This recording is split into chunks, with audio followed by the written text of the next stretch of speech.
think we get like yes. that? Did you use it? Just be sure to Apple Pay towards $1,000 and go to the Mexican restaurant. Torta will be right there waiting for you. Oh, Lita, did I ever tell you that Sean here invited me to meet up with him, but I stood him up and he went to go visit, and I wasn't there. Ouch. Okay, who invited you, Bussy? It's okay. I'm healing towards it. I still love you. Shane. Me. I can't hear you, bitch. There's so many people talking at once. Add me on Bussy, add me on Telegram. That's my username, John_Kitover. Why are you doxing me? Well, I want to see these nudies. Rabbano Shalom. Everybody else has seen these nudies but me. Do you want me to show you Abby's nudies? Oh, yeah, absolutely. Oh, crap. I'm going to get so many karma points. Watch, people on this app will start using this app for drug deals. That's how these karma points and gold will work out.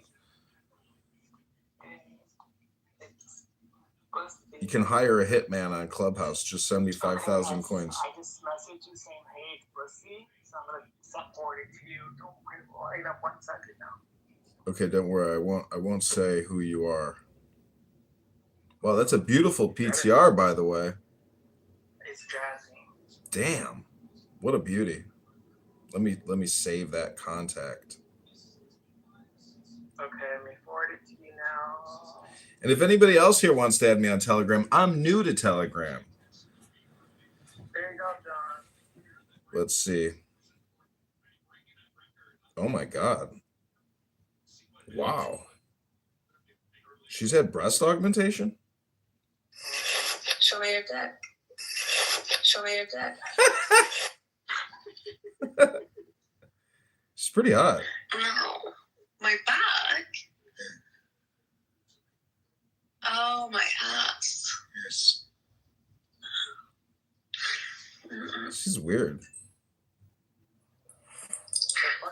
I want you to fuck me. The hell? Oh my goodness. Episode of the Kardashians. Damn. Fucking Kitover's playing some Kardashians. Oh my right now. God, that's her vagina? Wow. Meatloaf sandwich, damn. I was afraid of that. Oh my God, there's even more? You make me horny. Damn. Jesus. This is too funny. I am. Yeah. I'm so glad I'm finally... His greatest hits. I'm so glad I'm finally in the cool club, because next time I talk to Yal, I'm going to start playing those, and she's going to be like, fuck. Fuck.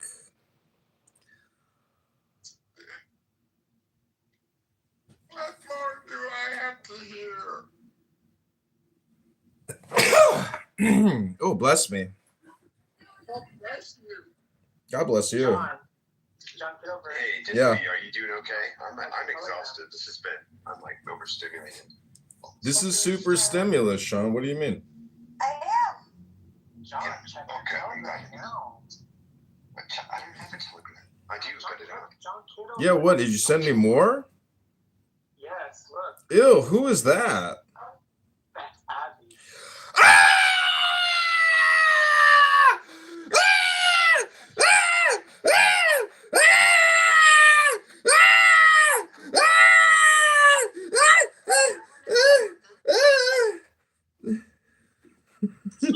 I will sit down with you and we can go over it more in depth. But if you Oh my God, that's Abby! Oh my God, what was that?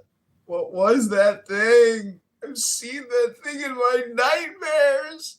In my dreams, I've seen that face. It looks like a living cat woman. The nightmares. The nightmares I will have. God, that's terrifying. Oh no.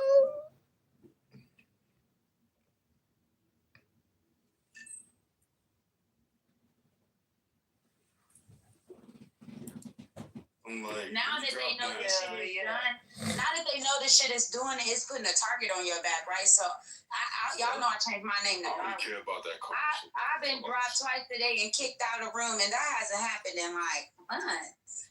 They don't like me. I've been thinking of changing. I want to, hey, Marv. Talking with Darwin. Marv. Let me say something to Marv real quick. Somebody said they don't like you. Marv, let me tell you something. One mic on GA. One mic on GA. If you don't know this, and I don't know whether you use Club Deck, but here's something. People will lose karma points sitting in your room if the approval rating of your room drops below 50%. They'll start losing karma by sitting in your room if you have a negative overall on your room. Wow. That sucks. So you need to go to Club Deck and see what, like each room, somebody needs to be in Club Deck because people will start paying attention. They're not going to come to your room if it's going to drop their karma. And just them being in your room will drop their karma. Damn. Well, yeah, I do have Club Deck, and usually our room is pretty good. We're normally above 60%, but yeah, some days you know how it goes. Yeah, it's a roller coaster. Because I'm not gonna put the name out, but I dipped in a room today and actually ended up taking a nap for about 20 minutes, and my karma dropped almost 100 points just from sitting in that room, and I wasn't even on the. Yeah, my karma dropped today too, but I don't.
Oh, my queen.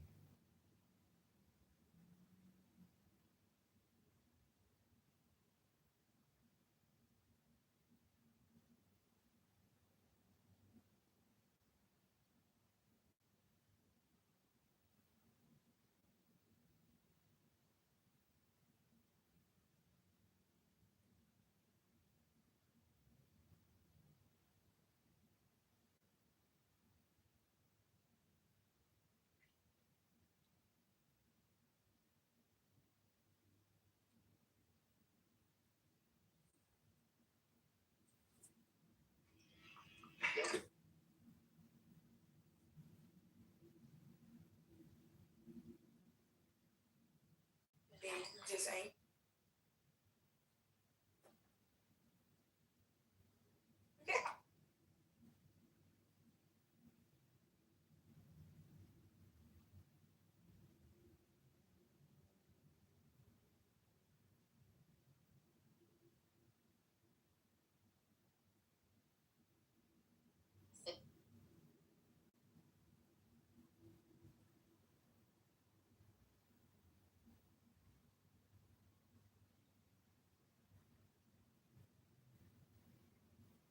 don't like leaves because Like single-handedly.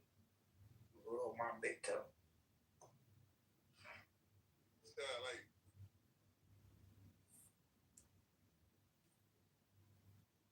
I don't know.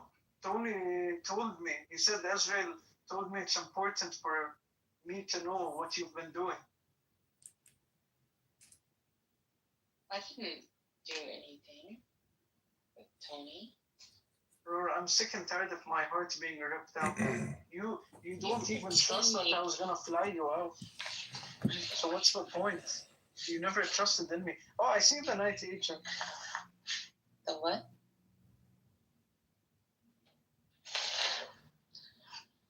Exactly, I see it. Watch it. Is it highly rated on like IMDb? I think so. Yeah, it's number 3 right now. Danny, how did you sleep with a couple of hours you were sleeping? If you want to look at cute women, watch Orange is the New Black. Danny, fucking bitch. Deal time for Fiona? No, I don't know what Orange is the New Black, and they all look clapped, the woman there. Yasmin, can you show me your cousin that you want to set me up with? Oh yeah, 1 second here. Let me grab her picture. She's I don't want to keep beautiful. on feeling down. You keep Yes, saying that honestly, you're gonna like- see somebody new, and then it's, every time I'm in the room, it's somebody different. Yesterday it Bo was had a Their girlfriend the whole PTR? time. Like the first thing I knew about Bo was that he has like a girlfriend in wherever he lives, living in one of his houses or something. First thing, Danny, no need to tell everyone my business. That's meant to be between me and you. And holy shit, Yasmin, are you fucking serious? Yeah, isn't she pretty? No way. Yeah. Is that the girl you want to set me up with? Yeah, that's my cousin, Layla. I can kind of see it. Yasmin, I want to not fly her out. I want to marry her. Who the hell is that? Mashallah. Yeah, That's she's a pretty, model. right? Yeah, she's Oh pretty. my god. I'm literally getting hot looking at her face. Wait, Bo, PTR, how about her? Do you like her? Show me your dick. Show me your dick. Meh. No. Meh. My back. Yasmin's cousin is just... Holy shit. Oh, my Are ass. you fucking serious? Has anyone told her? Oh man, fucking fire. Right. She think cause Tim her birthday. Beach. That's Cajun Alfredo from Sears. Whatever, you know what I meant. You said Shut that's up. from Sears? That's what they food look like. Bro, that shit look better. They food fire. I don't know. What?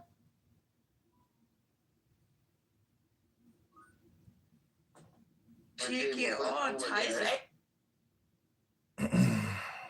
Hello, Vanessa. Hi. How are you? I'm good. How about you? I am good. How are you?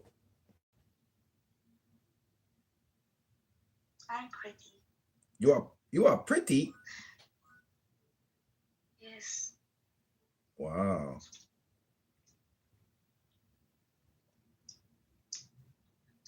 Where are you from? I was born outside of this system. I was actually raised on the planet next to Neptune called Uranus. Okay. Where are you from? I'm from India. You're Indian? Yes. Wow. Do you speak Farsi? Sorry? Do you speak Gujarati? No. What do you I'm speak? Nepali. Oh.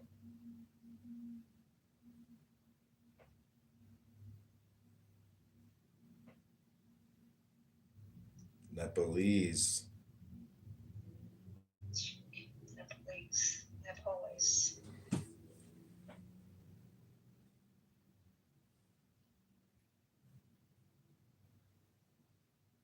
right shit. Which I high school. It's not a good idea. It's just Americans don't like police on the street, white, black, or otherwise. They just don't fuck with that. It was just bad. And then having this lady run it, it's just not good.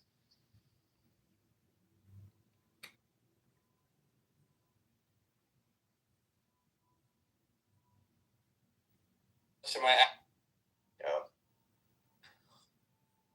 Shit right there. Like, I don't believe a single word that you just said. I swear to God. I swear to God. Don't. I swear to God, Yasmin. Wow. برمضان أقول لك you have to. You don't need to believe me. But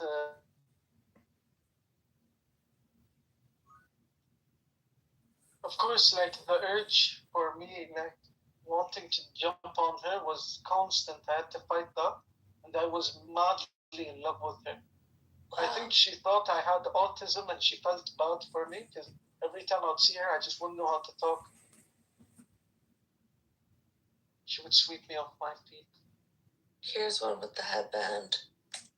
She looks pretty here. Oh, that's when she visited Abu Dhabi. Oh. There.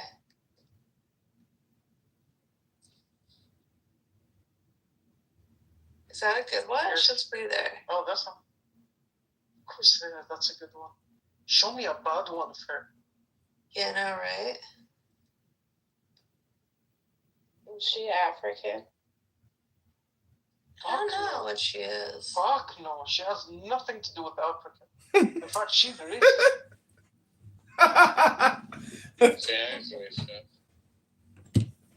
Oh, Danny. She looks like MG or something.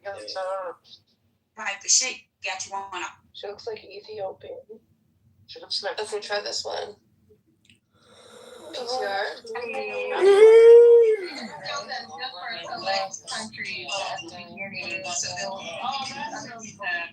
Let's see. And way too much. You guys need to put my social security number. It's asking me to keep my ID. Y'all dropping so much this going for free. No, listen, I get it. Why is Tony the tracker down? Like if you want to your taxes, you need your W-2s and stuff. That's what that's for. India's admin. That's for you to be eligible in order for you to get a payout. That's what that's for. No, that's for you to get the money. It's for taxes too. Yes, for taxes too, but that's also for you to get the money. That's for you to get your payout. When it comes they want to make sure that you are really posted. I'm not. I don't. Any social media thing does that. Pronouns. I don't think that's real. I don't think that's a real thing we should give a fuck about. Oh, I agree with that. Breaking news. You can't say that.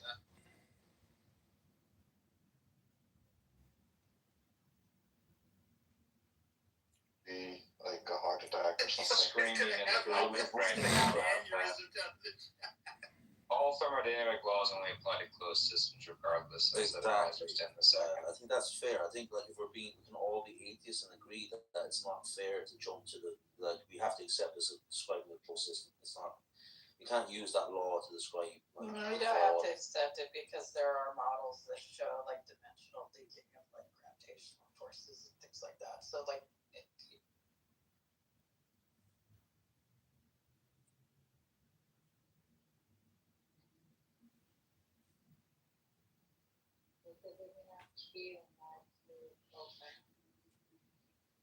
Well, Anderson, so what is the devil even about?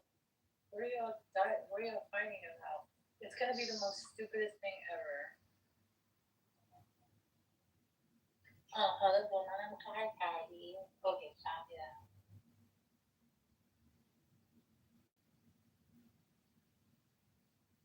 من عاشق صحبت کردن انگلیسی پلا خانومم. میگه what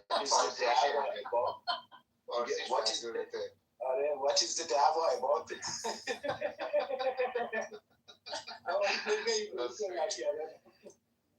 بامزه است. حسین اینجوری صحبت میکنه که ما احساس کنیم مثلا فارسیمون خوبه. بکنم نیازش اینه. 유준현은 나랑 비컨이.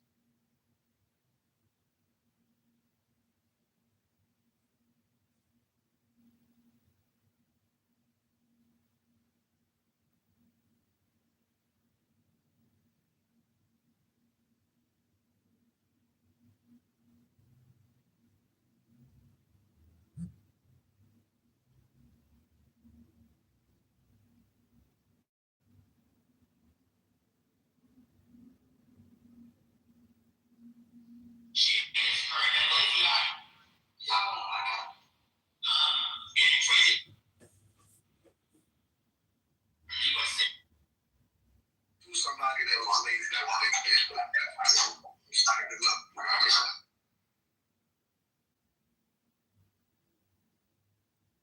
See, the views was quick. Yeah.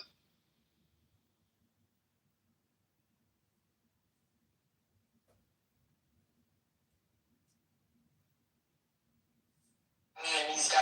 It's so crazy, y'all. Just here's this little logo at the bottom.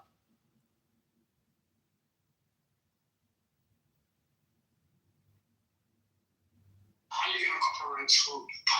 It's intellectual property. See, when you say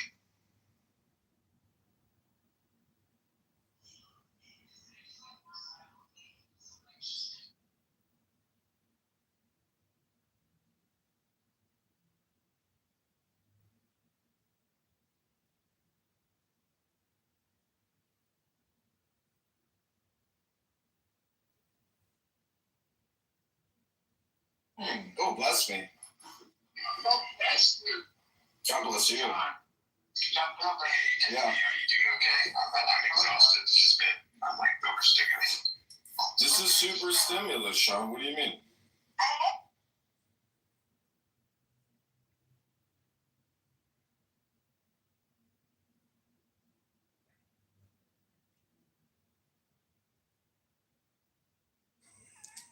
Oh, bless me.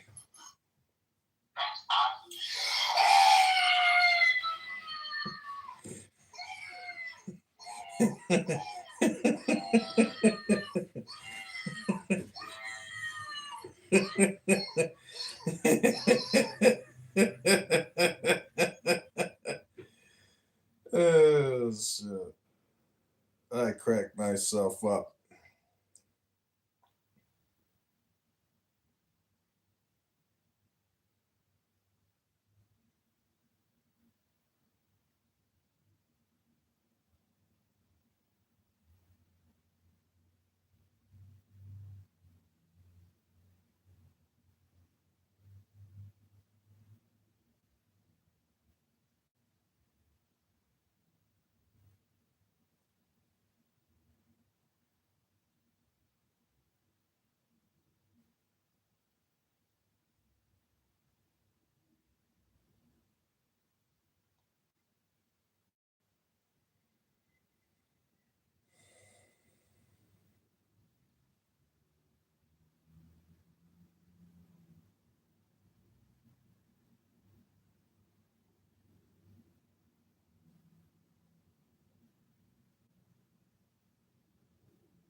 March 17th primary approaching, a new write-in candidate is hoping to unseat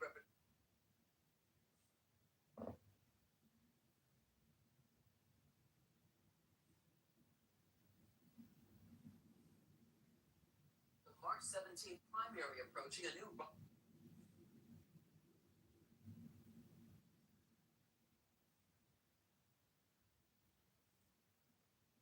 March 17th primary approaching, a new March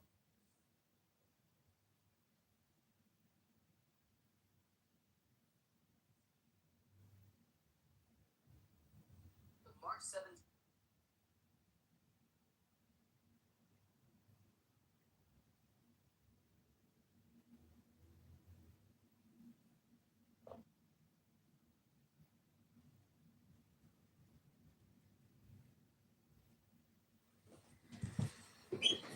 Kareem, Shreem, Cream, Reem, Shareem, Kareem, Cream, Shareem.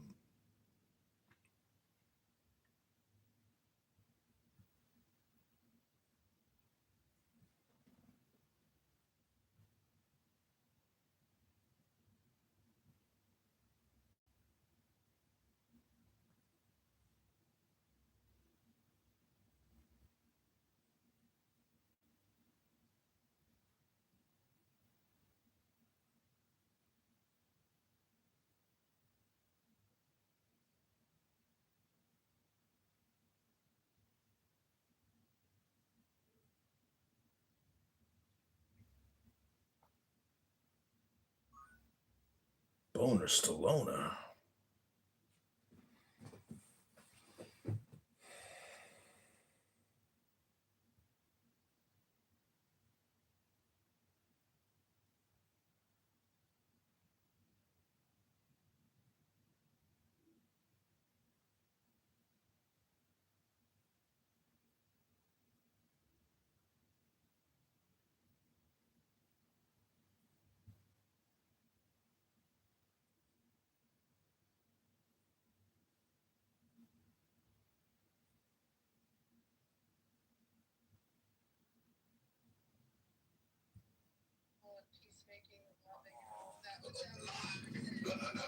Fucker, baby.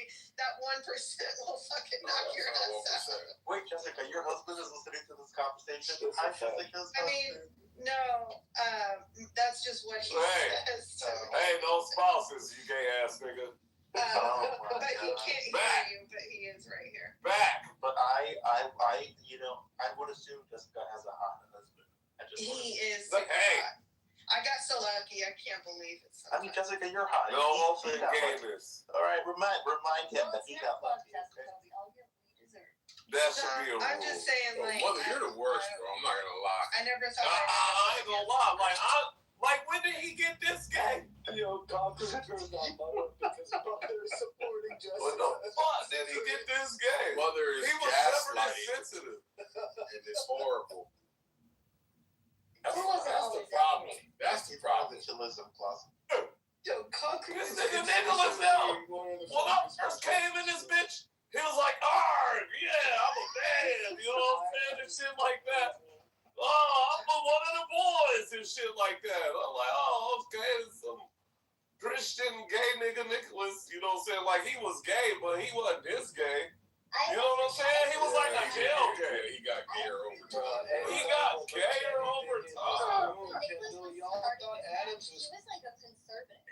No, I knew Adams. Yo, you guys need to understand that there is a process of gay menting that happens, you know, when you come out of the closet. Okay, so It's because of the feminist women. There are different phases of gay that they go through. So there, I'm not a fucking liberal, man. I have my issues with Trump. And You're a gay the phaser? conversation now is anybody who disagrees with anything with Trump has got Trump derangement syndrome. You is a voted fucking for liberal. Trump.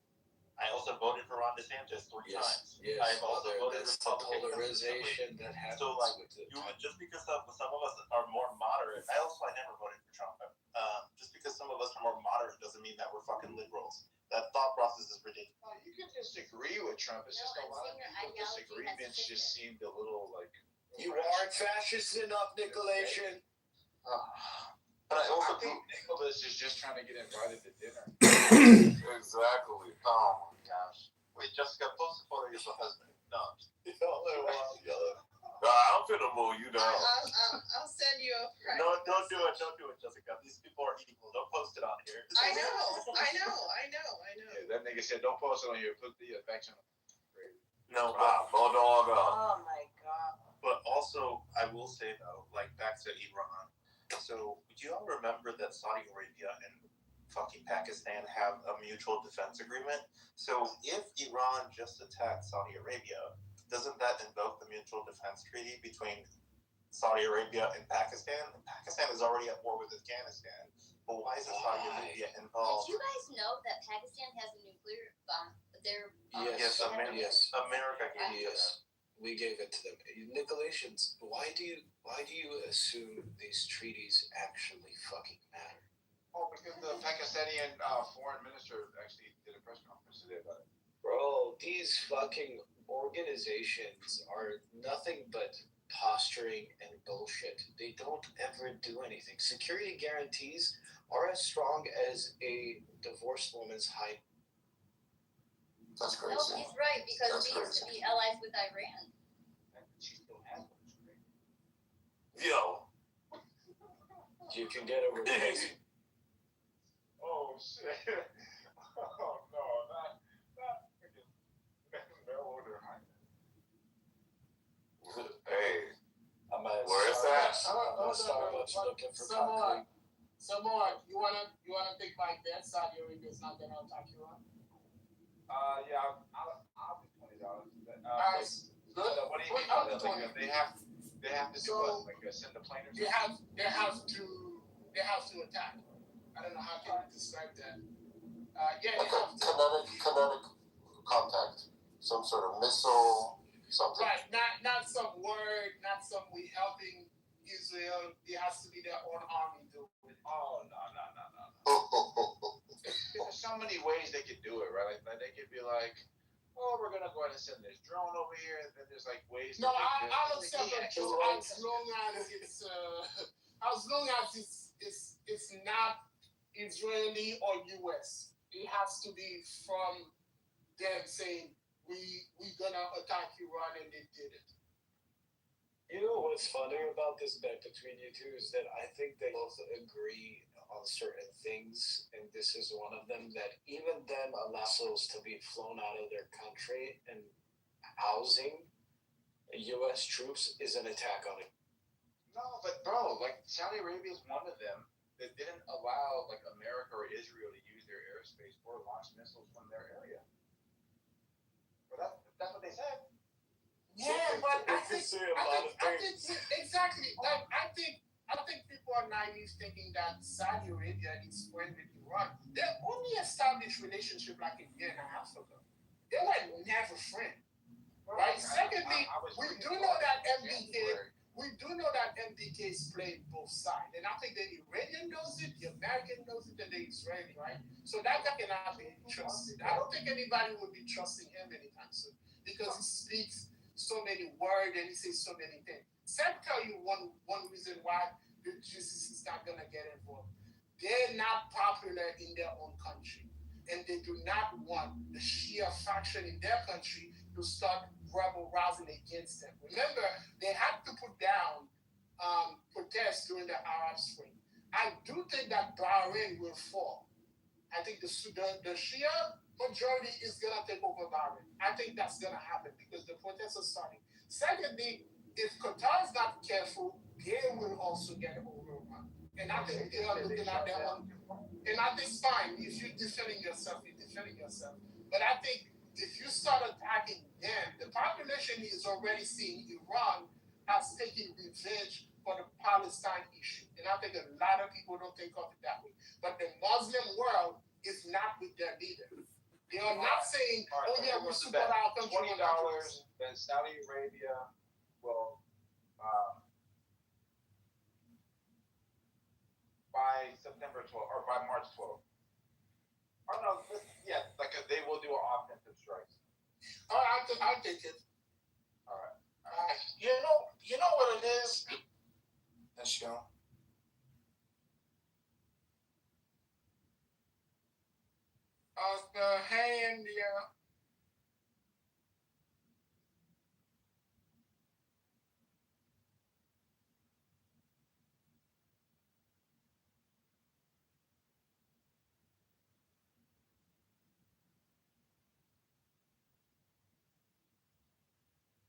she got kicked out from the room that you have going on. Sorry, that's how I text talk. Because you're slow. Shut the fuck up, bitch. No, because I want to know who the fuck did that shit. Oh, he put me on silent.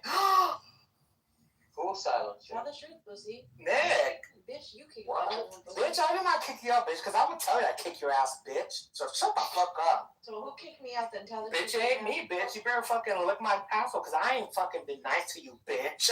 No, tell the truth. Who kicked me out right now? I don't know, bitch. I'm in the same fucking... Oh. Sorry, I don't know. Well, you need to stop modding everybody. He messaged me saying, sorry, I don't know. Okay, he doesn't give a fuck.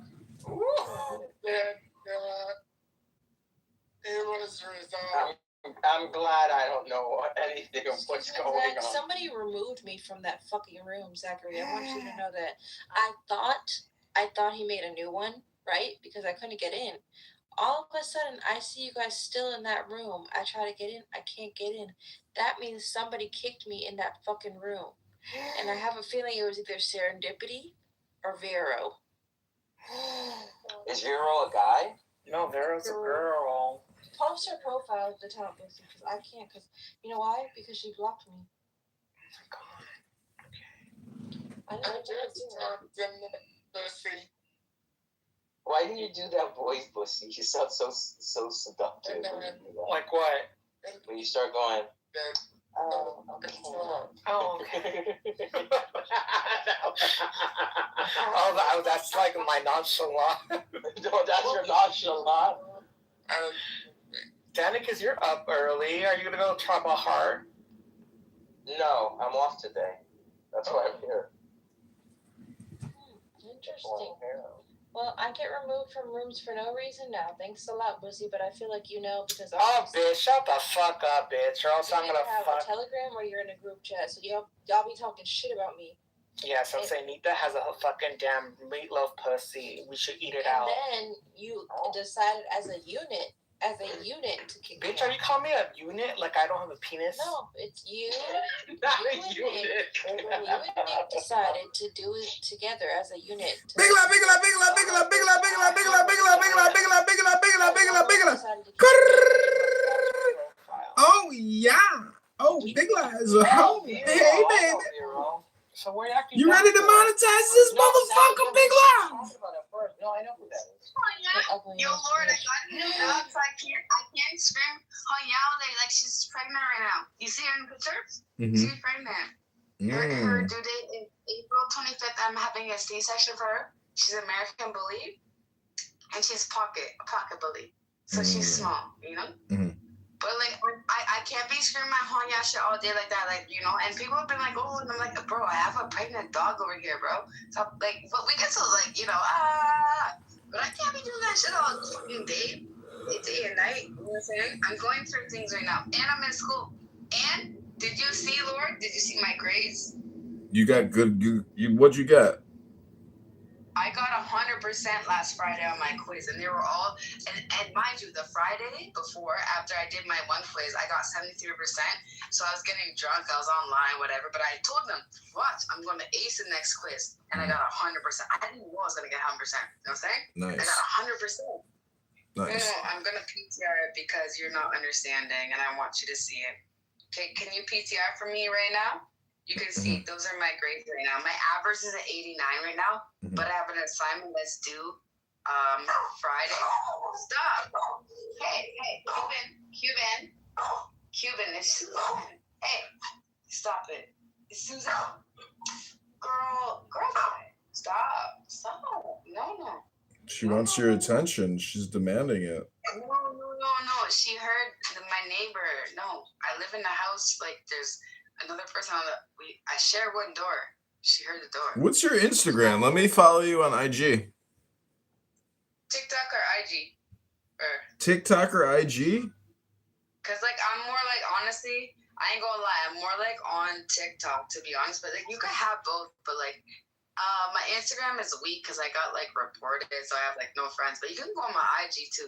I don't care. Just tell me who you are so I know it's you type thing. They get so many random Indians that I'd be accepting all these. What's your username? So it's a big law. So okay. So can I put it in the chat real quick and then I'll delete it? Yeah. Okay. So my TikTok is, they're both the same basically. Oh, big_law23. Yeah, that's my TikTok. Big_law23. That's my TikTok, I think. Or is that my IG? You're black? Yeah, I thought you knew I was black. I thought you were white. She doesn't have to sleep there. She just always goes there. Oh my god. Yeet! Hold on. Why are you trying to say that like I put her there? She goes there. What's your guys' favorite my color? house and everything. Like, Our favorite what? she was there when I What's your guys' favorite color? Oh, purple. Why are you trying to like play me like that? Mine's No, black. I'm talking in the mic on my phone. Yo, this bitch ass nigga trying to say, oh, why did you put her there? I didn't put her in the place that she likes to. She likes to sleep by the door because she's making sure I'm fucking good as. Hey, you want to come up? Nick, I'm sorry. So fucking loud, bro. Okay, she has a good start to my girl. And then Barack Obama is invading because he is looking for oil. You shouldn't be invading foreign countries. He wanted to The United run States on is not the a police campaign of the for his presidency. Exactly. That was the other reason. Fucking stupid. And people that are stuck on that ginger dick need to get off of it. This is your rehab. Iran falling, and if it does, which I doubt it will, the collapse of Iran will lead to insane, prolonged 30-year war in the Middle East again. And then maybe at that point, you guys will wake up. Maybe at that point, you guys will realize that this fucking asshole did the same exact thing he fooled you into thinking he wasn't gonna fucking do. President of Peace, my smaller but almost comparably the same size left nut. President of Peace. What the fuck are we talking about? And we all know why he did it and who he did it for. We all know who he did it. I'll PTR it. No, we don't. Scared to call that diplomatic because it's a fact. No. So I gotta say, It's for Israel. wait, gay privilege. It's not an assumption, it's just a fact. Sorry, Reverend, gay privilege. So what I was going to say Hang was, up. I need you to write a 3-sentence insult for my coworker. I'm gonna send you a picture later. I will pay you top. okay, so on the Trump war situation, right? Damn, how come then nobody let I me know think that was the wrong way? interesting that Shit. we are yet at a point where actually, I knew Iran had to be dealt with at a certain point. I'm not upset with him about it, but I wonder, because I'm actually not, I don't know, I'm actually okay with some war. I view war in America. America is an empire, right? We are a country that is the global superpower. So if we need to topple some governments for the benefit of our nation, I'm okay with it. I'm going to be honest with you guys. I've never been against it, but I'm just worried about the MAGA faction that is, whined and complained about Democrats dragging us into war for 4 fucking years. And now we have fucking Trump dragging us back into another war for who knows. This ain't even a full-scale war. Like, what the fuck? Well, Look, a couple airstrikes don't mean we finna Hey, get don't to stop. Don't downplay this shit. You know that I'm not downplaying it. That's just what it is. I look at it as an operation until further notice. Look, Bro, we're doing semantics. It's not war. It's it's okay. Look, whatever, bro. We don't stay exactly in fucking Tibet. All right, we don't stay in Nepal or shit. We got a big fucking military complex. Big ass bazooka fucking right in your fucking face, and you think we finna be peaceful? Kaboom. Fuck out of here. Yeah, that's just semantics. Of course we gonna lie. So the fuck what? Well, I just wanted to say that there's only 610,000 active duty personnel and 350 reserve personnel that are in Iran now. And I feel like, I don't know, maybe there would be more maybe there should be more if we were, I don't know what that means, but I'm just saying, like, did that make it more or not more? We got inactive personnel Let's too. get this draft going, baby. I'm down to see Iran. I'm just So crazy. also, I was pleasantly surprised to see. So here's one thing, right? All the people that were crying because of the Ayatollah's deaths, I think we are underestimating the support Hey, that the Iranian regime girls has. are sexy. So I was very surprised by the thousands and thousands of people who came out in mourning, and I think that's going to be a problem because you can't kill that many people. You have to basically we can't just wipe out that many people who are for the regime. Never need to do that, Yee to Reggie. Never. You would need to, though, Nicolations, because you're talking about religious, like, zealotry is usually negative, but, like, these people, fuck it, I don't like Muslims. They're religious zealots, right? Like, the people that support the IRGC are okay with shooting people on the street. Yes, there's a lot of problems with the current regime in Iran, but I think its toppling is going to be a very arduous task. Well, here's the thing, right? With the person who's currently in the lead is the son of the Ayatollah, to be the next Ayatollah. He's even more radical than his father. He was raised in the West. He grew up on a $2 million a month fucking budget. He used to fuck whores. It's just a temporary thing. They'll find somebody. Oh, okay. Well, he sounds very Americanized then. Yes, the Ayatollah's children from his few wives have lived in the West for a long time.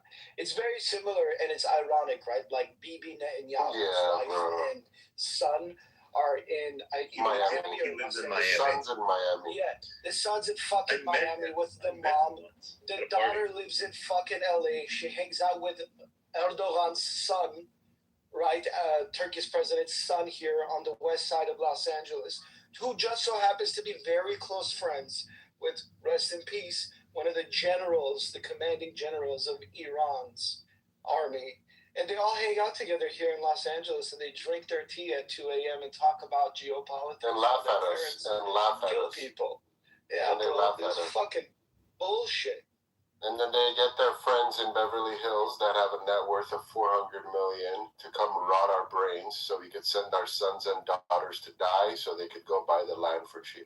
And to put in a guy, Reza Pahlavi, who has been a prince in exile since he was who in 20 years will have to go and take him out because they're complaining again because he built the secret police to, it's like, come on, guys, cry me a bit. Yo, that guy has the loosest wrists for a straight man. I don't understand how they want him to be the next president. He's nothing like his father. Because when you're hopeless, you cling on to anything, bro. Even something. Well, what you saying is he a little light on the loafers? That's right. Yeah. That's exactly what I was. Yo, you should watch him dance, bro. You should watch him. He looks so weird. Bro, you know what's crazy?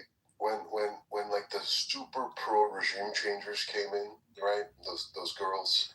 And they're like, yeah, the people are upset, oppressed, the people. And I'm like, okay, then why don't we just divide up the country? Right? Let the Azeris have some land, let the Kurds have some land. Like, what is this outside view? Why do you even worry about this? Where did this come from? Oh, no, the Azeris love us. Everyone loves us. There's no opposition here. No one wants their own land. Like, are you kidding You me? listen, hero. Like, I am 60% Iranian, so I have more of a right to tell you what's going on geopolitically and internally in my country. Yeah, do you live in Iran? Like, come on, bro. No, I'm paying taxes for the soldiers to come home. He went by Samson on this app for a long time. You know, like Samson options, Samson. Like, do you guys not remember him? Bro, I've been battling Azeris when you guys were in here. In the morning, this one Azeri came in. He's like, there's not one Azeri that wants to separate from Iran. Like, come on, bro. Did you see there's a Come on, bro. Did you see there's a boom that says Iran is Azerbaijan? Iran is Azerbaijan. Bro, once this regime topples, and then the fucking Turks come in and take a bunch of land, I'm gonna find these two girls and be like, what happened, bro? What happened? Why didn't Pavlavi go and fight for you guys? What happened? What happened? When you grow up without any actual existential threat, and you like openly have this ability to brag about your Persian heritage, but you know nothing about the history, and the only country you support just so happens to be bombing you for the past 40 years, yeah, obviously they're not going to have a reply to you at all. And like, we talk about genocide, right? They're saying that it's a neo-fascist, whatever, Hitler-esque, whatever state. What about Israel? They've been bombing Lebanon for the past 3 weeks, every single fucking day. And there's zero news coming out of fucking Lebanon. It's only the people that I've been following it. My family was from Lebanon, and I've been following it. I'm actually part of the Yes, program. because you have because you have a direct connection there. But why isn't the media covering that fact? Why the fuck are they bombing Lebanon? Like, what the fuck? They're hitting residential targets. People are taking videos of their villages being blown up from a hillside. Yeah. They're watching their hometowns be blown up. I've explained this tactic they use. Okay, first, let's use the school, the girls' school as an example, right? I have a lot of lawyers who are Jewish, Persian, and when I posted about the kids dying, like 4 of them instantly, you have no proof. This didn't happen. This is lie. Okay. Once you prove that actually children died, they automatically go, well, Iran did it. Like instantly. Then when the West goes, oh no, it was actually us, but there was a terrorist building next to it, they just instantly morph, right? They're just morphing in front of your eyes like a Pokemon. And they're evolving, and in the end, they always end up with the same thing. Oh yeah, we bombed the church, we bombed the hospital, we bombed the humanitarian aid center, we bombed the school because there were terrorists next to it or underneath it. Like, dude, like, this shit gets old, bro. Like, it's exhausting. It's exhausting. It's like, who's that Pokemon? It's a Ditto that transforms to whatever it wants. I find it funny. And, like, there's really nobody running a challenge to it in the room. Like, because it's exhausting, bro. Like, Matt pushes back, I push, but it's exhausting, bro. They're fucking ninjas. They're jumping from left, right, on top of you. You can't fight them all, bro. You end up dead.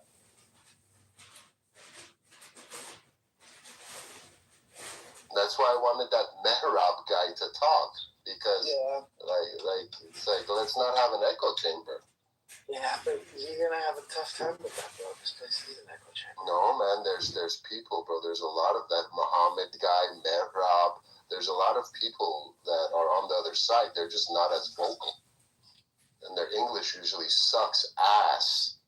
That Marab guy just was so emotional, I think, was his biggest issue.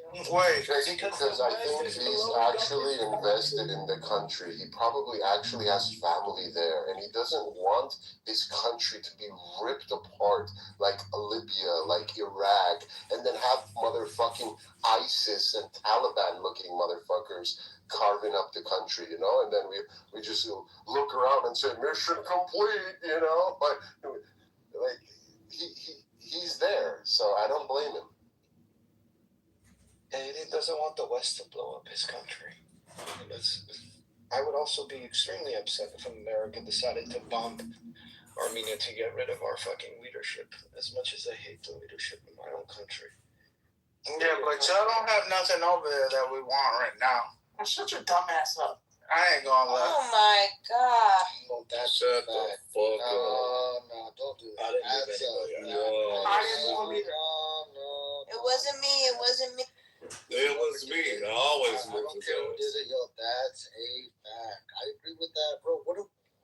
Okay, look. Besides the Jews controlling us, what do we have to gain from it? Oh, we care about people all of a sudden. We're gonna save people that are begging for help all of a sudden, bro. Let's be honest. Nobody cares about anything. The only thing that the United States never cared about other countries. I think this is a bad move because I think it looks like we're being controlled by the Jews. I'm sorry, where's lying at? Because that's what it is. Yo, I'm surprised by this take knowledge. I was not expecting you to actually give a serious opinion. That's great. I was against us interfering when it came to Ukraine. I was against that. I'm gonna be consistent. I don't want us to interfere in other people's business. Right, you missed the earlier knowledge. I said exactly that. So we need to focus on America. Exactly. I'm an American first person. I've always been. I always will be. I'm an American first person. Fuck yeah. But you know what's happening in front of our eyes? Look, for me, it seems very apparent that Bibi coming, 7-8 times to see Trump in the last 5 months. It's very obvious Bibi has unreasonable amount of influence on our administration. Agree. Right now, check out what's going to happen in the next 2 to 3 days. You're going to have people coming in here and saying, oh, no, you guys got that all wrong. It's not that Bibi forced Trump's hand. Trump even said it himself. Trump actually forced Bibi's hand, and Israel's the one getting bombed. We're safe here. So because we forced them to get punished, we need to send them $10 trillion because they're the victims. I guarantee you're going to listen to at least 3 people to say that. And we're not getting anything out of it. You think that the United States is not getting anything out of it? That's missing the point. That's missing what I'm saying. That's missing what I'm saying. But we don't need it like knowledge is saying, Let me word it different. If America helps anybody, America gets anything out of it. That's a redundant question to ask. If America helps Ukraine, does America get anything out of it? Yes, of course. If you help somebody, get something out of it. Just the statement itself. But no, I don't think it's beneficial for us to focus on other countries when we should focus on our country first. Oh no, I agree with that, but I'm saying like when people are blaming it all that Bibi's got this control over Trump. No, I mean I think that there's deals that have been made that we're not privy to, and obviously America's getting stuff out of it. Now I'm not saying that that's a great thing. No, I would like America to stay over here, but I really think it's bigger than that. I think that like I said earlier, this is a power grab. It's for oil. It's for it's for the future. And if we don't jump on things now, we could be screwed. Okay. If there was the case, just hypothetically, I'm going to throw up a random name, someone named Bibi, and someone named Bibi came over here, let's see, just hypothetically, I don't know, let's say 10 times in the last month, just hypothetically speaking. And then Bibi received something in exchange, his country. Receive something in exchange. You don't think there's like some reason to say that there is an agreement made that's gonna benefit Bibi, hypothetically speaking? Oh yeah, 100%. I think that everyone's getting something out of it. Like I think Russia, China, Saudi Arabia, and I mean we stopped like giving Ukraine money and weapons. So obviously that's because Trump struck a deal with Putin. I mean, yeah, I think everyone's getting a little piece of the pie. And as a Christian, you are comfortable with us stealing other people's property? No, I'm not. That's what my first statement was that it doesn't sit well in my gut. It doesn't. It doesn't sit well in my gut. But I think the way you framed it, you're like, well, the U.S. is getting something out of it, blah blah blah, and then it is for the future, it's for the thing, and I'm like, hold on, why can't we just negotiate a price to buy? Well, there's definitely certain things that have to happen if it gets to this point, and I'm not sure that Trump checked all those boxes. But like I said, there's things that we're not privy to, like that's going on behind the scenes. We don't know. No, it's awful. We just have to have faith in the almighty Trump, right? What? Well, that's blasphemy. Yeah. Well, I mean, that's how it sounds. Like we're just having faith that he's going to guide us to the right way, and we're just going to blindly walk in the way. It just seems crazy. Your ears. I worship Jesus Christ. That's it. Well, there's unseen things. There's unseen things that we just have to have faith that he's going to take care of us, right? Do you have faith in God? I sure do. Okay. Well, then why would you say something like that? That's how it sounds. It sounds like you're literally talking about a fucking God. It's disgusting. Someone that, okay, so obviously you're not a practicing Christian by any means. I'm not a religious person at all. I don't subscribe to any religion. I thought so. So that's why you think that way. Because I don't have religion to tell me to be a good person. In this room, that thought didn't even come to their head. But you, I mean, the way you were talking just sounded like, well, I'm just going to have faith because I don't know everything. So, just going to hope and pray that Trump's got me. Okay. Well, what else is there to do? Well, we can sit here keep talking about how he lied, he's doing what Obama did, all this shit, but it's not. It is what it is. Yeah, I agree. It's a shit void. Right. I disagree. I think there's a lot you can do. Because Jessica thinks that Trump's got me. No, the armor of God. There is something to do, right? Is that you raise, and you always have to constantly raise the alarm, because discourse and rhetoric amongst the common folk will eventually lead, hopefully, to some sort of positive change. Do you understand why it's become more difficult to do these types of things in the modern age? Because we have access to things like Telegram. We have access to things like Instagram. We have access to things like Signal. These channels of information that we've never had before. So these conversations and criticisms to a foreign leader should not be deciding what your country's leader should be doing. That should be a big fucking problem, right? Any type of influence is dangerous, bro, and it's important to talk about. But how do you realize? You're 100% right, but do you realize that everything is like listen? It's funny. It's so true. Like I can't. You remember how me and Liz say everything is staged, like and fake? It's so true because listen, what you're saying is great and all right, but if that was the case, how these people here in America, we would rise up and write and do something. Oh, the Epstein file, nobody's getting charged with it. Oh, they locked us in our homes and lied to us, whatever. All this shit. Nobody ain't doing shit. But why, when they got up and they protest for fucking, I don't know, they decided to get up and march for George Floyd. Oh, they got up for ICE. Everything is staged. All the uprisings, people wanting to fight for something, it's all fucking staged. It's bullshit. They want people to focus on the wrong things. And whenever there's people focusing on the right things, there's no way that that's going to happen, an uprising or people communicate. It's only with us talking to each other and nothing's going to happen. Only things happen when, it's against ICE. We got to stand up. We got to go fight them.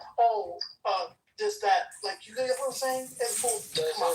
Nobody stood up for Epstein. How come there's no protest for people? I agree with you, and they will become more brazen with the fact that they know that they're leading many people, and they have been leading people for a long time. Again, you're proving my point. That is why discourse and conversation and the need for this type of conversation and hard and true facts, like completely pragmatic views of things are important. We should always be talking brass tacks, right?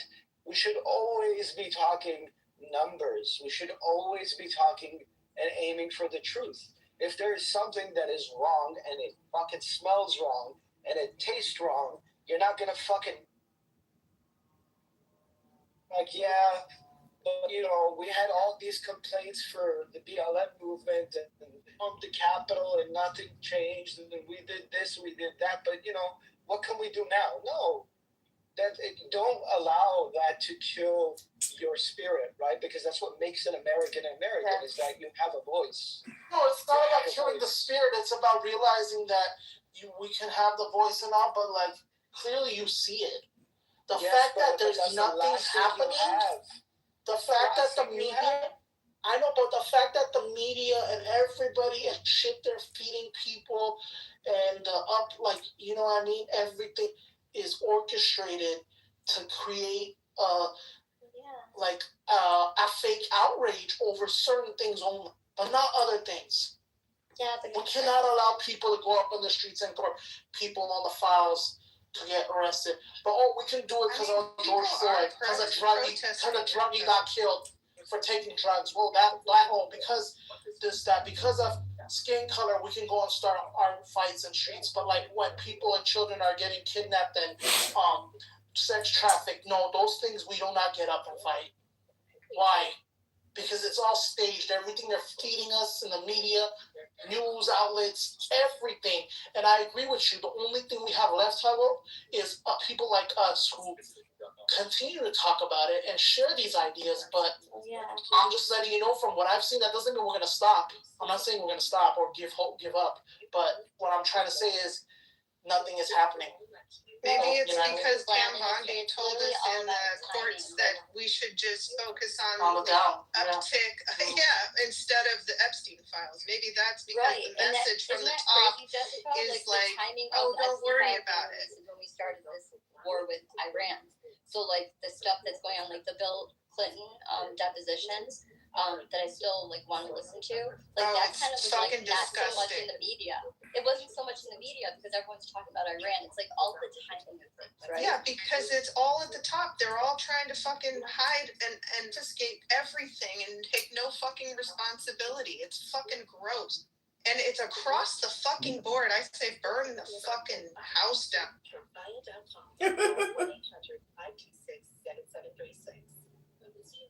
Yeah, it seems like that's what's needed. Let me tell you something, niggas. Before y'all try to move me down. Look. Who just called us niggers? No, whoa, what the fuck? That's 3 lashes. Yeah, why would you say But anyways, come on. Can I just tell you, I'm a sand nigga, but anyways, y'all motherfuckers, we're all fighting. So am I. That's what they want. Like, y'all talking about a stage and all that. You don't think they already pre-predicted, okay, they find out certain things that they're going to have a backup to just make it even more delusional? Yo, when I was saying this shit, y'all called me crazy, but Trump's a fascist. That's what I was saying. How come they've been calling us conspiracy? Crazy until it actually happens. So polarized that you can't even have conversations about anything anymore. You see Alex Jones. Even though Alex Jones was CIA family, he said a lot of truth in his words. You got to read between the lines sometimes. There's a little bit of truth and a lot of fairy tale shit. Alex Jones predicted a lot of shit, but at a cost. Sandy Hook. And you can tell. You think he's going to pay $1 trillion, whatever the fuck he owes those families? All paid actors? That's what I believe, but everything's a stage, but the thing is, us conscious people need to agree with things, okay? Somebody's Iran, somebody's Israelite, whatever the fuck.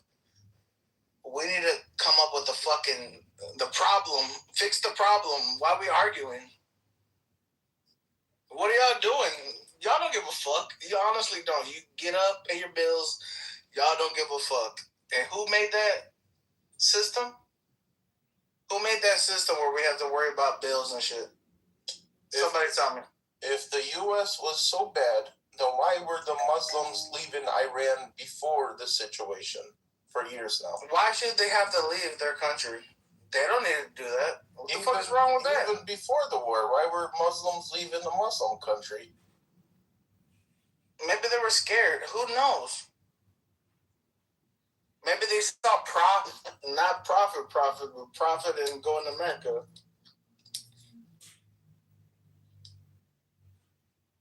See, nobody wanted to That's answer. a fact. So People, obviously, listen, y'all live in delusion. Listen, people leave their countries, but they still love their country just because they know they can't survive or have a future. They take a part. We know that. So these people the last few days just jumping on Iran's side. I've been with Iran. I'm on Iran's side. Yes, they ruled for thousands of years. What do you mean thousands of years? Since the 70s. No, they've held their fucking status for 2,500 years now. My friend. Well, Rome is about a country or religion? Both. How old is Islam? You said 2,000 years? No, I'm talking about their country. Iran is the oldest. Doesn't matter. Why are you trying to fight me? Pretty sure. Why are you trying to fight me with that? Fix the problem. Nobody wants to fix the fucking problem. You just want to argue it. My friend, the Muslims made the problem and they couldn't fix it themselves, and they were leaving before all this went down. No, because y'all are being paid. You paid off America. Are you 6 point star? A 6 point star. What are you talking about? Are you Israelite? What is Israelite? What's your definition? They pay politicians. That's what is the definition. No, I'm only seeking the glory of the kingdom. What kingdom? Is it for everybody or is it just for your people? Like, what are you trying to do? Oh, it's for everybody. It's for everyone. Those. Yeah, but do we have to make it in your image? What if I just perceive the world differently? Are you gonna judge me for that? It's not my image or your image. It's just the image of the Okay, well, my image is like the fact that you're quick to judge, but you want it in your image. You just don't want to say that right now. You want it in your image, and it's not your image.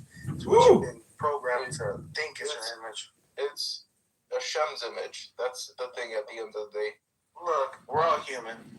We're all human before religion. And we all know that in order to fix this, it's like we all need to talk. Talk it out. Why fight each other? Honestly, in order to fix this, is everyone needs to turn to God. You said the N-word. I don't want to hear you. Fuck You that. came in here saying that, and I didn't say the hard R. You said it with love or something. Every single fucking day, so I don't want to hear it. Everyone calls me that. Why is it okay for you to say it? That wasn't a good excuse, but okay. Why is it okay for you to say it? Because I am a nigga. You are? Yo, what? You are? Yo. That's a question. That is crazy You word. said that you are. Look at you grinning. I can tell you're grinning. No, I think that's bizarre and weird. Well, anyways, I don't give a fuck. You can say it all you want. Okay, Elise. The people that don't care. God, Elise.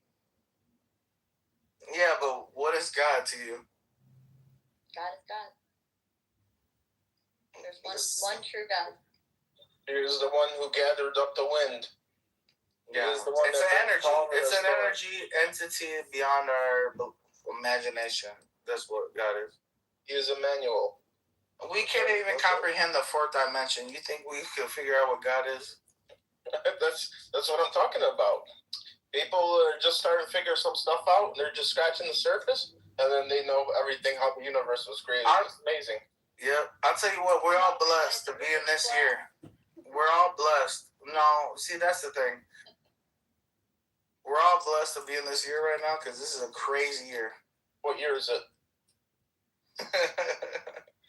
It's 2026. All right, cool. That's Bye. Years after Jesus Christ. By the book of government, but in reality, I don't know, what is it? So it's still like, what, 2020 or something like that? In the reality? Remember, we had like 13 months before, and then, you see, we're going to go down that rabbit hole, but what's our plan? The war's going to go on. Iran and Israel's going to they're just going to fight each other. Of course, Israel's going to win. well, they'll get more profit out of it. What is winning? Well, they're both going to have a draw, and then who are they going to aid? Israel. Well, Trump is gone. I was reading Luke this morning, and I believe it's Luke, I think maybe 6:30 going to 6:31, and it's Abraham talking to Hashem, and Abraham says, surely if somebody comes back from the dead, they'll listen. And Hashem responds to Abraham, and he says, even if they don't listen to the prophets, they won't even listen to someone that came back from the dead.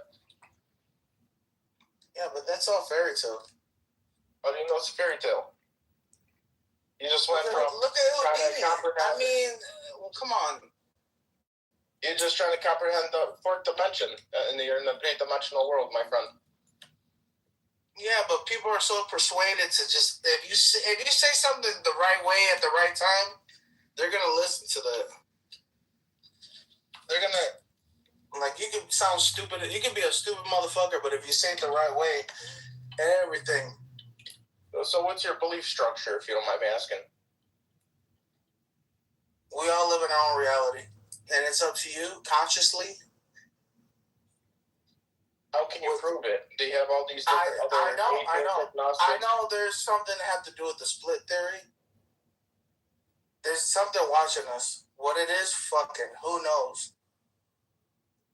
But it's up to y'all. Y'all live in your own reality, and y'all know it. All right, we can live in a fairy tale. What? Hogwarts? What are we living in? My friend, you're saying a lot of stuff with no evidence. It just... nobody has evidence on anything. The Earth flat, round, but who gives a fuck about that? We ain't gonna go to space. Nobody's going to space anytime soon. You're making a whole bunch of goyim noises. Yeah, well, I'm not a Goya. I'm not saying you are, but you make goyim noises. Well, isn't that what they want? Divide and conquer. They're doing a damn good job. I didn't get. Did you answer Rabbi's question when he asked, what do you believe in? I didn't. Yeah, I didn't. I just. Are you atheist, agnostic, or are you some type Well, I of... told you, God is an energy. What that energy is, fuck if I know. That's it. What does that have to do with you and what you are? We all have a choice. That's what I mean.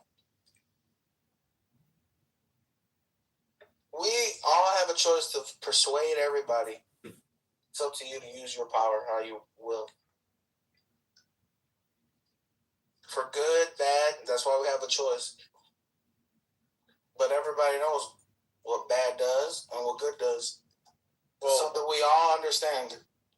Everyone has a different perspective of good and bad depending on what type of moral parameter they use to count the compass.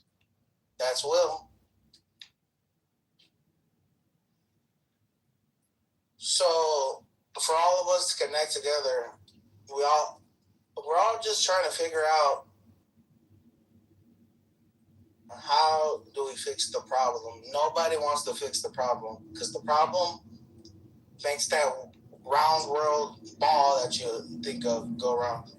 Well, I tell you how it is. We stopped doing it our own way. That's what got us in the problem in the first place in the Garden of Eden. We chose to do our own way, kicked out of the Garden of Eden. You think if we still keep doing our own way, it's going to change anything? But if we do the same thing over and over, expecting different results, we're just crazy.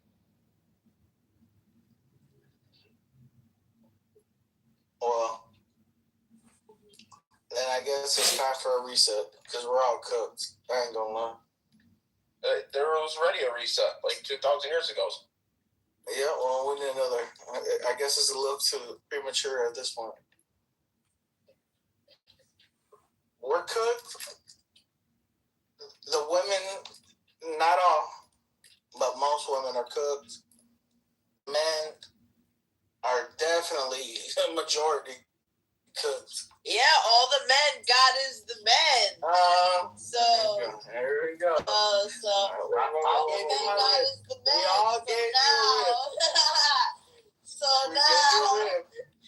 We gave you a rib. So don't start. You guys have been put through the ringer by these feminist women, absolutely awful and toxic.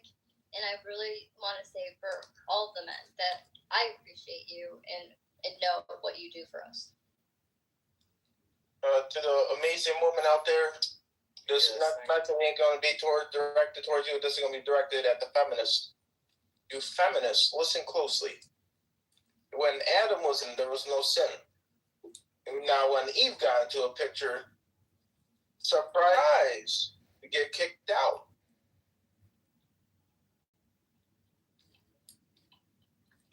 Yeah, well, the knowledge is power. I mean, we all know that the Vatican. What's more precious than gold?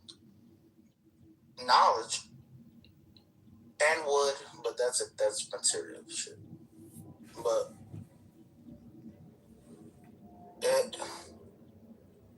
we're all lost, man. Like, if we all put religion aside and just talk as humans, I think we would probably agree on a lot of things. That's what I feel. Yeah, I agree. Like focusing on the things that we have in common versus our differences, right? Y'all sound like y'all need a. Yeah, that's good. What's wrong with the hug? I want a hug. Okay, that's fine. Is it gonna fix the problem for both of us? Y'all go hug each other while we can go deal with the real shit going on. Yeah, what are you dealing with? Yeah, 2 different baby daddies. Yeah, shut up. Yo, come on. I'm not your mother. Well, I'm just saying, don't act like a nigga. I'm not your mother. Don't act like a nigga. I'm not your mother. I'm not your mother. I'm not your mother. Look. But I'm not your mother. As a little boy, what do you think he looks up to? You just talked to Violet. It sounds like you need to forgive your mother, sir.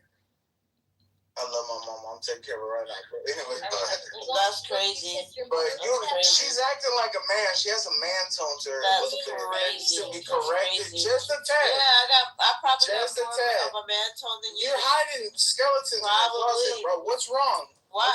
So why is your voice getting high pitched like this? What's wrong? Sorry. It's just what's wrong? You want me to talk like this? That's even worse. This is so. Damn. And behold. I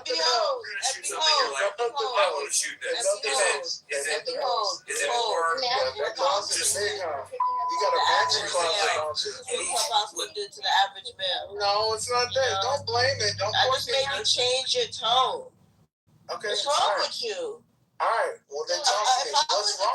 No girl on no app could make me change my tone. What's wrong? I was really on some. What's wrong? See, but that's like that's just me, a female. You don't win at the end of the day. Nobody wins if you act like that.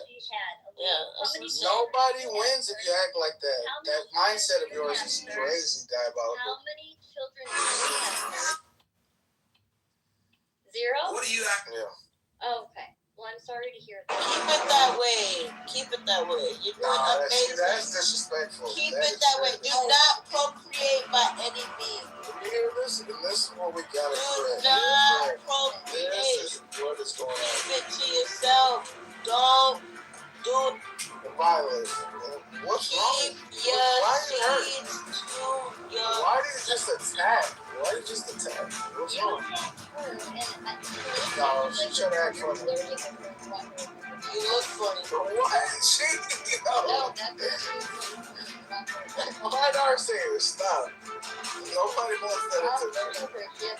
I don't want a man. I'm sorry. Yeah, you've been doing this. You come on here not to enjoy the conversation, but to try to flip it, bro. What the fuck? Shut the fuck up.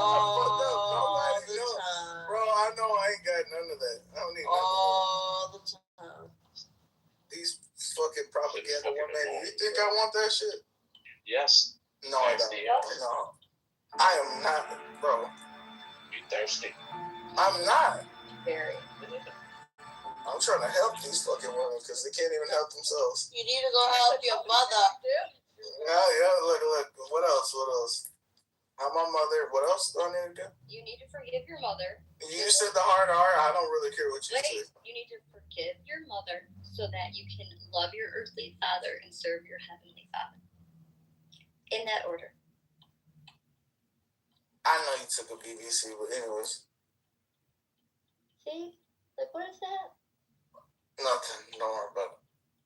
Alright, well, let's let the women talk. What do y'all want to say? I just want to know if you would kiss your mother with that mouth. Die by the sword. I live by the sword, I die by the sword. Would you ask your mom if she got some BBC? Well, that would be a weird question to ask. Right. And that's how it sounded in this room. Are you my mother? I'm not, but I'm just saying as a woman, that's how it sounded. Weird. Do you say the hard R in public? In public. Wait, you said it. You said it. Why are you doing I didn't say the hard R. I said the... What is the hard R? I am called a sand N-word on this app every day. You are a fucking psyop. I'm not going to lie. And what are you? A degenerate. No, I'm not. I'm just... A kidless, degenerate male. Yeah, because I have to deal with women like you. Who wants to fucking procreate with a woman like that?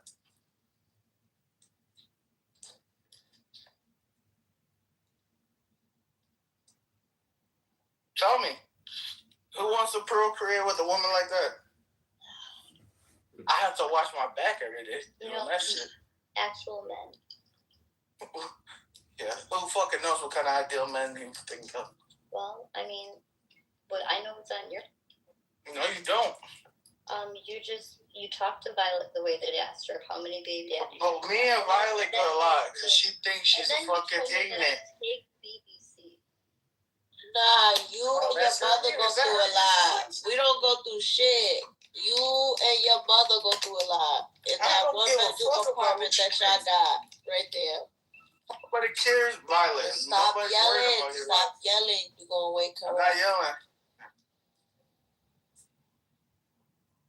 I'm doing my job right now. Alright? I'm conquering the world while y'all fucking talk.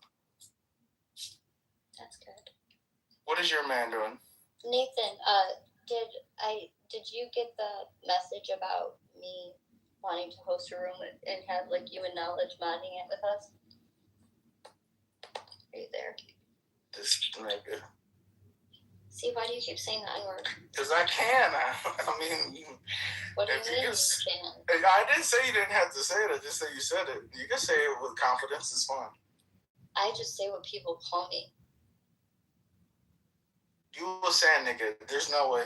My family's from Lebanon, sir. Yeah. Thank you. Also, damn. So news. You said that you're an N-word. I don't believe you. I think you're a white man. No. Well, you can say that. I'm half. I'm German, too. You sound like one of those white beta cuck males. Oh, okay. All right. Throwing attacks. Okay. Throwing attacks at me is crazy. I'm a mutt, I guess you could say. Well, don't talk about yourself like that. Go on, the good way. You got the good things.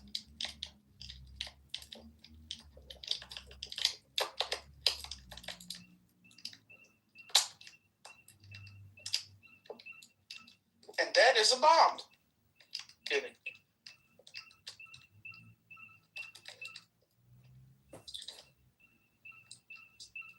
Why the fuck is this? I'm gonna be in my phone. It's so hard, shit. Why is everybody quiet?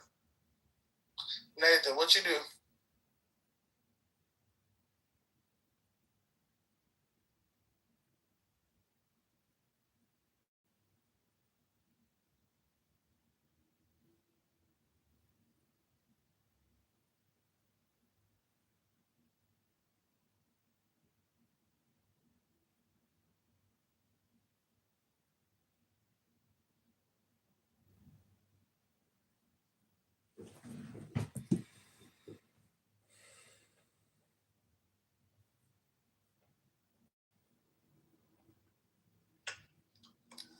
What's going on? We all cooked or what?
Oh, sweet dreams. Looking forward to chatting with you more.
The CIA know how to make faces that look like real people. There was a couple in the CIA. The husband is not with us anymore, but I met the wife, Joana Mendez. She showed pictures of herself as a black male. And that face can be put on in a couple of minutes, and it's indistinguishable from a human face. Now, what you focus on now is two things. Gait, that's very difficult to change, and footwear. Everything else on what you wear that you can change it very quick, but shoes, people forget about that. The CIA. If you're a small content...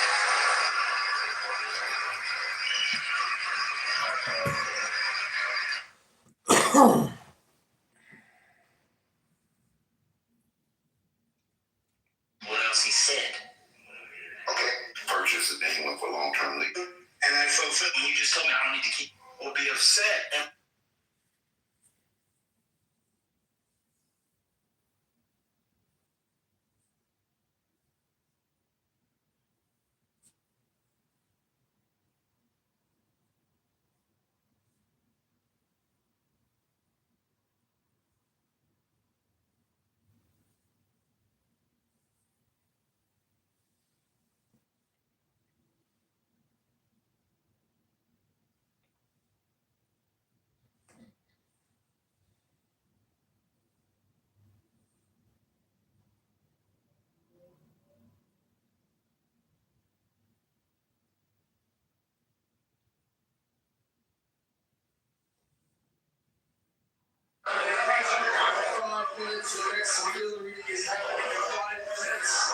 anyone that wants to hear me go off, please go downstairs. The next, please go.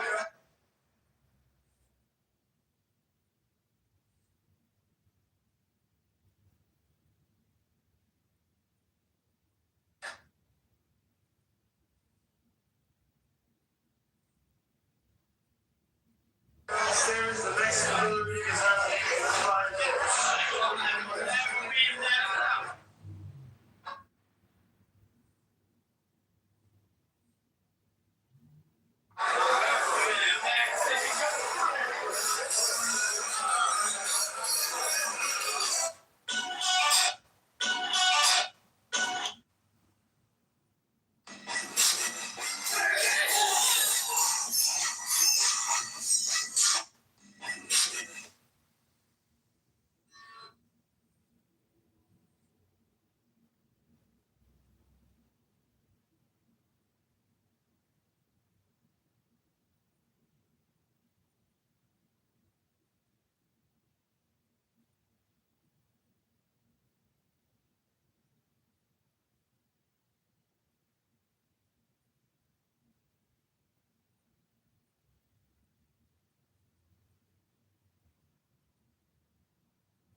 John Kitover with the John. This.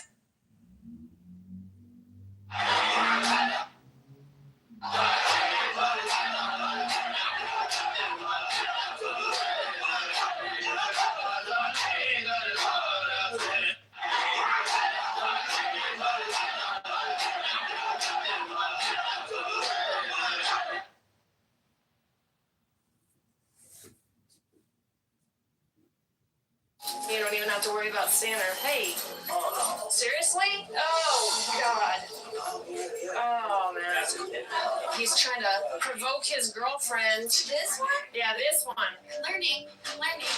I just had this whole conversation with her. Wow. That's why I let her get me up. That's what? That's why I let her. You let her beat you up? Yeah, I let her. I don't really see any marks on you. Man, don't feed women alcohol. They'll attack you. He said he was feeding you alcohol. Feeding you? Yeah. No, I think I fed myself. It was my friend's 24.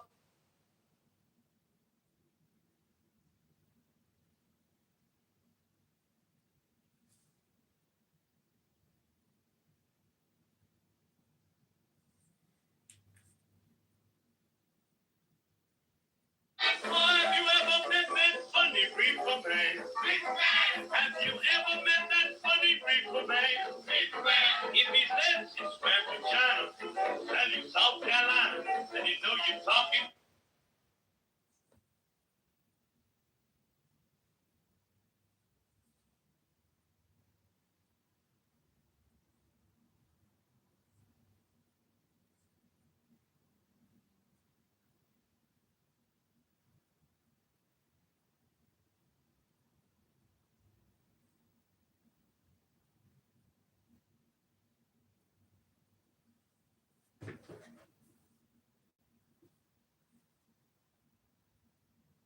Because I want to serve and protect my people.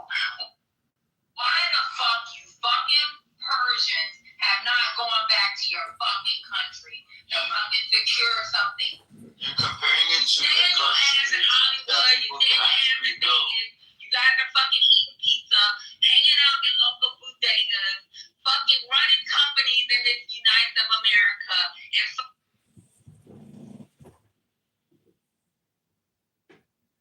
Okay, great.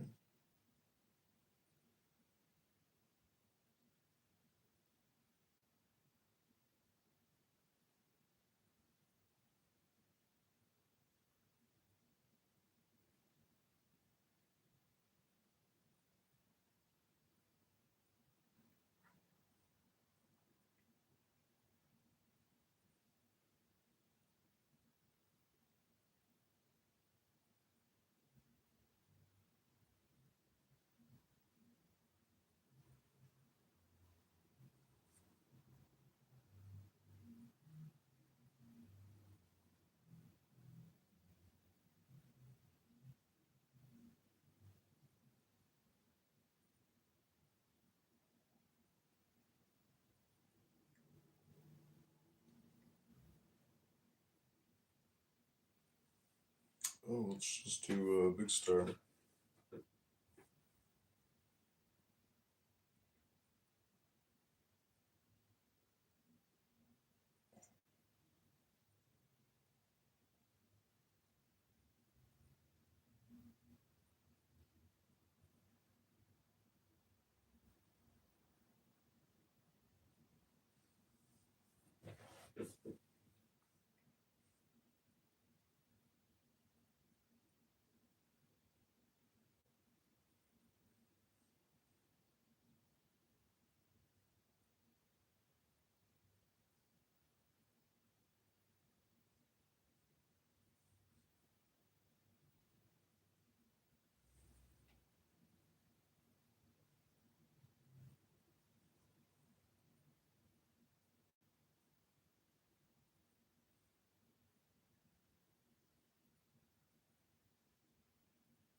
Precisely 500,000.5.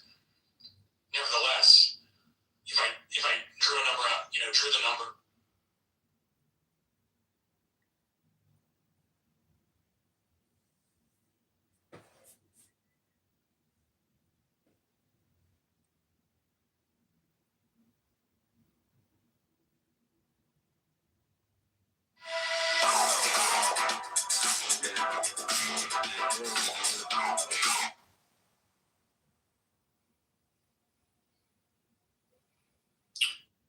Bunch of other things. It can be yoga, it can be martial arts, it can be a ton of stuff. But most people, until they take on some kind of training, they spend their entire lives with their body in one place and their mind somewhere else. Your body is right here in this room, sitting right here where you are now. Your mind could be in a million different other places, not even in the present. It can be in the past, it can be in the future.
You hear that, Pockets? I did not move weird.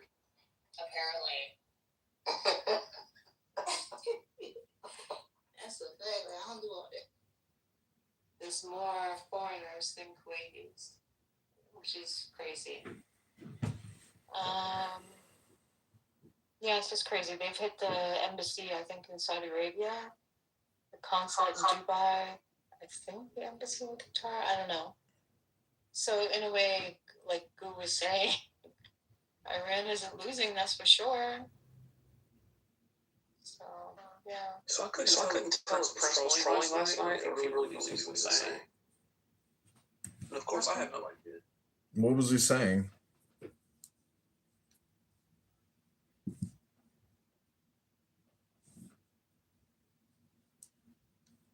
Wait, where did Bima go? Let me see. Try to ping Pepe in too. I tried, but he. Hello? Hello? What was Prince saying that was surprising to you, or?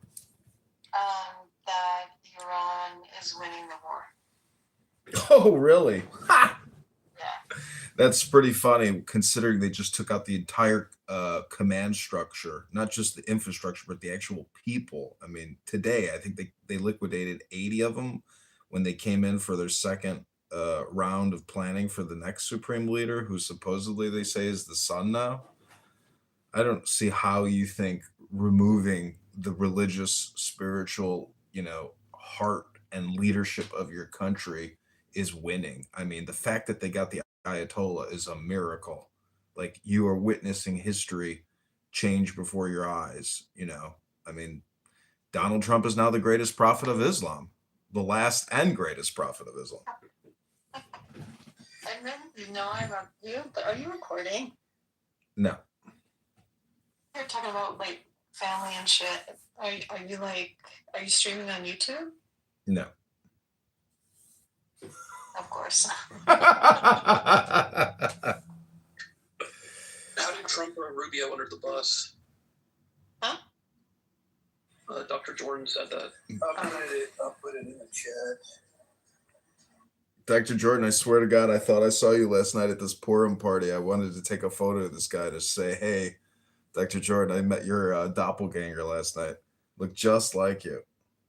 Who was that? Just this guy at this Purim party I went to. He looked so much like you. I was like, man, maybe they're related or something, but. When you're out in public, Kitover, do you have the same personality if you on Clubhouse? No, obviously in the real world, you can't scream and act retarded. You have to because here it's a safe space. And I'm behind all these cameras. I'm putting on a show. I'm trying to create super stimulus, but in the real world, I don't want to be super stimulated, and nor do I want to be super stimulating unless I'm on a stage getting paid for it. Your East Indian persona was fantastic, by the way. Nobody picked up on that. I was so impressed. Which one? The I just one? figured you'd have to it would carry over to real life at some point. I mean, in the 7th grade, I played Franklin Delano Roosevelt in Annie. So I've been acting and reading scripts and doing performative artwork, for many, many years. But Clown House to me, it is what it is. The fact that you can now monetize it, which should be pretty cool. I don't know if it'll actually result in anything, but it'd be pretty cool to bring in a couple extra thousand a year from Clubhouse, wouldn't it? Who are your top 5 Clubhouse characters of all time? That you study people so much. Who are the most interesting people to you? Good or bad? There's just a lot of people. It's too many people to really try to rank anything, and people drop away. But there's just these consistent rooms that I think will probably actually be able to, possibly monetize, or the top leaders. Obviously, politically correct will, continues to be the biggest room on Clown House, I believe. The 40 Acres and a Mule. There's a couple black rooms, that'll do well. Chillism is a perfect example of a never-ending mind virus from Nathan, the artist. Can you use EBT on Clubhouse coins? That's a good point.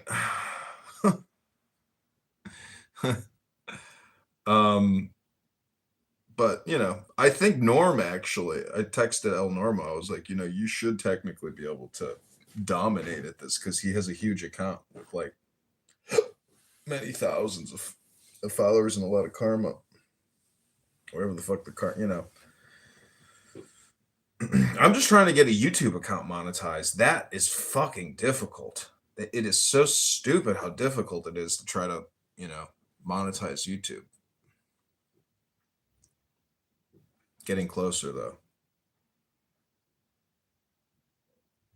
Maybe you can go out and prank people or climb tall buildings and do stunts. Well, I'm doing Sora. If you go to John Kitover on Instagram, you can see my Sora videos. I'm putting out, write in John Kitover 6, remove Darren LaHood from Congress now.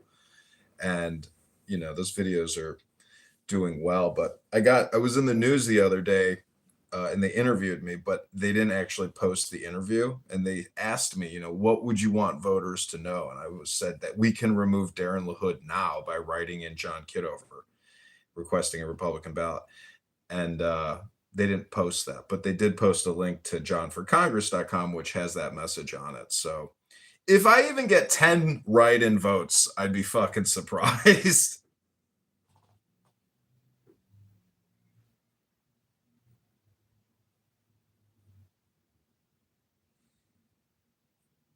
Are you at the gym right now, Dr. Jordan? Wait, what'd you say? I missed it. I said if I even get 10 people to write in John Kitover on election day, I would be surprised. Well, if you can do that, Indian, I might get you a speaking gig. Speaking bureaus, when you're listed on a speaking bureau, a lot of comedians get into the speaking industry. You could make some money, like upwards of $10,000, $20,000 getting booked to do some impersonations, like your Indian Indian piece was fabulous. Oh, are you talking about I can't believe critical thinking for him? Yeah. Yeah. That was funny. No one knew that was you. I knew that was you. And I actually put it in Gary's, because someone's like, God, who is this guy? They weren't questioning the person's heritage, they were questioning their politics. And I'm like, oh my God, it's Kitover, you idiots. That's a one. I mean, that's hot stuff. I was rolling. In part because no one figured out that it wasn't a real person. Thanks. Yeah, I've been doing my Indian impersonation for many, many years. My uncle used to love it. He would always call me up and say, John, let me hear your Indian impersonation. So I just don't understand. We could call you Hindu John. That would be kind of funny. That's a good name. Call me Guruji. Guru J. Guru's a better one. Guru K. I don't understand why all these people have Trump derangement syndrome. He is doing what no other president had the will to do before. These are very precarious times, and I am happy to be alive during them because, like the saying says, may you live in interesting times. And Prime Minister Modi, despite his concern, he is telling the people of Qatar that he is with them and that Iran is acting flagrantly by launching these missiles at neighboring states. We need peace and de-escalation of violence immediately. Otherwise, the entire region may become engulfed in an unstable war. I mean, it was fantastic because you went on for about 2-3 minutes to a captive audience and critical thinking, and people didn't know what to do. It was hilarious. Hey, thank you patiently for waiting. My name is Dexter. How may I assist you today?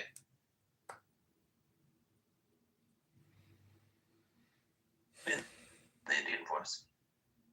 Hello, my name is Dexter. Thank you for calling customer service. Yeah, that was funny how they didn't know how to respond to me because it's like they don't want to be rude to somebody who's, ethnic or racial. Like, if I was just John Kitover, they would have kicked me or they never even would have brought me up. But Exactly, and that's why I think I didn't text anybody. I let it go for a bit, and I didn't say, take him down or I wanted you to keep going, but at the same time, I wanted them to know that they were being totally fooled. It was hysterical.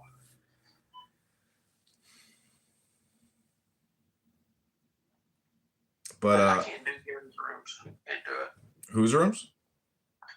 Gary with the picture The Yeah. camera on his shoulder. You just want to slap the shit out of him in that picture. Yeah, he screams during his monologue. And he's kind of like Steve Appel in a way. But it's a pretty successful room. And talk about monetization. Actually, he should be able to be a monetized, account on here because he's got a daily show that brings in a big audience. Yeah, but his contract probably doesn't let him do that. Well, he got laid off, and he said that he got a job offer from Fox News immediately. Oh, he got laid off? Yeah. Oh, I didn't know that. But he said he got an offer from Fox News immediately because networks recognize talent. I don't know if you ever Googled him and looked him up on YouTube. He's been doing the same show for like 30 years in the beginning of the internet. And like, he was doing the same thing and recording himself doing his show. And I want to hear your impersonation of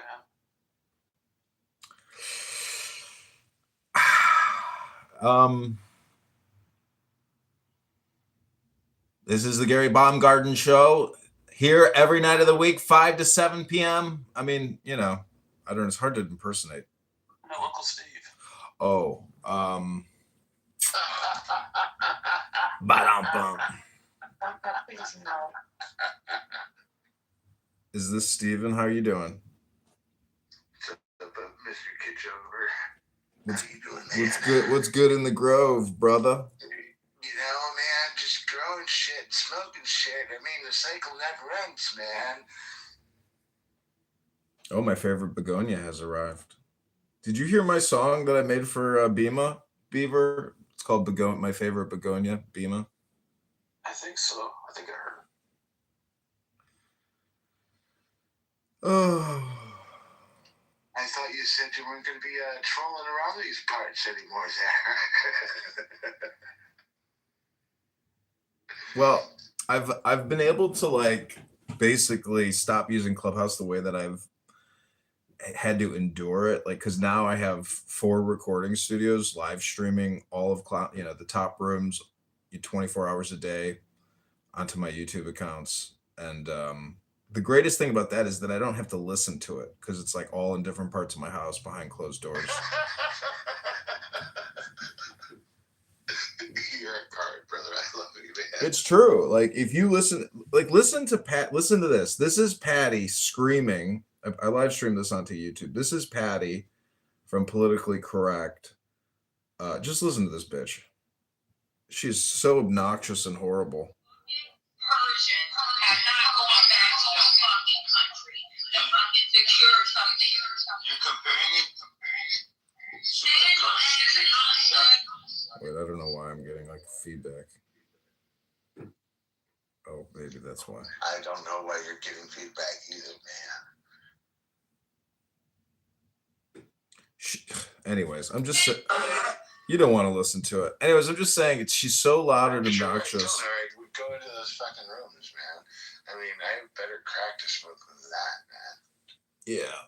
I mean, like so the thing is, while I'm recording, I'm sitting here reading books and enjoying life, as opposed to like processing what they're talking about, which is total waste of time. Anyways, it just shows you that people don't know how to use their time effectively, that they come on here and just get wrapped up in completely pointless, useless conversations all day from 8, I can live stream chillism. These rooms go for 24 hours plus. Like I don't have to go and reset it, restart it. It's just unbelievable that it's like, this is what people will do with their lives indefinitely. I mean, Clubhouse probably won't go away. So happy for that. Yeah, no, it is incredibly intense. I mean, I've been wrapped up in it, but not that bad, but I've always had a kid to raise too. So it's like, hello, reality. But yeah, it's always a great escape from reality, but you got to believe it for what it is. But it is some people's reality, man. It's crazy, bro. Crazy. It's instantaneous propaganda. Speaking about propaganda.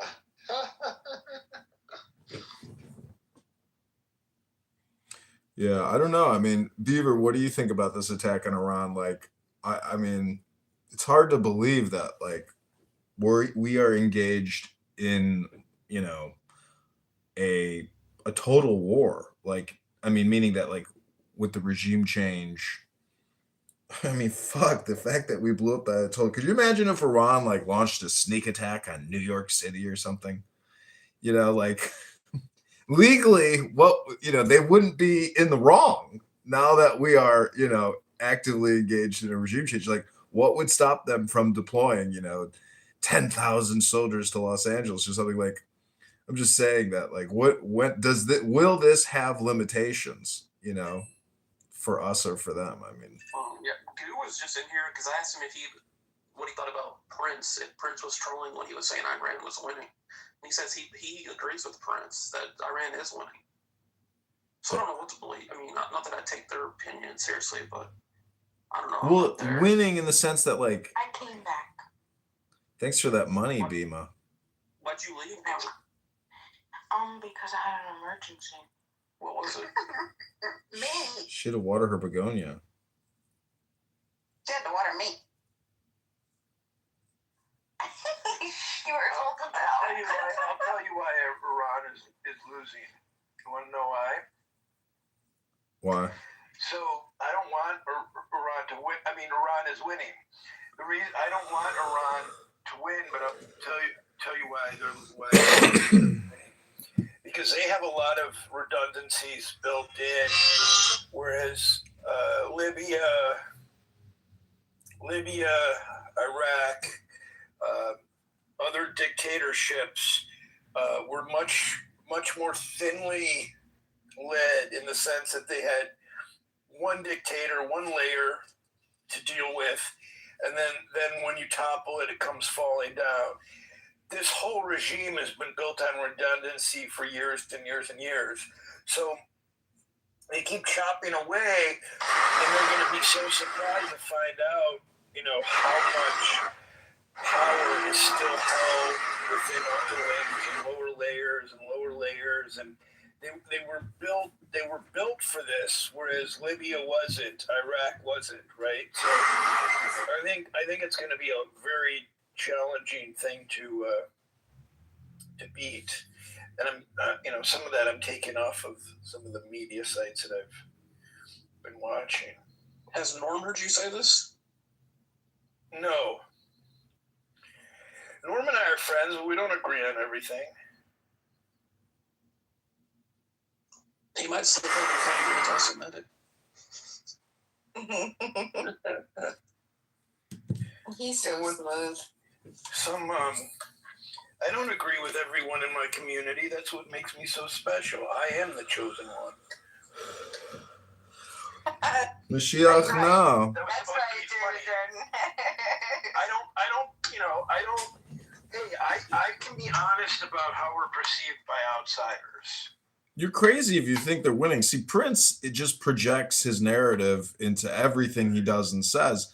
But the fact is, if Iran has only killed 11 Israelis and the entire upper echelon has been liquidated, how the fuck is that winning? That's not winning. Iran is collapsing rapidly. And it's not going to stop. And it's, you know, until Congress can convene and either shut it down, I mean, it's not going to stop. And, you know, people can scream and cry all they want. Trump doesn't care about the future of the Iranian people. He wants to take this as a win for taking out the Ayatollah, which makes sense, right? That's what he wants to do. So his idea of a success story is far different what the Iranian people are, and that's why I almost laugh at them, because I'm like, are you serious? You think this guy really cares about you? He's going to wipe out a government, and either worse factions are going to come in or no government's going to come in, and you guys are going to be on the streets living. I could be wrong. I also think Trump is a master. He thrives on chaos. The other thing, Rubio is such a psychopath. Look how calm he is. Right? This guy is so calm and too smooth, too cool for school. Trump kind of, I was impressed when Trump actually said, though, you know, Israel's I'm going to force their hand. They're not forcing mine. He's kind of, I mean, that was kind of funny, to be honest. Anyways, I'm rambling. See, the thing is, everybody makes money on this. The Russians make money. They're the second largest defense manufacturer. We make, like, Iran, the transfer of the energy point, like Ukraine, Russia, that hot spot has now transferred to all eyes on Iran. So war is a racket smelly butler. I mean, this is just a huge money-making operation. And So John, where do you stand with it? Are you in? Because I mean, like, I don't want to assume, but I'm hearing things, and it could go pretty much. So, what are your thoughts of what's happening in Iran right now? Is this good? Is this bad? it's like shocking. It's unbelievable because, but first of all, the Ayatollah is no more. So people still talk about him as if he's alive. He's gone. And it's hard to like really know in your head, like, oh, okay, he's really gone. You still think that there's like this, snakehead, which is in charge of this massive body. It's gone. So that goal in itself is such a huge victory.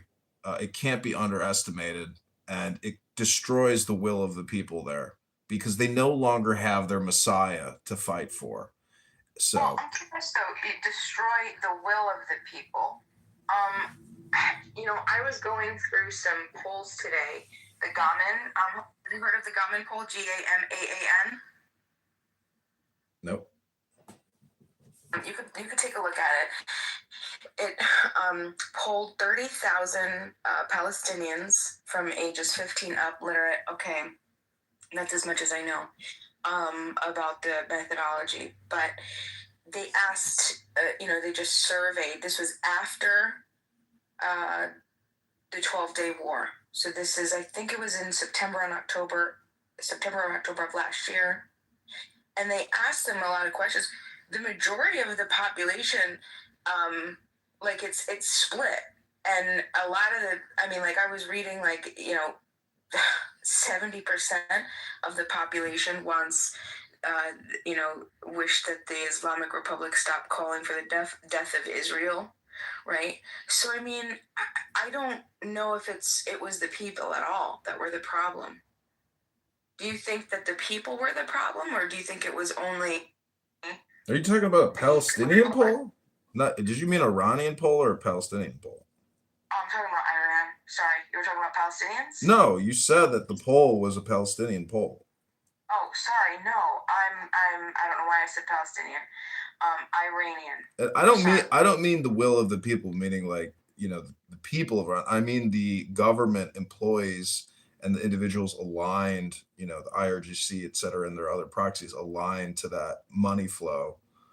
But, it's just one of these things where it's like, no, I love Iranian people. I've dated many Iranian women. They're beautiful, wonderful people. Their food is amazing. Their music is amazing.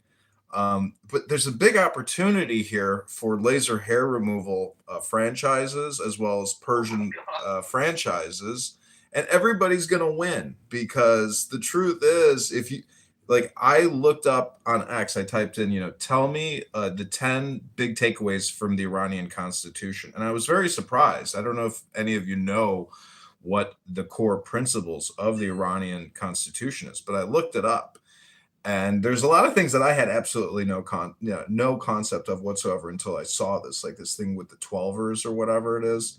So there's just a lot of shit in that constitution that I didn't know about. But, this is one of those things where it's like, is it a war crime? Because if they did get a nuclear weapon, and let's say they detonated it, over Tel Aviv or something, would we all regret it then? Yeah, we would fucking regret it. We say, we never should have let this happen. I know it's hypothetical and imaginative, but anyways, but the thing to always remember is that this is real politic, active, moving, fluid. Like, this is a chessboard. And just because, it's a horrific, you could call it a war crime or something, but the whole thing is it's real politics, it's politic in action. And, conflict, these battles are the extension of polity or the extension of politics to try to achieve, whatever political aims that Israel and the United States has. But people are salty, like Tucker Carlson saying this is a Benjamin Netanyahu decision. And there's these grand conspiracies with the Epstein files, but it's not, it doesn't matter. Like these are just the complaints, but the truth is Donald Trump is in control, but he's got a big rash on his neck. Did you see the big rash? So he's stressed, but the thing is, this whole thing is for Trump and his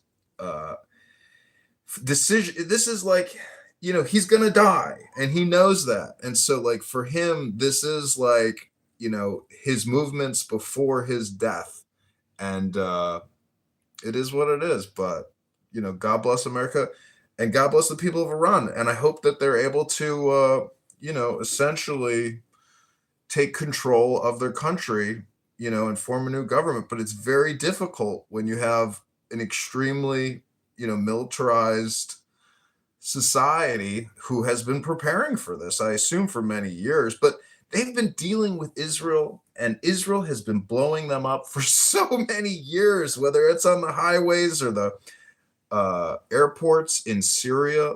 This is in Israel's industry. It has become an industry between Israel and Iran, and it's just unfortunate that all this money gets invested in weaponry. I'm a former soldier, and it's like the way we live our lives shouldn't be this type of militarization. It should be more art based, it should be more science based. It shouldn't be based on these conflicts. But again, this is not just an America problem. This is a Russia problem too, because Russia, and this is all historical from World War II. This is legacy.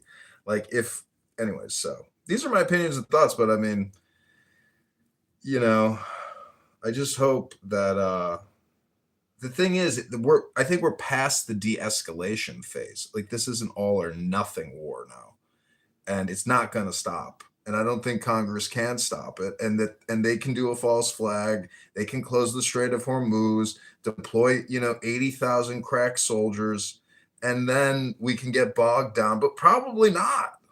Who knows? Like, the thing is, in Iraq, there was a civil war between the Sunni and the Shia. So there's just so many moving factors in this. The Saudis, this Shia Sunni divide and conflict, let alone they got the guy from Syria, former Al Qaeda, shaking hands with Trump, and maybe he's going to get involved. There's just so many people that probably want to carve this motherfucker up and have it for dinner. So, but R.I.P. Ayatollah. So did you learn anything about the two arms of the military? Somebody was talking about it earlier, and unfortunately I wasn't able to grab them long enough to get the details. But the two different arms being the IRGC, like the SEPA, if I'm pronouncing that right, and then the you go get the Artesh. Yeah, the IRGC is composed more of loyalists, and they protect they're the security for the regime, basically. But the Iranian army really patrols the borders and deals with more, almost international relations in that regard.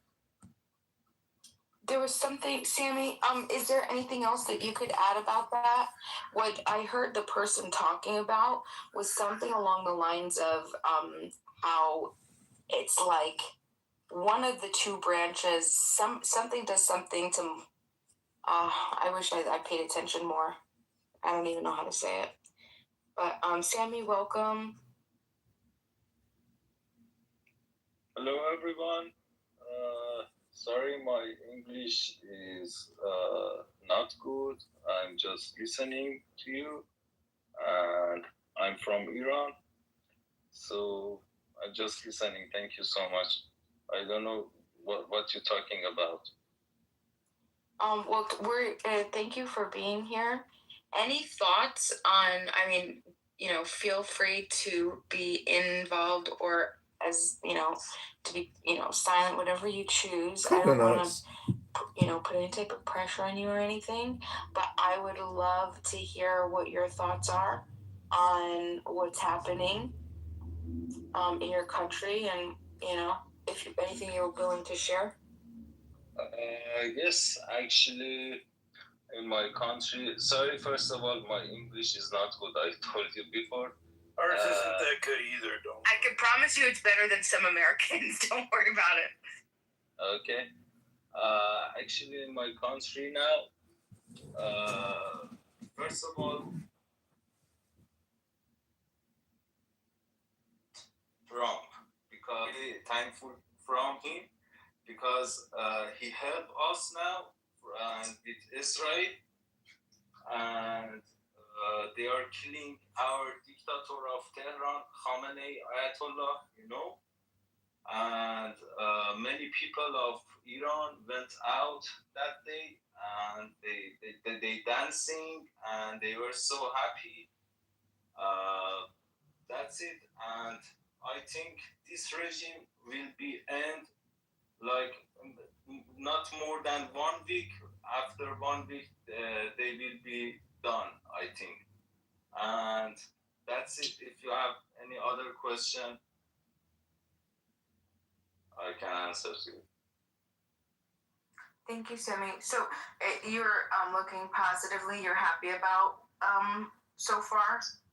Yes, we are so happy right now because this regime will be end as soon as possible. And also, I was in another room, and I don't know why they told me, why are you happy that United States and Israel attacked to your country?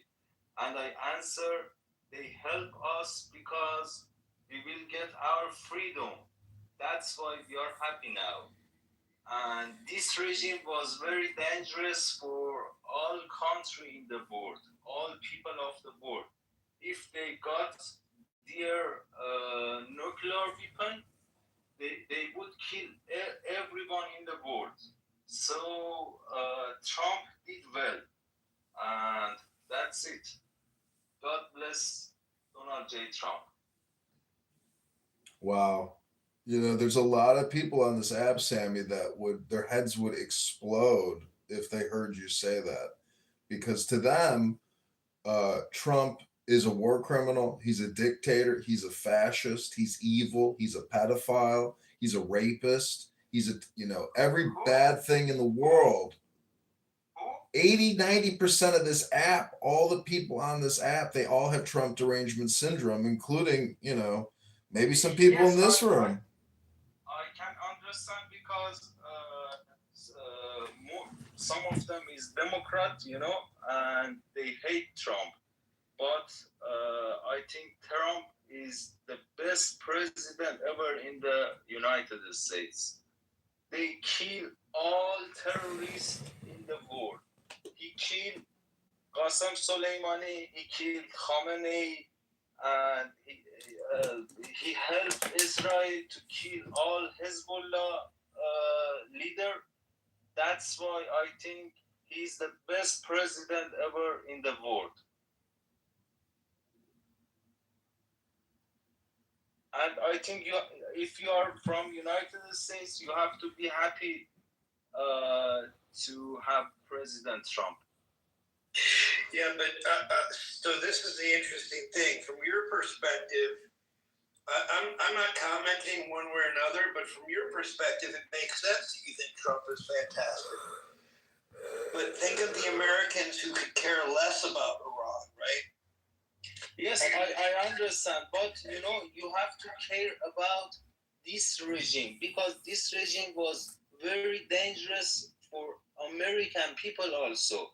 If they got the nuclear weapon and after 3 years, after 5 years, they attack to your country, what gonna to do? What will you to do?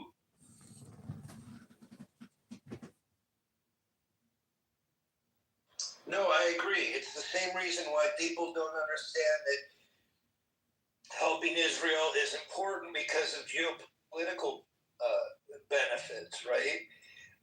But people think that giving money to Israel is not helping them, but it's ultimately keeping America safe. Yes, it's going to be America safe when Trump helped Israel to kill all these terrorists in the world. And I think this is great for you. This is great for your country because after that, no one will kill any of American people. You know, Qasem Soleimani killed many American people. He killed many people, not only American. He killed many people in the world, and he killed it. Well, I saw an interview with the Ayatollah, and the reporter was asking him, do you think your tortures, your killings are too extreme? He says, well, these people are terrorists blowing up our buses, because there was this revolution and they were fighting, I guess, the supporters of, Pahlavi. So it's just, it's all based on perspective and relativity, meaning that if you're the authority and you're the leadership and you're being attacked, well, then those are terrorists. But, what do you think? Because if you look at the constitution of Iran, it has to be according to the Shia religious, code. Anything that deviates from that is, not considered part of the constitution of the country. So I assume there will be a new constitution drafted, if the regime folds, collapses. But do you think that this regime is, basically like the Japanese, are they willing to fight to the death, at whole? Or do you think that they're more rational and they're willing to essentially acquiesce and somehow dismantle itself? Sorry, because my English is not good. You mean after the revolution from this regime killing our people?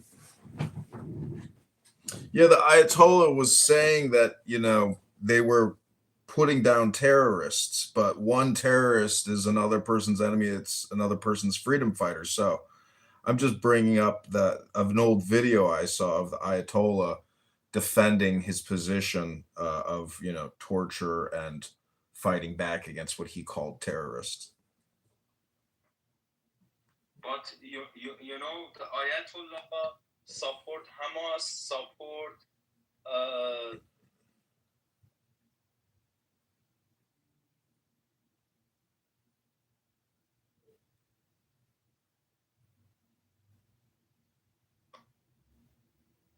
Bro.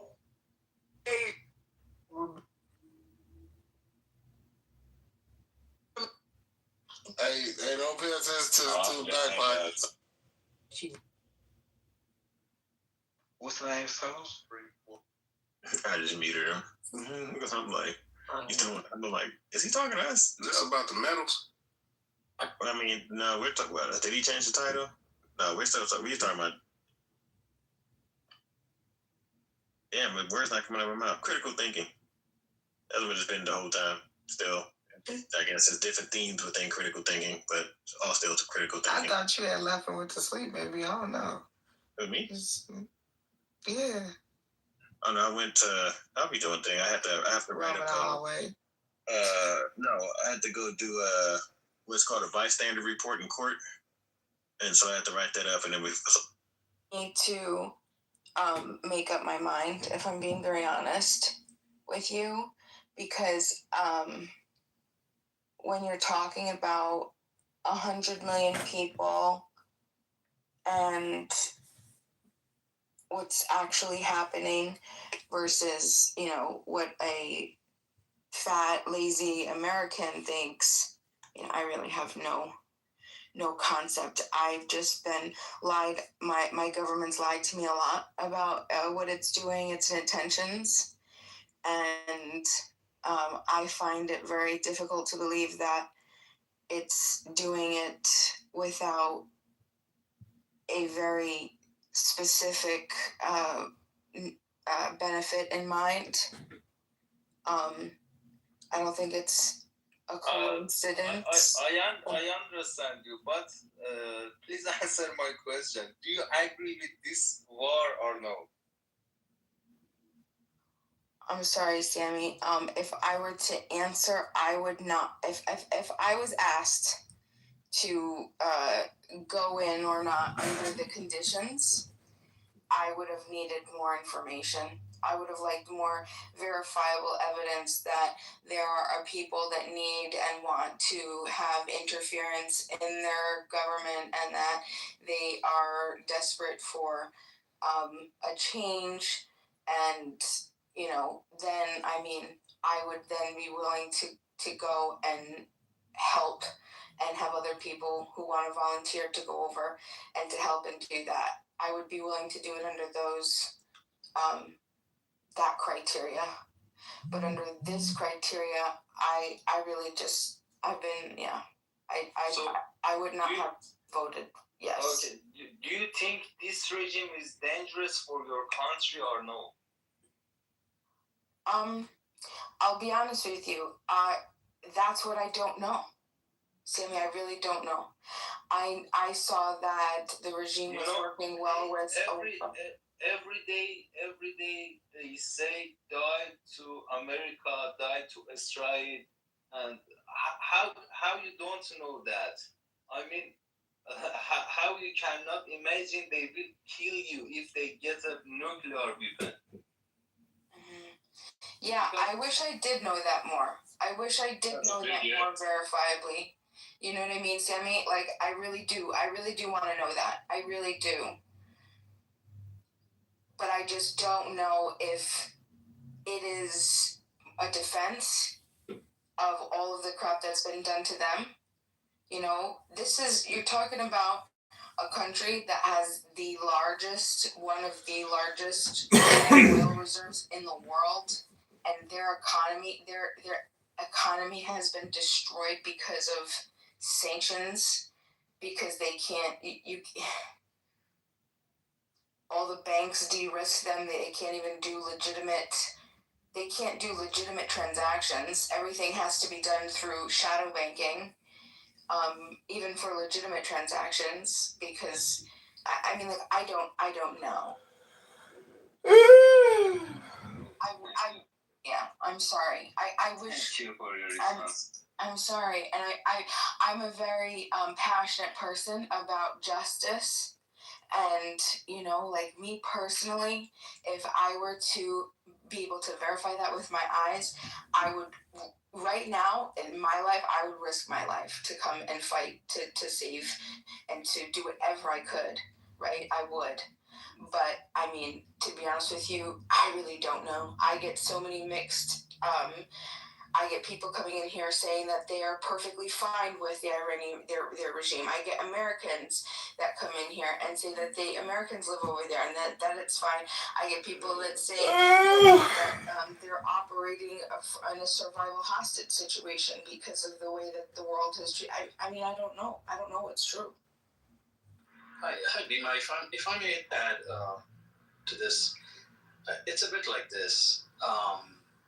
When we were small, when we were little kids, we were given very simple explanations about the world because we can't possibly comprehend. A simple example is if a 5-year-old goes and asks, like, "Mommy, where do babies come from?"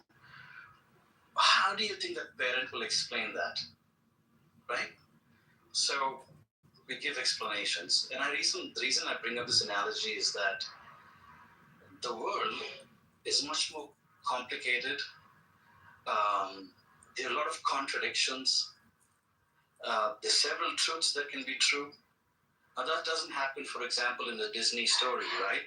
A Disney story has a clear narrative arc. You know, there's a hero, there's a villain, there's the Little Red Riding Hood or whatever it is, right?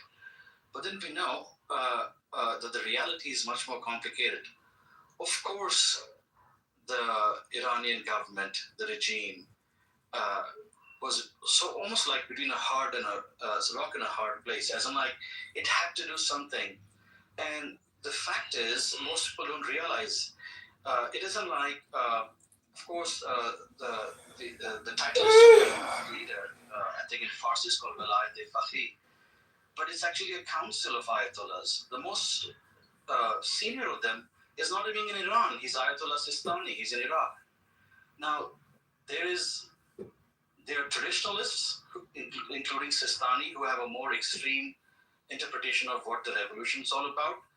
And this has been a constant struggle. And then actually Khomeini was actually a rationalist.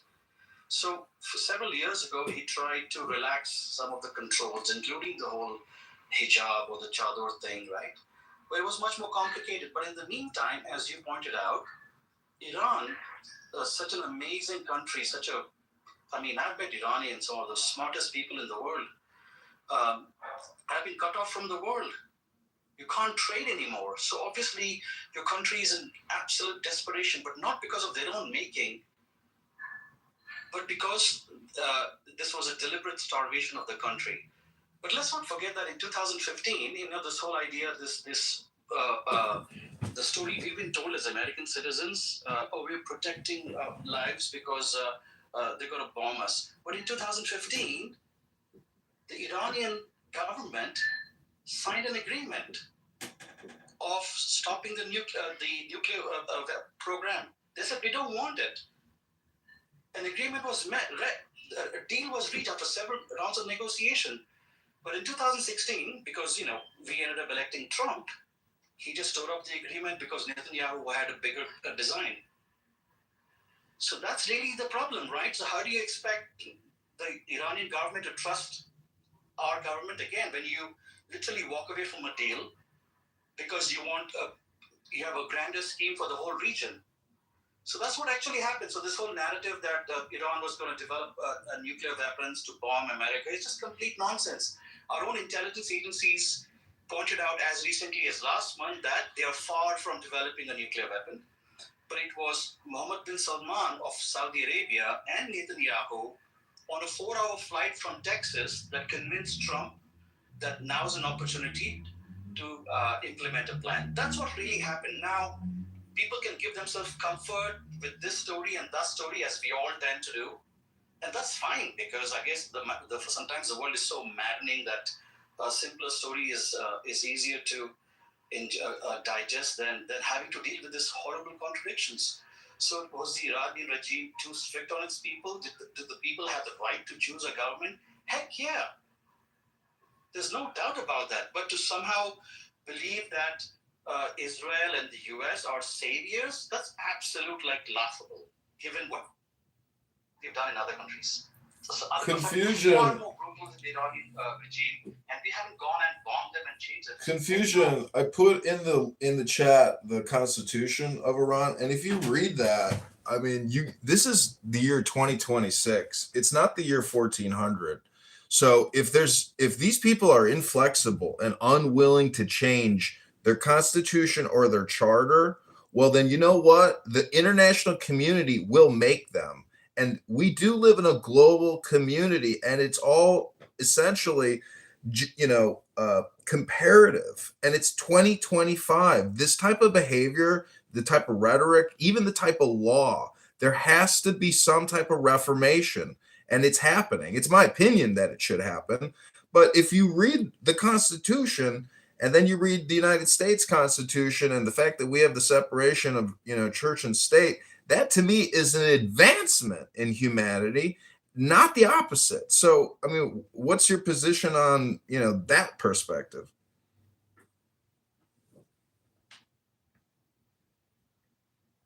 Because we're not talking about an ordinary government here or ordinary people. We're talking about, hyper religious, even apocalyptic, type of propaganda. So I'm just saying, if you want to know what Iran is about, you got to read their constitution. It's their law, just like our constitution law. So I'm just saying that it's kind of ridiculous to say that they are just innocent bystanders without extreme positions. They were, if you look at the history with the Shah and the takeover and this and that, you hear it so many different ways that, the guy that got elected, he wasn't actually elected. He was more appointed. And then the Shah came in and he was a fascist. And then the Ayatollah came in and he became the new fascist. So it's like, it doesn't matter what the history is. It's 2026 and the Ayatollah is gone. And, change is not coming. Change has already happened. No, it's not already happened because they are still in my country now. But what does that mean? They are still in your country. They're your fellow citizens. It's not like it's a body of, militants occupying your country. These are your brothers, your sisters, your cousins. I mean, yeah, I know, but they are still in my country. The regime change didn't happen already. But we will fight for that. We will fight for that. Well, are you gonna pick up a rifle yourself if the U.S. and the CIA and Mossad can bring you ammunition and rifles? Are you prepared to go fight to the death? Yes. Oh shit. See, and it's like comments like that, Sammy, because makes me feel happy that and hopeful, and give me I hope that whatever, because it's in play already, I hope that you're able to get what you want out of this. That's my biggest concern, and that there isn't going to be a entire I don't know how to say it. I'm not smart enough to say it, but basically like a I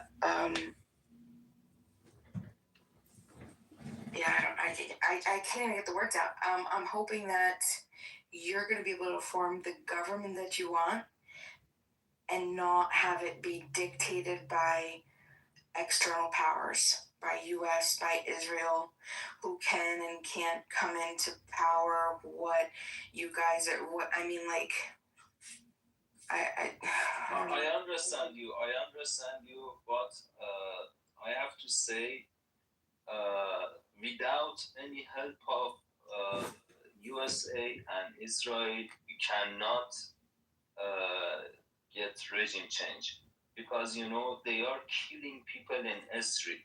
They kill more than 40,000 people in only 3 days in my country, and it is not possible to fight with them without any weapons, because I was in a street in my country on those 3 days, and they just shot to us, and we didn't have any weapon or anything. So you need some power to help you to kill them. After that, people will go out and get their country. I don't know. Did you understand me? Sorry, because my English is not good again. Do it again. Yep.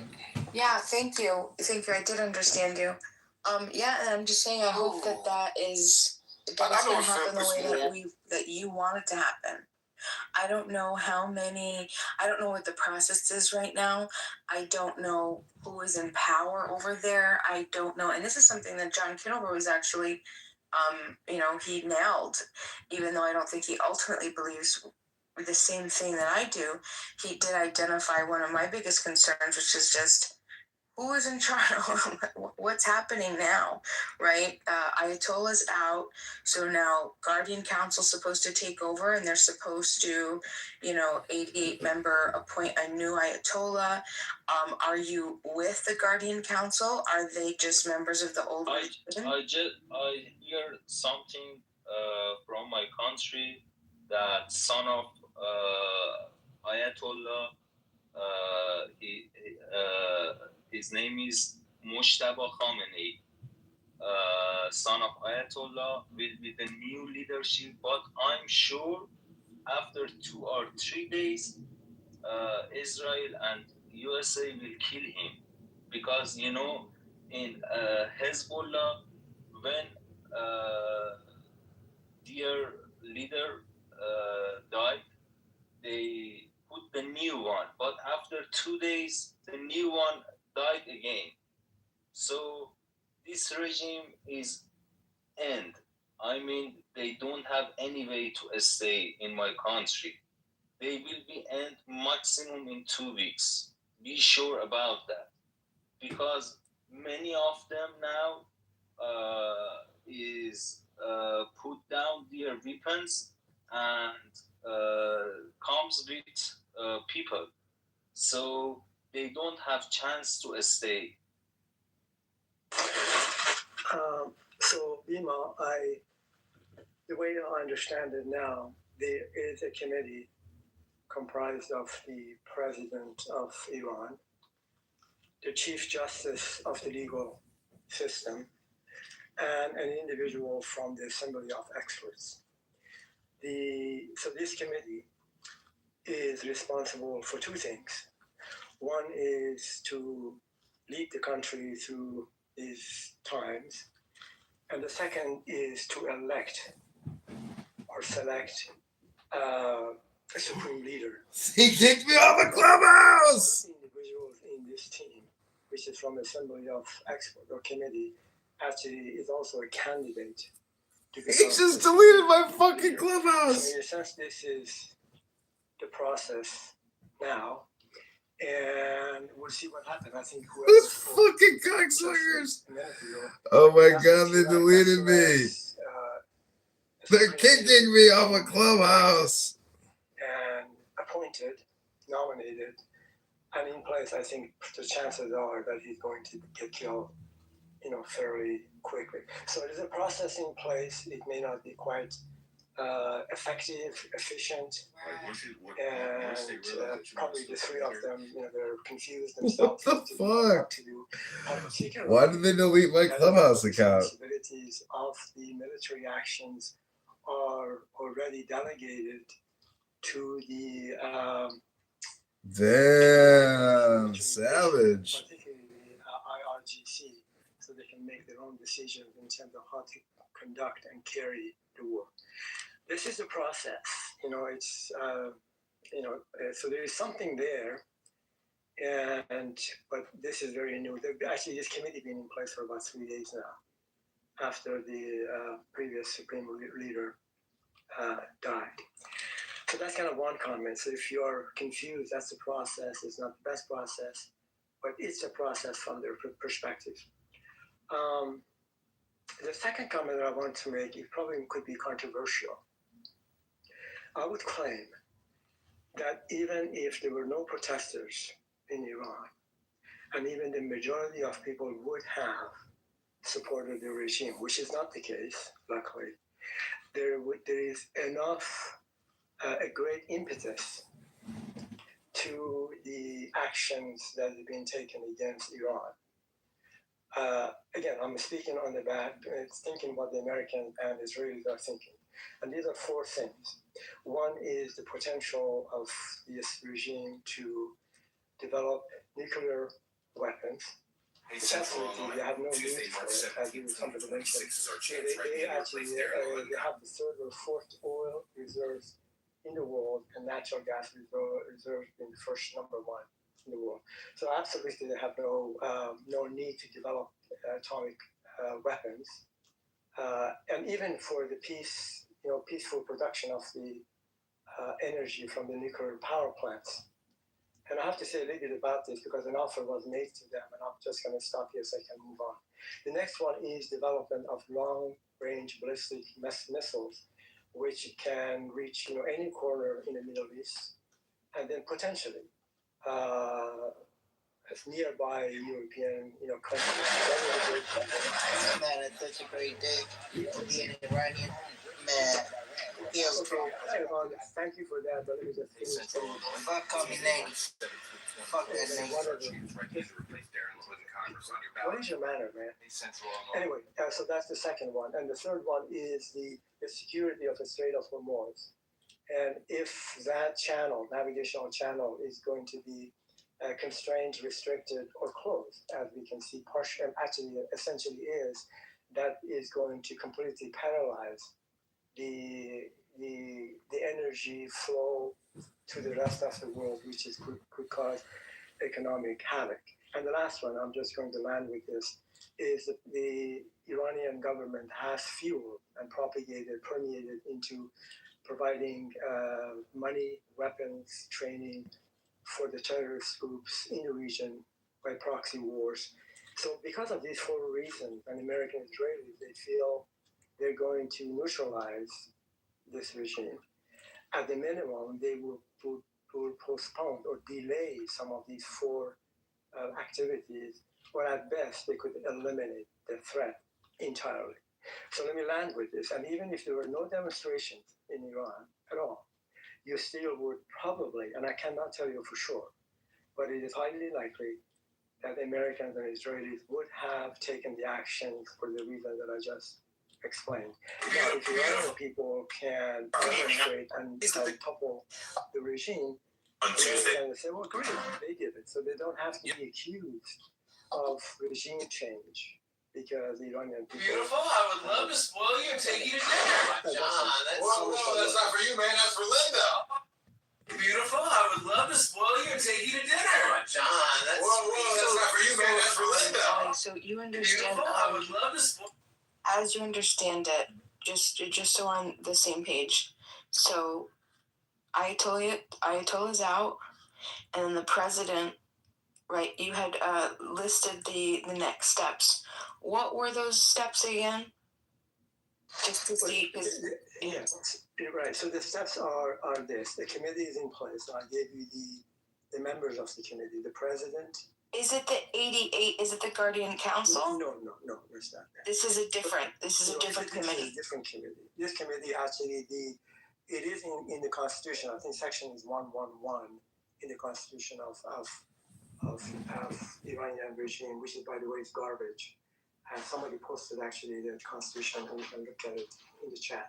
So anyway, it is in the Constitution, and it provides a mechanism for when the supreme leader is killed, is ill, or he decides not to continue, for whatever reason, there's no supreme leader, this committee is being tasked with two things: to provide the leadership for the country in the interim period of selecting a supreme leader, and their job is to select a supreme leader, and that would be it.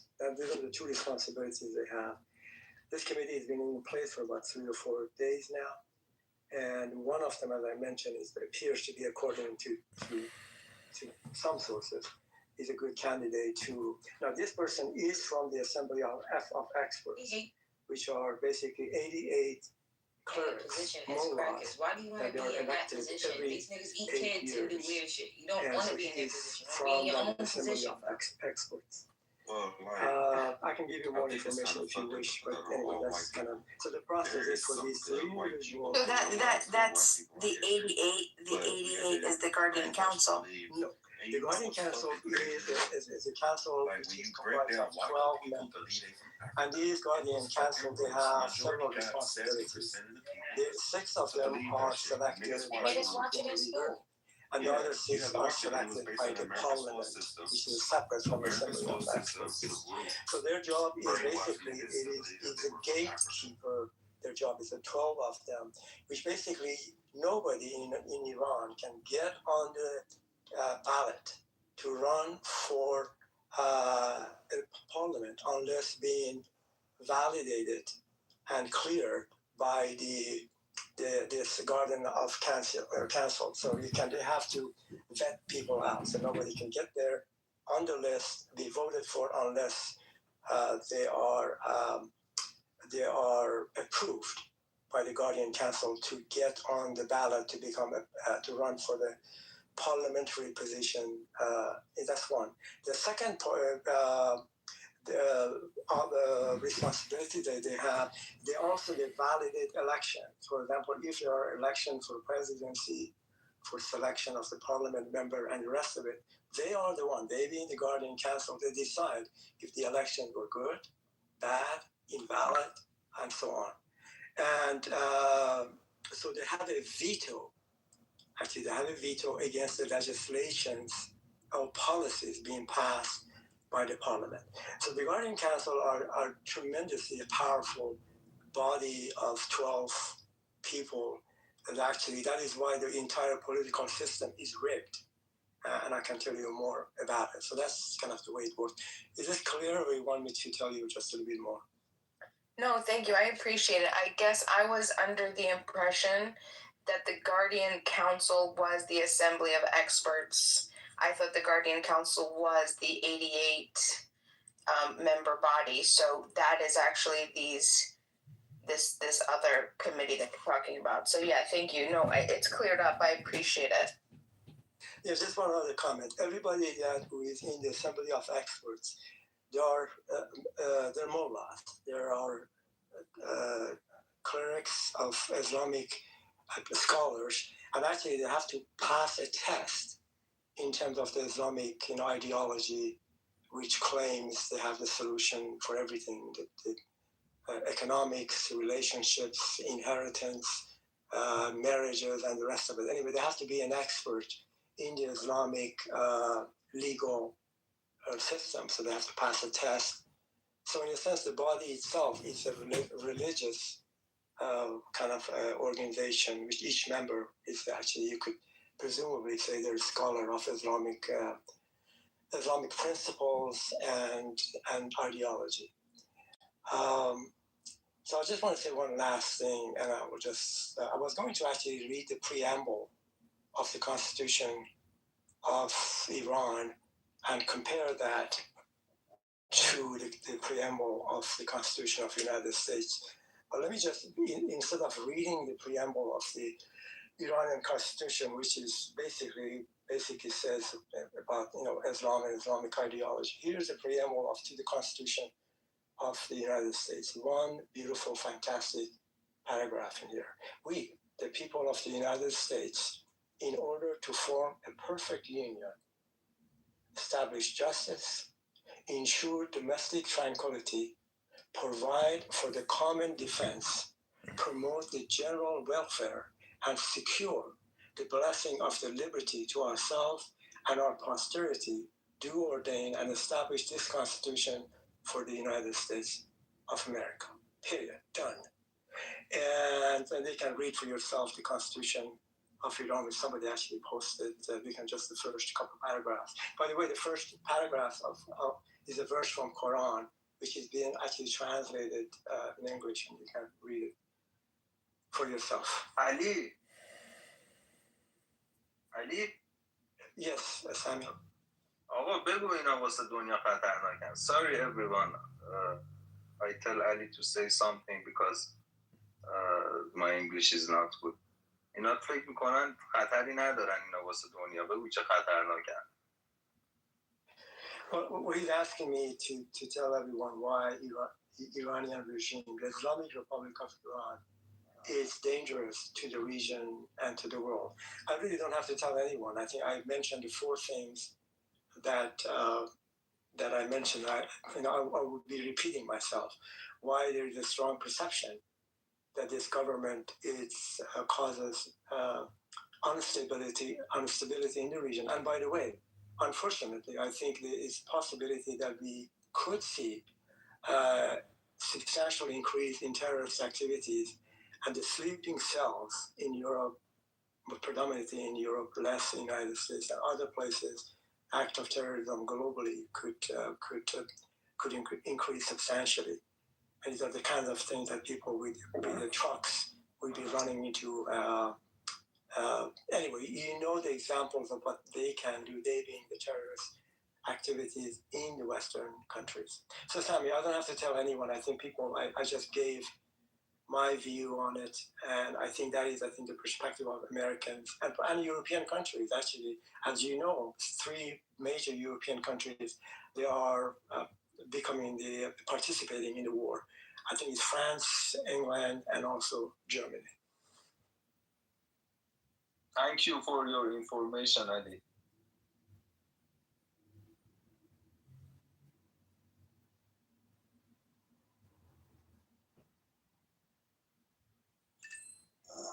Yes, thank you. I appreciate it. Thanks for clearing up the confusion with the next steps. I appreciate that. I guess, we're here. I hope that, I guess the scariest part is just that we just don't know. We don't know what's going to happen at this point. So we have to just have faith in the Iranian people that their will is strong enough to make sure that they take advantage of this opportunity, I guess. I'm with you on that. Sometimes I wonder, why do I care?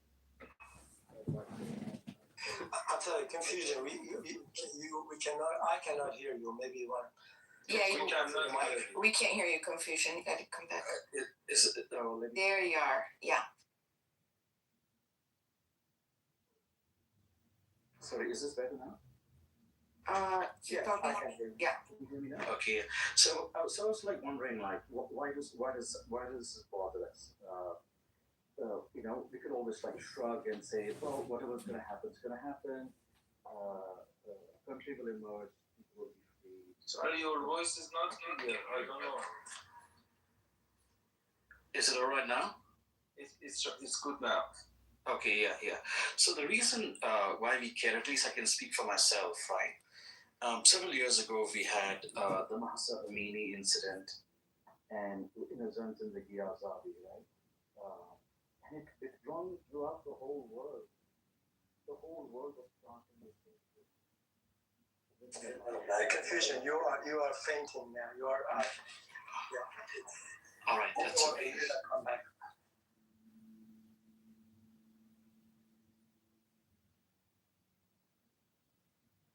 You're not fainting. Your voice is getting weaker. Okay, I'll try one more time. Otherwise, I cannot have another opportunity to say what I want to say. Is this okay now? Yeah, you're. Yeah. So what I was saying was that when Zandagi Azadi, around the Mahsa Amini event, the whole world was crying that chant. All of us, we are the same people who rallied for women's rights. And we are also the same people who are basically saying, of course, we as Americans, we make our choices every 4 years, and that's a luxury. And of course, we have our own disagreements. If you remember what happened in 2024, it was one of the most divisive elections. And paradoxically, we had Hispanics for Trump, we had Arabs for Trump. I don't know if you remember that, right? No. The issue isn't that should the US, should our country so well endowed with wealth and power do good around the world? Heck yeah, that's how we see ourselves. But the question is one of treachery and treason. And when we selectively tolerate absolutely brutal regimes across the world, I don't have to go to Augusto Pinochet in Chile. It's happening even right now all across Africa. And there's absolute killings and brutality. When we selectively choose, purely driven by our self-interest, to intervene, that's what bothers some of us. That's what bothers some of us, because deep in our hearts, again, I speak for myself, we are justice warriors. It bothers us. Otherwise, we can just shrug and say, all right, man, it's going to happen. There's going to be a government. Life will go on. We don't have to feel this angst. We don't have to feel this pain. And as far as people such as Sami, bless him, bless his heart. I can't wait to have my passport stamp. I can't wait to go to Iran. I hope to travel. But the thing is, it is no different of a society than we are. We also had our disagreements in the last few elections. We were absolutely bitterly divided. Depending on who you spoke to, Trump was either the savior, the messiah. People, you saw in the US, people look at Trump as someone sent, by the Lord himself. Could we challenge that belief? Heck no, because it's a belief. And the rest of us saw him as he is corrupt. He's taking bribes openly. How can someone who openly takes bribes have any sense of integrity? The crypto bribes. So yes, of course, we will find Sammys of the world who feel relief, and everybody has the right to feel relief and hope. So Sammy, absolutely, man, hope you have your country back. But there are also others, when Syria was falling, Bashar al-Assad chose to flee to Moscow because he was a true tyrant, Bashar al-Assad. Khomeini knew death was coming and he stayed. He'd rather be killed. So I guess there are a lot of people who admire that as well. But it's easy to, paint any religious leader of any other country to be evil, whereas we also have our own fair share of religious leaders. So I think it's all a matter of who takes away what. All of us want good for Iran. It's one of the greatest countries in the world. And if something good comes out of it, at least from my perspective, Iran being having full participation in the global community, and not being strangled with sanctions as it has been for so long. Yeah, I want to add something real quick. I remember talking to Imran Khan's second wife, Raham Khan, and she was trying to explain to me how the Pakistanis really weren't ready for democracy in many ways. In many ways, dictatorial regimes were much more stabilizing.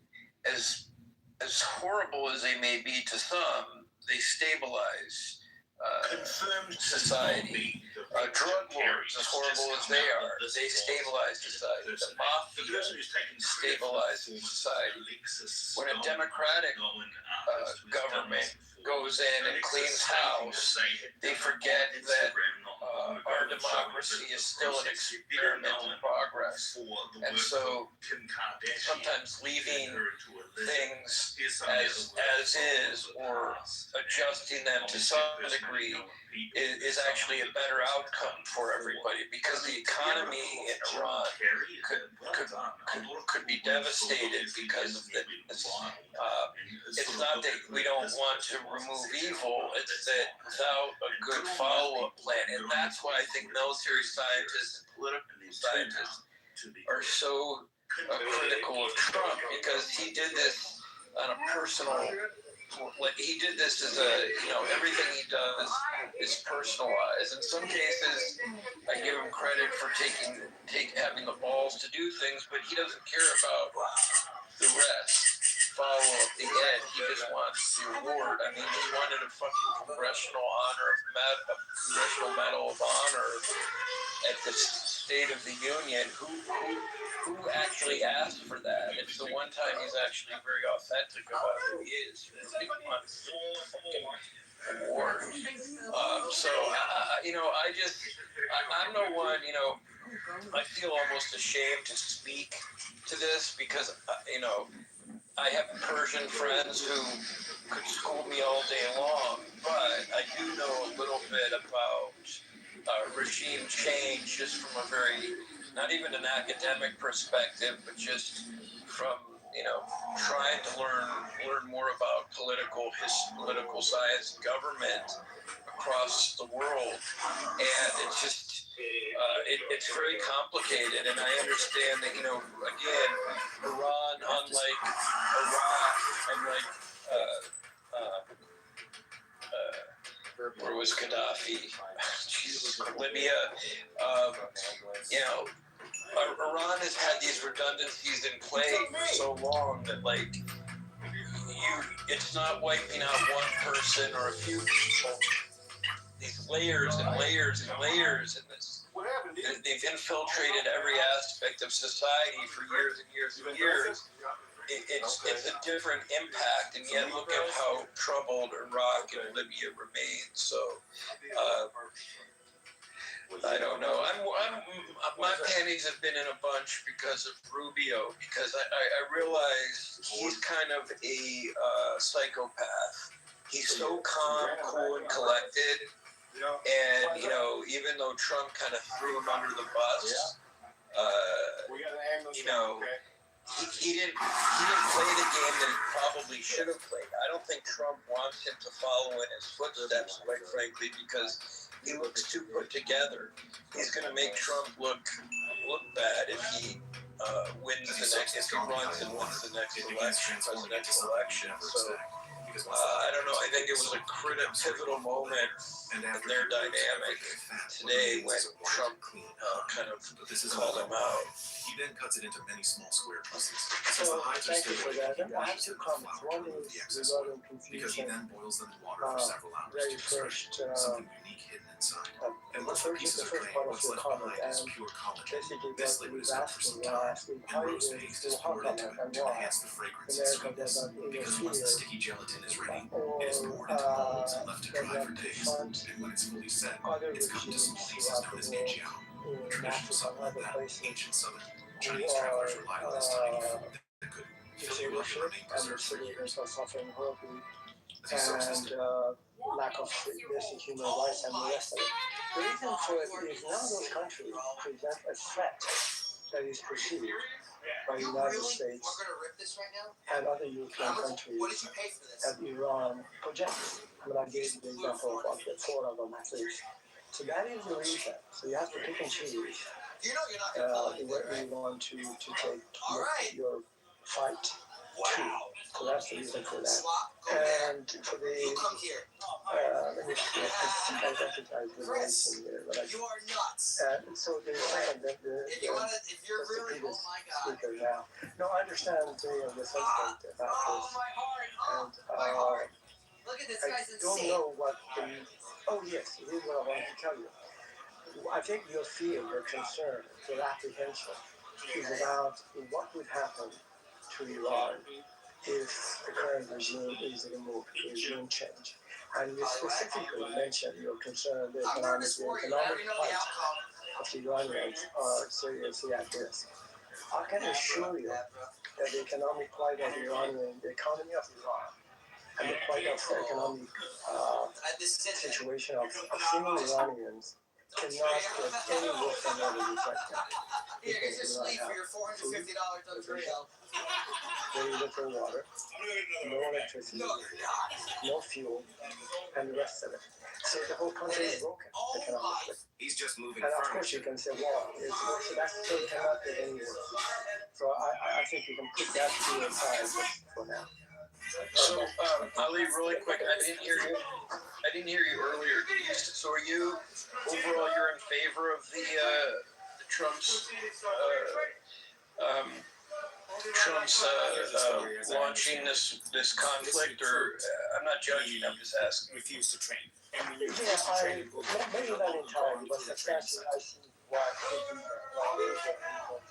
I'm not sure if you're on the stage yet. I would have similar concern. And the four quickly are the nuclear development. Second is the long range ballistic missile. The third one, the security of the state of Vermont. And the fourth one being, fueling the terrorist activity and armed stability in the region, and by extension, globally. Those are the four reasons. Now, I'm not quite sure. I think that probably justifiable. This is what true punishment for poachers looks like. A man had stolen only a few ivory tusks, yes. yet local tribesmen decided he would pay with his life. They covered his entire body in thick clay, deliberately leaving small air holes around his nose and mouth, so he wouldn't die. Thank you. Yeah, no, that's interesting. I haven't seen you in a while. Yes, I think it's. I think that's interesting to hear. In fact, maybe Iranians are welcome to call us out for even. Like, what the hell do I really know? Like, if the French were coming here or got on stage to tell me what I think about, what I should think about, so he told his brother to guard the kill and went hunting again. I don't know. I think most Americans would probably be put off, but most people around the world have accepted that Americans are so U.S.-centric in their thinking that you accommodate us. But it's kind of funny how you look around social media, like on Facebook, I'm seeing everybody has an opinion, but it's one thing to have an opinion about Trump. It's another thing to have an opinion about the Iranian experience. No, I hear frequently when people say on the clubhouse that people don't have a right or knowledge or even the privilege to talk about the politics of other countries. I would say the otherwise. The country, they have certain knowledge, certain sentiment or understanding, and they're perfectly free to even talk about Iran, how its future should form, and what political system people can talk about. I remember just a few days after October 7th, when I got on the stage and started talking about the conflict, and one of the Jewish individuals right here, my friend, he mentioned that, look, this is a family matter, this conflict. You have no business to talk about this. So what I told him, I said, this is absolutely my business to talk about this, be interested in having an opinion. And basically, so this is a family matter, it's a Jewish matter. And I said, I have the right to talk about this. And the rights are really clear to me. First of all, my tax money goes to this conflict. You're talking about the conflict between Israel and Hamas. And my tax money goes there. Second, I am seriously concerned about the regional instability which we can see instability that we see right now. And also I'm concerned about global terrorism. So I have every right to talk about this conflict because I have a stake in it from security perspective, monetary perspective, and the rest of it. So again, here's the situation. People on the stage from any country, where they have concerns about an Islamic Republic of Iran, which has a direct line to Allah in the heaven. They may be seriously concerned about this issue, and using it for reasons or places that they don't wish it to be used. So everybody can have an opinion about it. They have good reasons why they should be concerned. So anyway, I was just you were trying to say, well, maybe you should not be talking about it. So I think you have every right to do so because this is a serious conflict and situation, and this is a horribly bad regime. Not only just towards its own business, its own people, it's just the havoc that it has caused in the last 47 years. So anybody globally can have the right to say something about it. Whether good or bad, I'm not so sure, but you can have the right to speak about it. Let's see what you got, buddy. Thank you. Yeah, no, I appreciate that. Bro.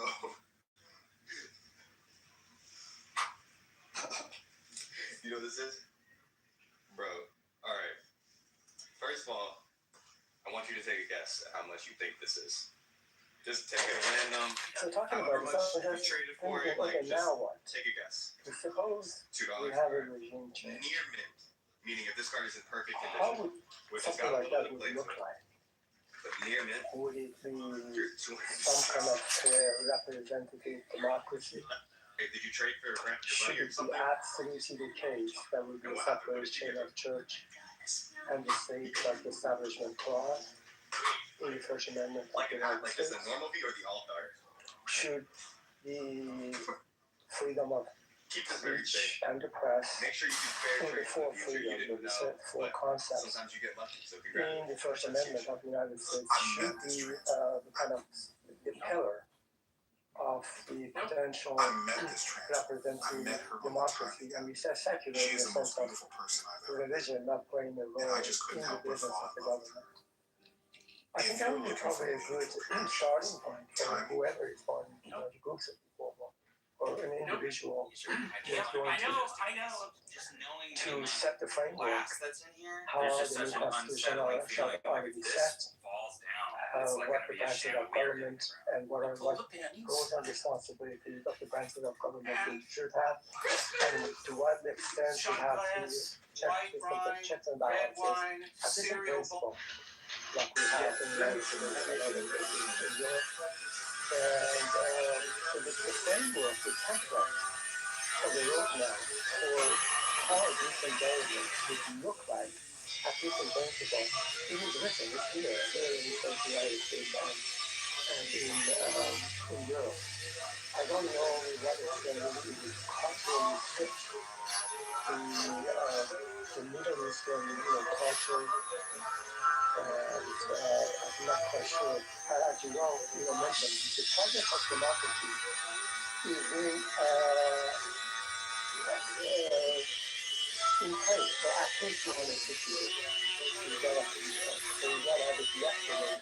Somebody wrote the Constitution of the United States. It's been the target of democracy. It's taken a long time, more than 2.5 centuries to get here. Would any Middle Eastern country is ready in a short time, matter of months or years, to actually accomplish to be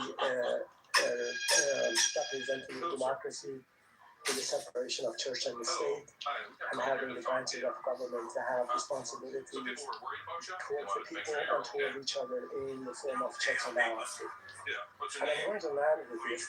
People sometimes confuse or they perceive if there is a voting process when you've got democracy. Voting is the easiest thing that the government can do. And most of the voters in some of the countries are sovereign, where just already determined what the outcome is going to be. So voting is just one of the simplest and easiest way to be an element of the democratic society. So people vote all the time, and you have to use the results and how you can manipulate it. And people get elected, every 4 years, the same individual will get elected. And not only by 80 or 60 or 70%, by 99%. So voting is good, it's part of the system, but it's just the easiest thing to accomplish.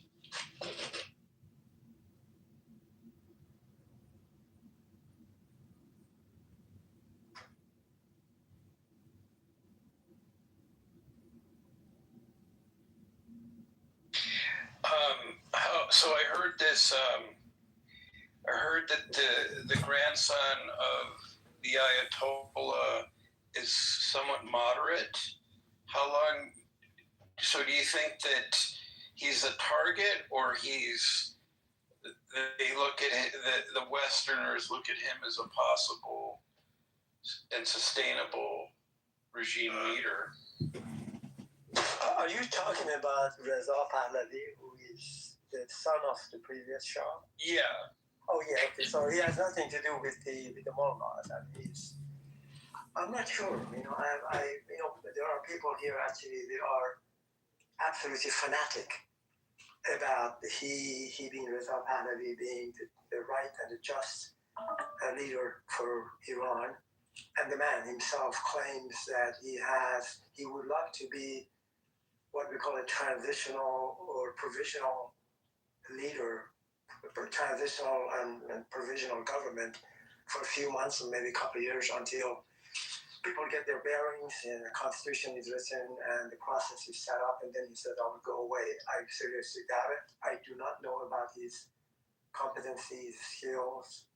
I don't think he's ever held a position anywhere. He's rich by the extension because of his father was rich and not on his own. So people say he's qualified, he'll be a good leader.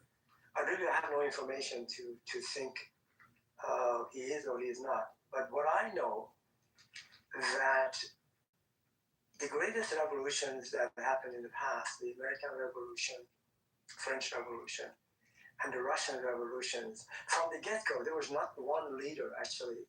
These were groups of people, enlightened individuals like the founding fathers of the United States. And then there were the French intellectuals, and there were Russian. The group of people actually got together and start thinking about that we want to have a different way of living, a different political system, a different governing body than the rest of it. So it was not started with one person and said, look, I'm going to do it. Usually it's been by groups of people, and a leader eventually emerges. Now in this case, are we having the dog wagging the tail or tail wagging the dog? But I don't have the answer. I don't know this individual. He may not be. Ali, can I ask you a question real quick? Yes, please go ahead. Okay, sure. I'm also Iranian, but I have a question because I heard that you said they want to bring democracy to Iran. Did you ever see Libya or Syria or Iraq, Afghanistan? They're in the same region. Did they bring what a beautiful democracy they have? Do you think America is gonna bring democracy to Iran by bombing the country? No. Thanks for honest. They can provide the impetus, or what is germane to this process is providing an opportunity, a window of opportunity for people to decide what form of government they're going to have, and certainly removing this regime. It's a goal, and no, I don't think anybody. That's a good point you took on that. But one thing that I want to say, like when you say they can provide an opportunity or facilitate it that this way, that in order to Iranian go on and vote on this to have a democracy. But let me tell you this. Right now, as we're speaking, they are arming courts, hand courts, outside Iran in order to invade Iran. And the separatists are ready for the right moment in order to take part whatever they want from the land of Iran. And we all know that shit. So, and we are in the region of the Middle East. We are not Japan, that America by bombing the country and bringing giving their constitution so they have a freedom and liberty, right? This is region that is Middle East. There's so much oil in it, and there's so much politics, geopolitics, and stuff. Look at the countries around us. We are not separate from them.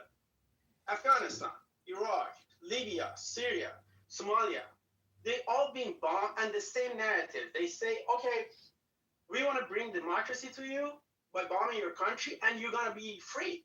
But at the end of the day, this is not the point. The point is, Israel wants to expand the country and have the greater Israel in order to get rid of the rivals in the region, the big guys in the region, by defeating them one by one. Let me give you an example on that.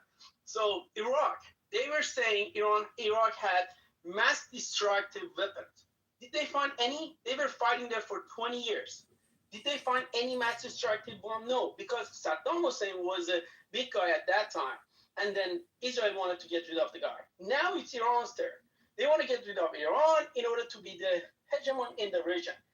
And they are hiding behind this and dragging America into another war and using the taxpayer dollars of Americans and bringing the soldier to this region and then killing and then topple the regime and then saying, okay, we want to bring the democracy to you. But in reality, they want to be the big guy. Israel wants to be the big guy in the region and get rid of all the rivals. That's what's happening in the reality. No democracy were given to any countries by bombing a country. But this is not just like a new conflict. This is an escalation of pre-existing hostilities, and it goes back a long way. And it's not just the U.S., it's the UK, it's France, it's everybody. And if you look at Gaddafi and Libya, I don't know if anybody knows this, but they killed Gaddafi's son just a couple weeks ago, and he was running for the presidency, I believe, of Libya. So FAFO, is the new law, and basically, we have seen. I mean, how many people do you think are going to die in Iran in this conflict until it de-escalates? Like, how many will be too many? Will the numbers ever be reported? How many have already died in these airstrikes? And if the Kurds run in with 30,000 soldiers fully armed, how many more will die? I mean, will the regime flee? Will they go into exile? I mean, they can't even get rid of the Palestinian terrorists in Gaza, and that they have them contained, but they're still being attacked daily. So it kind of goes back to that Warsaw Uprising, where a group of 20 motivated people with pistols can be a major pain in the ass in a micro way. So I'm just, there's the strikes from the air, but then there's the real when you get into the cities and you have urban warfare, and then it becomes room to room, building to building, and that kind of shit sucks. And that's one of the reasons why the Israelis had to detonate so many buildings, because nobody wants to go room to room and get shot up. Yeah, let me just a couple of comments.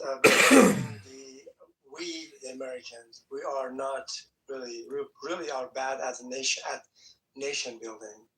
I mean, all you have to do to look at the results in in Iraq and Afghanistan and Libya. We have been successful in changing the regimes and bring some form of democracy. You can see it in Iraq, that people, running for the, offices, presidency, and the rest of it. But the rest of the institutions that are necessary for something resembling representative democracy does not exist. And I don't even know. I think Iraq is a secular government in terms of constitution is free of the religious kind of ideas in it. Again, I'm just trying to compare the Establishment Clause in the First Amendment, which says Congress shall make no law respecting the establishment of religion or prohibiting the free exercise thereof. Government is not in supporting, which means government is not in supporting any religion groups, and people can come in and practice any religion as they wish, at least in this country, in the U.S. So let me land with this. That, yeah, we're not very good in nation building. We were in Afghanistan for 20 years. God knows for how many years in Iraq. And in Lebanon, I don't think we were there for too long. Basically removed and, the regime, Gaddafi, and then the rest of it is history. So, yeah, that's what I just said. I don't think U.S. and Israel and anyone else, they cannot do more than provide an opportunity for Iranians to topple this regime, and then there would be an opportunity to form some form of government. Who knows what it's going to be? Really, it's a very difficult question. I have no idea how this is going to unfold. And Mara, in terms of you're concerned about the separate groups in Iran, different ethnicity that you were talking about. I'm not quite sure what's going to happen, but all I know that the ethnicity in Iran is a Kurdish, Turkish, Azeris, and Loris, Baluchis, Armenians. There are also Arab people in Iran, as you all know, and Jewish people. And Jewish people on the other side. Throughout the history, all of these ethnicities, they have a state, they call themselves Iranian first, and the ethnicity identity comes second. If the situation has changed now, I hear some noises about the Azeris, Azerbaijan, I think. They would like to have this separate, and perhaps the Kurdish people. And by the way, Kurdish people are the largest group of ethnicities in that part of the world that are scattered in 4 or 5 countries, but they have no, place of themselves to call home, like Kurdistan, something like that. It's possible, but these ethnicities over the last 2,000 years, they have stayed under the global umbrella of Iran, and they have never sought or wished to be separate. Now, if that situation is different right now, I wouldn't know. Maybe you know that better than I do. But this is, my understanding. Raise our offer to $750,000. I'll be very quick to respond to you, and then 30%. So all the other people can 10% on the channel. That's our offer. When you say like courts don't want to be separatists, I agree with the part that the courts inside Iran, yes. They're united, they're more united than divided. They first say, look, we are Iranian, and then say they are the court. I agree with that 100%. But how many courts group separatists outside Iran, 40 kilometers away from the Iran border, KKK, the other part of the court, like so many of them, waiting for the right moment to get armed and go inside Iran, take the part, and then saying, okay, this part is ours. Like, we know that. Also, that applies to Ahwazi. That's called Al-Ahwazi, right? The Al-Ahwazi part is Arabs. They can Arabs. They are outside Iran waiting for the right moment to do the same. Also, we have tourists. But the Pantours, especially living North Azerbaijan, which is close to Baku, and they're waiting for the right moment. They are waiting for the right moment to take the part. I agree, we have different ethnicities. They should be and live happily, like under any administration or any government. However, when we say there is no threat to that, when there is uncertainty after they topple the regime, right? And there is uncertainty, there is no power, and then lack of power brings about this stuff. So when we see that there is a possibility, and the possibility is high, it's like 90%, 95%, those groups waiting for the right moment to take the part. So do you think, is it rational to let them to have this opportunity to take part of some Iran, that this is their all the time dreams that they want to do that? And the other things, I don't think that you can bring about any type of democracy by bombing a country. Because once you bomb a country, they hold a grudge. And then one thing that I want to add on London was, I think another Magus, he said like, by removing people, there are, still being realistic, 40% voted in the last election in Iran. And then there are still 10 to 15 million Iranians. Right now, as you're speaking, they are every night going to the streets of Tehran, going to the streets of Taraz, going to the streets of Mashhad, any city, and then the demonstrates showing that they support to the regime, even though the Ayatollah has been taken out, right?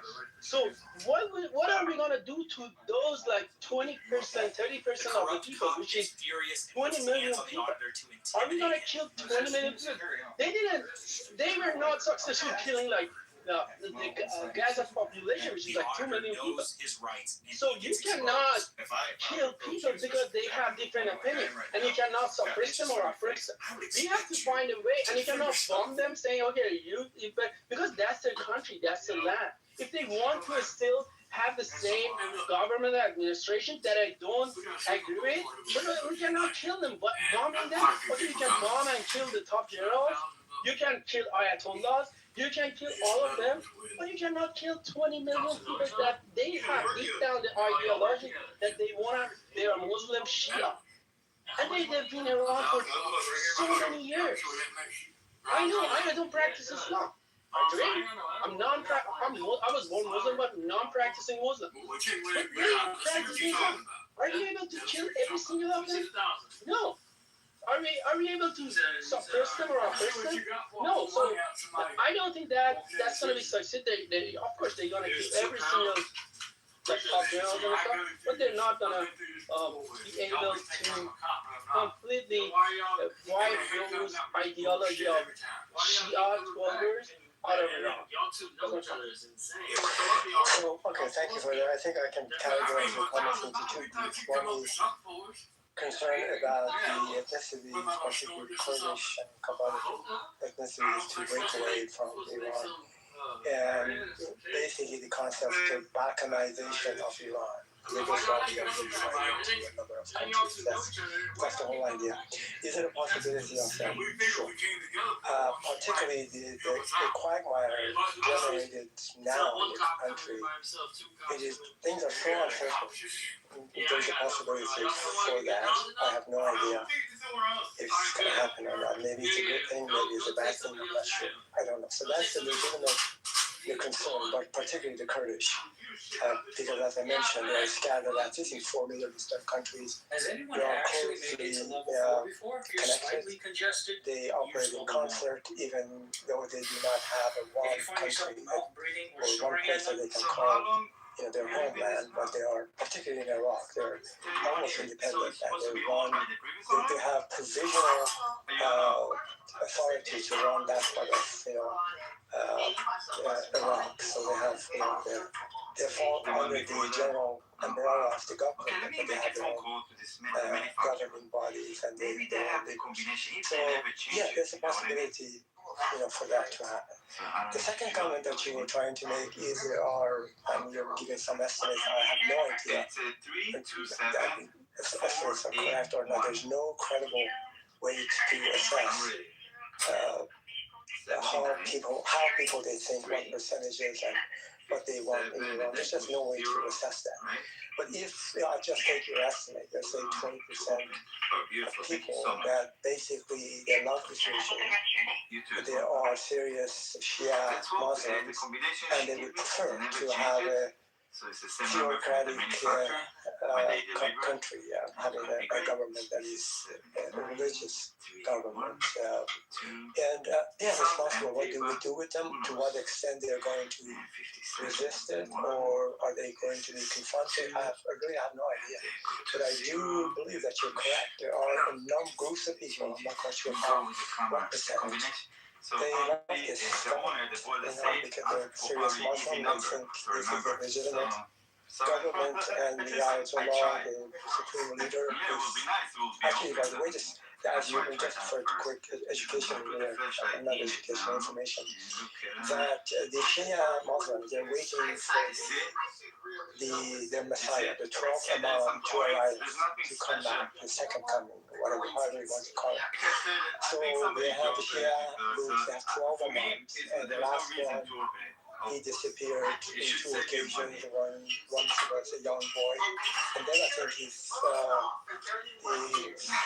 the second time he disappeared, not dying, disappeared to come back in some time, it just, and then he will bring with himself whatever you want to call it, the end of the world, the new beginning, whatever the Messiah will bring. So Iran, the Shia Muslim, they're waiting. So now we gotta fix it. So now here's a connection. The supreme leader actually is a transitory, or the medium that he is fulfilling the responsibility of the 12th Imam to come. Well, we found it. So, that's a pretty big, assignment. So the reason I'm saying this, there are probably large group, 20%, 10%, 5%, 50%, I'm not sure, that they believe these Ayatollahs really are the leaders, religious leader, and they are completely devoted to the Ayatollahs and their regime. So I land with this. I have really no idea what's going to happen. I mean, really, it's just a difficult situation. Even I cannot think of a situation. And trust me, what could happen. If the aim is to have a representative democracy, a secular government, resembling something that we have in the U.S. to some extent, or a great extent, I have no idea what would be the mechanism to bring that about.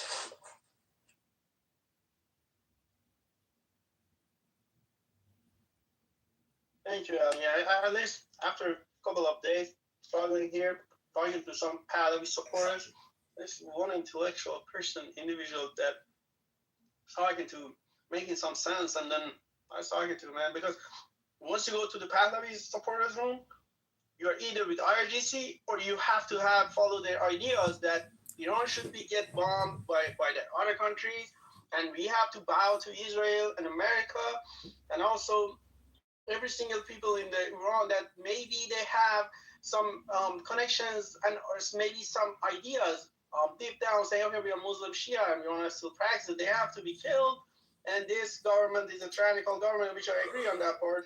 And also, but they say, okay, and also if we don't bow to Israel and Benjamin Netanyahu and Trump, they are goddess. So I think that ideology is going to fail, to be honest with you, because they are so disconnected with the reality of Iran.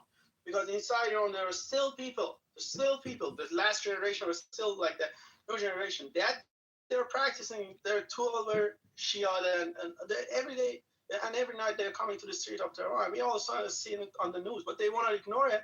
Say, okay, no, they're not the real people. We are the real people outside Iran as a diaspora, and then they have to follow us, or they're getting bombed. And they dance on the getting bombed. Their fellow. They were sad because some people got killed, and I was sad too. But all of a sudden they started dancing on the street, and then when you see also the people right now, I think the casualties so far is 1,200 people, regular citizens, not army people. And then when you see that hypocrisy, that makes me, because I was an ex-Pahlavi supporter. I converted. I said, no, I'm not with you guys anymore because you're not rational enough in order to have it. But I agree, those people outside Iran, they cannot even make a point. When you talk to them, if you say something against them, or if you have opposing opinion, you're with RGC and should be killed. They put you on the list, they deplatform you, they cancel you, they go after you, find your bank account to get it closed, or maybe they call your boss and stuff, maybe get you out of like university and stuff. This is insane. That is fascism. They say, okay, well, either you are with us or against us. There's no in between. And that was nice talking to you, man. At least after a couple of days, found someone that making sense. Yeah, you're right. Actually, I did experience a little bit of what you're talking about.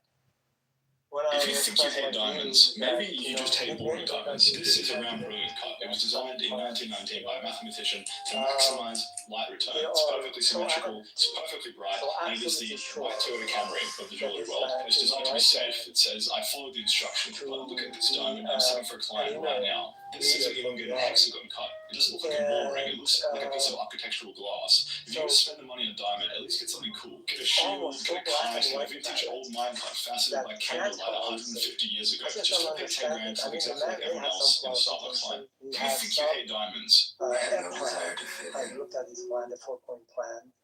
It kind of makes sense. Maybe on your hand, his plan. For his monologue, for 10 minutes, about whatever the fuck he wants to talk about. And then, I'm not quite sure if trying to select the leader ahead of time, it's a good thing or not.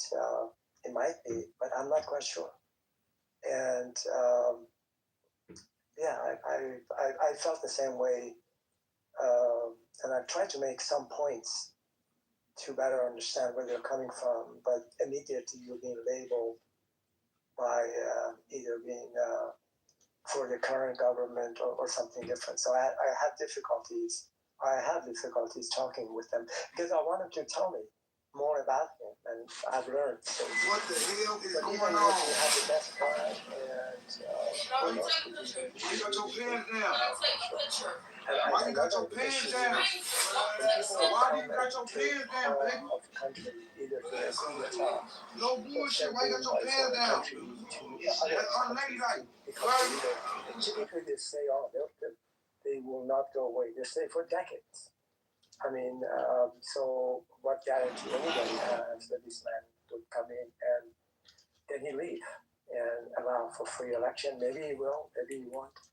But deciding this ahead of time and be so adamant about it that he's the right individual, again, to me, that's not the right way of thinking about this.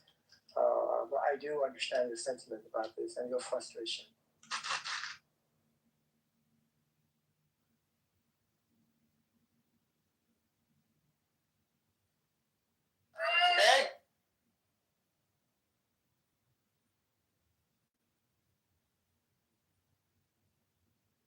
So, Michael, let me just say, you made a comment some time ago. You were concerned about the number of people being killed. And so far, I think the number of civilians, it's about 1,000. I mean, of course, which is horrifically bad. But also one must think about the number of people that have been killed by the current regime in the last 47 years. I don't have the exact numbers, but I've seen numbers between 50,000 to 100,000 people being killed.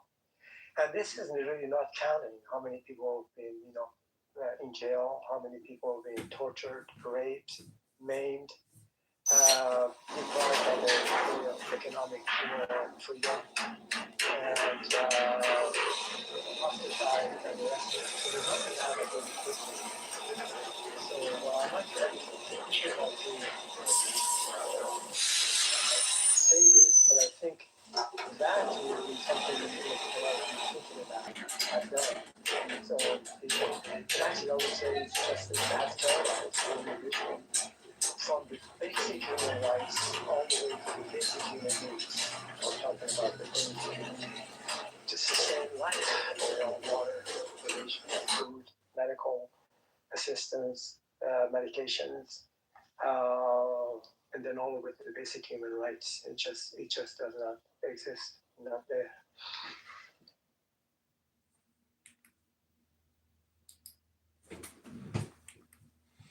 Well, I recently had a community guideline strike on YouTube because I was talking about how in Iran, if you're homosexual, you have to not have to, but you can undergo elective transgender reassignment surgery and have your, schmeckle cut off. And that, if that's LGBTQ in Iran, I mean, I just saw a picture of a suggested LGBTQ leader for Iran. And if this is an LGBTQ revolution, well, I mean, let's just be gay about it and be happy. So I know, people are never satisfied, and MAGA or America First, didn't get what they wanted because Donald Trump said no new foreign wars. But look, now they're saying that Trump is being blackmailed because of the Epstein files, or he's a pedo. So I just don't understand. Like, if you're a pedo, like, and they have a secret recording of you, and they say, "Hey, we're gonna play the secret recording for the world if you don't do what we tell you." Is that really how the blackmail works? No, I don't think so. You're part of a clique. They don't need to blackmail you because you are essentially blackmailing yourself. So, the Democrats can cry and complain all they want. There's, I haven't seen any evidence to suggest it, even though I've seen, a lot of people step down from great positions of authority and power, whether it's at Hyatt hotels or at universities or think tanks. But, see, my big complaint is, I don't want to get off topic, but see, our focus, our attention, and our concentration is constantly being shifted and redirected. And it's so chaotic. It's really annoying. You have to, in my opinion, develop a meditational practice to essentially help rationalize a lot of this, because we just went through COVID-19 and the ZAVs and the entire global lockdown. I mean, if you don't think that everything is completely orchestrated, plotted, schemed. I mean, even in the Epstein files, he's scheming with the World Health Organization, with Epstein, with Pfizer, et cetera. So it's like, I'm just saying, to me, it's really disgusting and obnoxious in America that our attention and our focus is constantly shifted and pushed to the furthest limits of rationalization.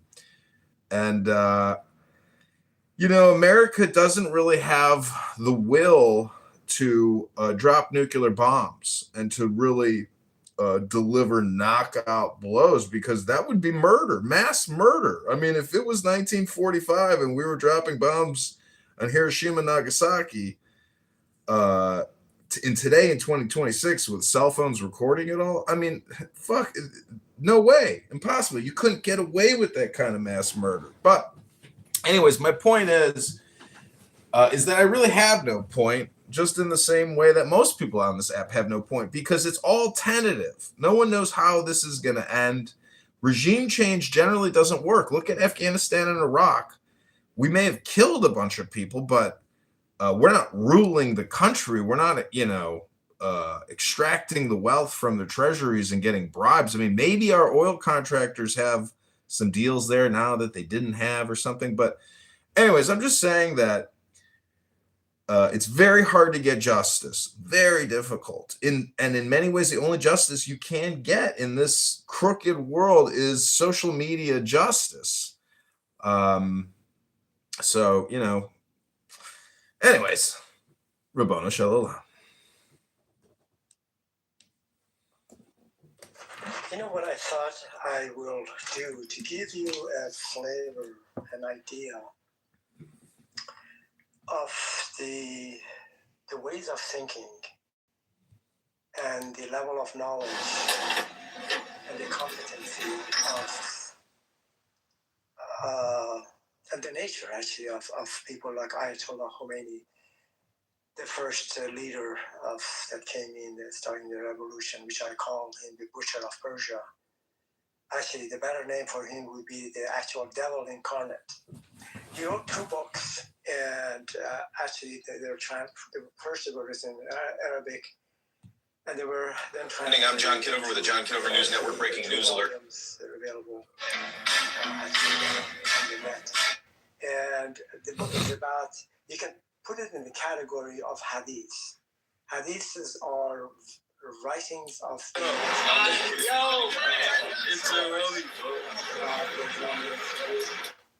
interpretation of Quran, the life of Muhammad, and the rest of it. So they have an opinion about different things, and they write these things down. So for now, the Ayatollah Khomeini is the first one. Books actually they are the hadith or hadith, however you want to pronounce it, with a th at the end.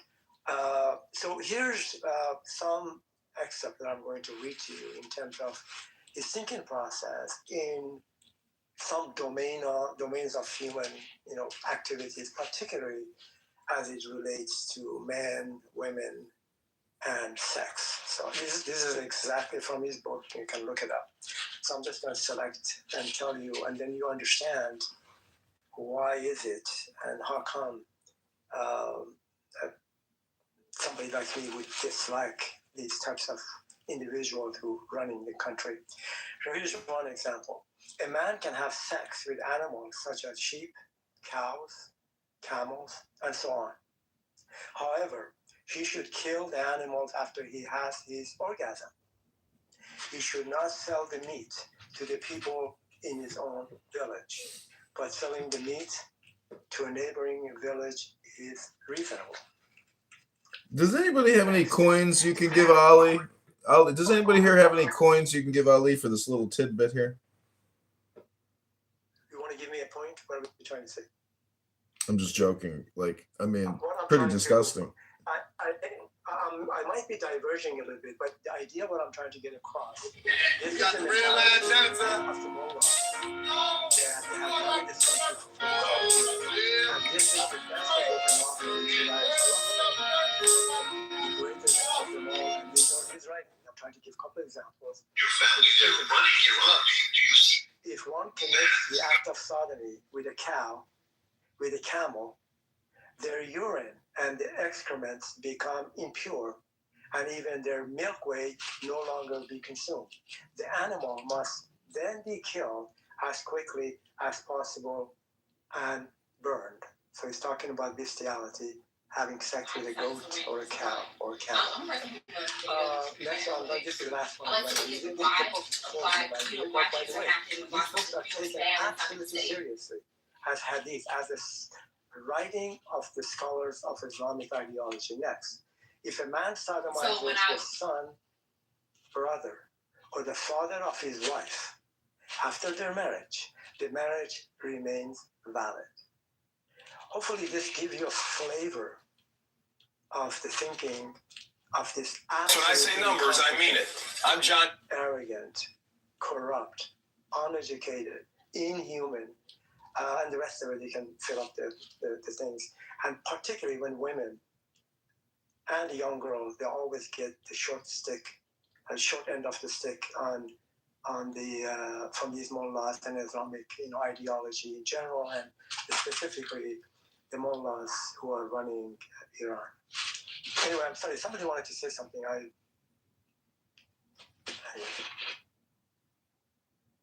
So anyway, that is the mentality that we are dealing with.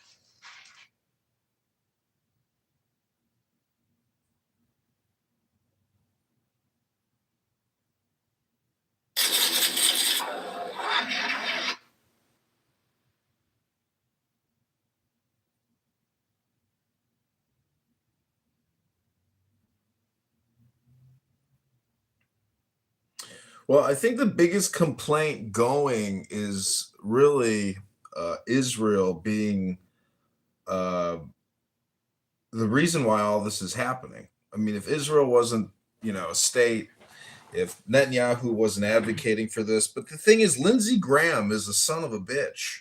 I don't know anybody that really likes Lindsey Graham. Maybe he's got supporters locally because he brings in a lot of money, but I'm not opposed. I'm opposed to all war, but how much is too much?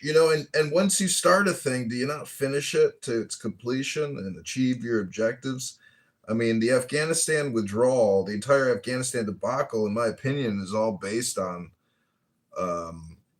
false flag attacks. I don't think 2 planes brought down 3 skyscrapers, despite, how many times you'll hear somebody say that the falling debris is what brought down the third tower. I don't think so. I did see a video from the exterior. It looked pretty bad, but not enough to make the fucking steel girders dissolve into dust. So clearly, all war is fought by deception. And if you don't fight a war with deception, well, then you're not very good at fighting wars. Because you know what? If you want to stay alive and win, sometimes you got to do pretty immoral, unethical things to try to win. And, I'm just saying, like, how far will this go? Because what if Russia says, you know what? We're going to give Iran a nuclear warhead. And if you invade, they can detonate it or something to that extent where it goes extreme. There's always that opportunity here for this to get even worse, and other belligerents come in and the unknown factors.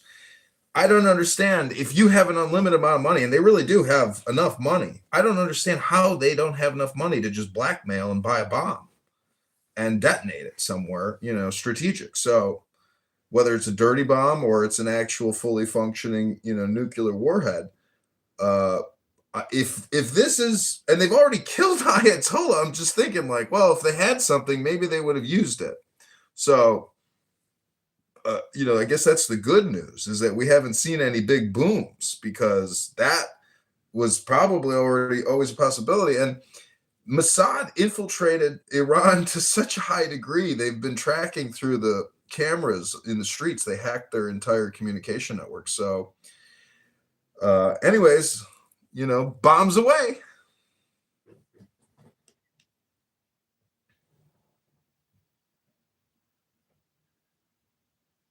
And we just remember Lindsey Graham's mantra, bomb, bomb, bomb, bomb, bomb, around. Or that was McCain, I think, who was chanting that, Yeah, I mean, following Lindsey Graham, not following, but just hearing what he has to say the last 15 years. I have not seen any politician that has changed his perspective and views on so many topics. I mean, completely the opposing, positions on different things in a short manner too. I don't know what's the best way to describe him.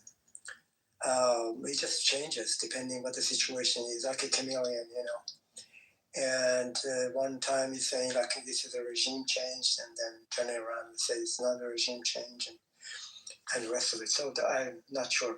Now, in terms of the 9/11, I have no doubt in my mind that it was done by the terrorists and under Osama bin Laden, direction and order. And you can read the congressional report on it. And you may or may not believe it, but that's kind of the best that you can read and understand this. You think reading the 9/11 report is how you get to the truth? Are you kidding me? That's the fucking cover-up. Well, I'm just suggesting, when you say something or I say something, we just have to see where we are getting the information. What I'm trying to tell you, that the most comprehensive report on this was written by a congressional report on this matter. And you may or may decide not to believe it. That's your prerogative. But there have been investigative journalism investigation, or journalists have investigated this. A lot of people have investigated this. There's no reason to believe, there's no indication of Israelis were involved in this, or it was an inside job. It doesn't. I just believe this actually was. But I mean, you understand physics, right? Like, you don't think a skyscraper can turn to dust in just a couple hours, right? Like, that's impossible. Yeah, so let's just do this. I'm not trying to get into the mechanics of, what would a structural steel or high-rise building behave under different situations. A plane running, being hit by a plane or being detonated by something. I'm not suggesting I just don't have the knowledge to do that. All I can tell you that those are the information that I've read. I have no doubt in my mind. I would say 99% absolutely, probably 0 to 100%. this was a job done by Osama bin Laden and his the people, the terrorists. And so that's my position, and you may have a different perspective on it. Of course, that's your prerogative. But I've put that issue aside in terms of thinking this might have been an inside job. I've never really thought about it that way. Maybe that's being a bias, you know. I mean, what do you think? $60 billion a year. The CIA budget is $60 billion a year. What the fuck do you think these people do with the money? They're running operations all around the world. They just launched an attack in Ecuador, the United States.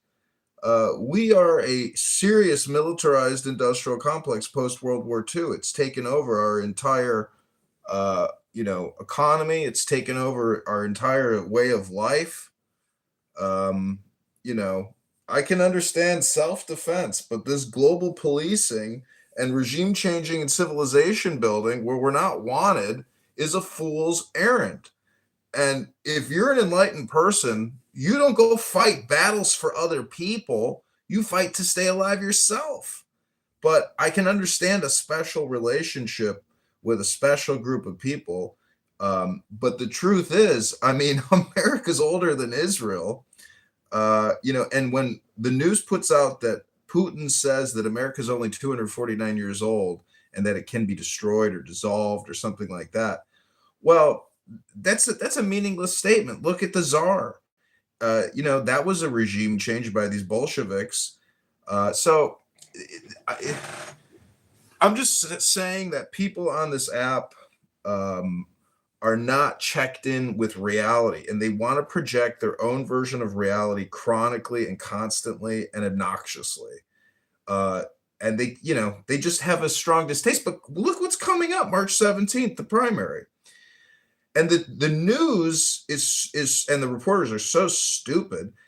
They can't even say that it's a primary. They actually they just say it's the election to figure out who's going to be your next leader. It's like, no, this is the fucking primary. This is where you find out which party nominee is the candidate for the November election. So we have a serious even voter inability to really even know, the election process.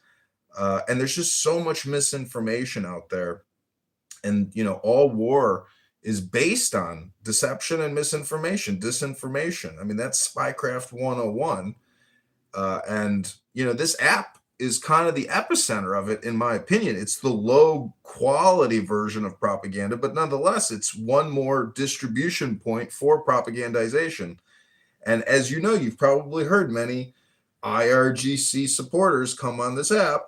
But you could say there's a lot of Israeli supporters on this app, a lot of American supporters on it. So it's irrelevant.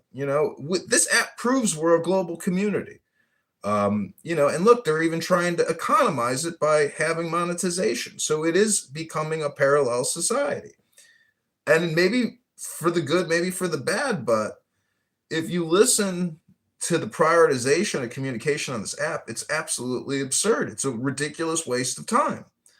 And you're dealing with people's emotional problems on this app. They're completely unregulated. They don't play music.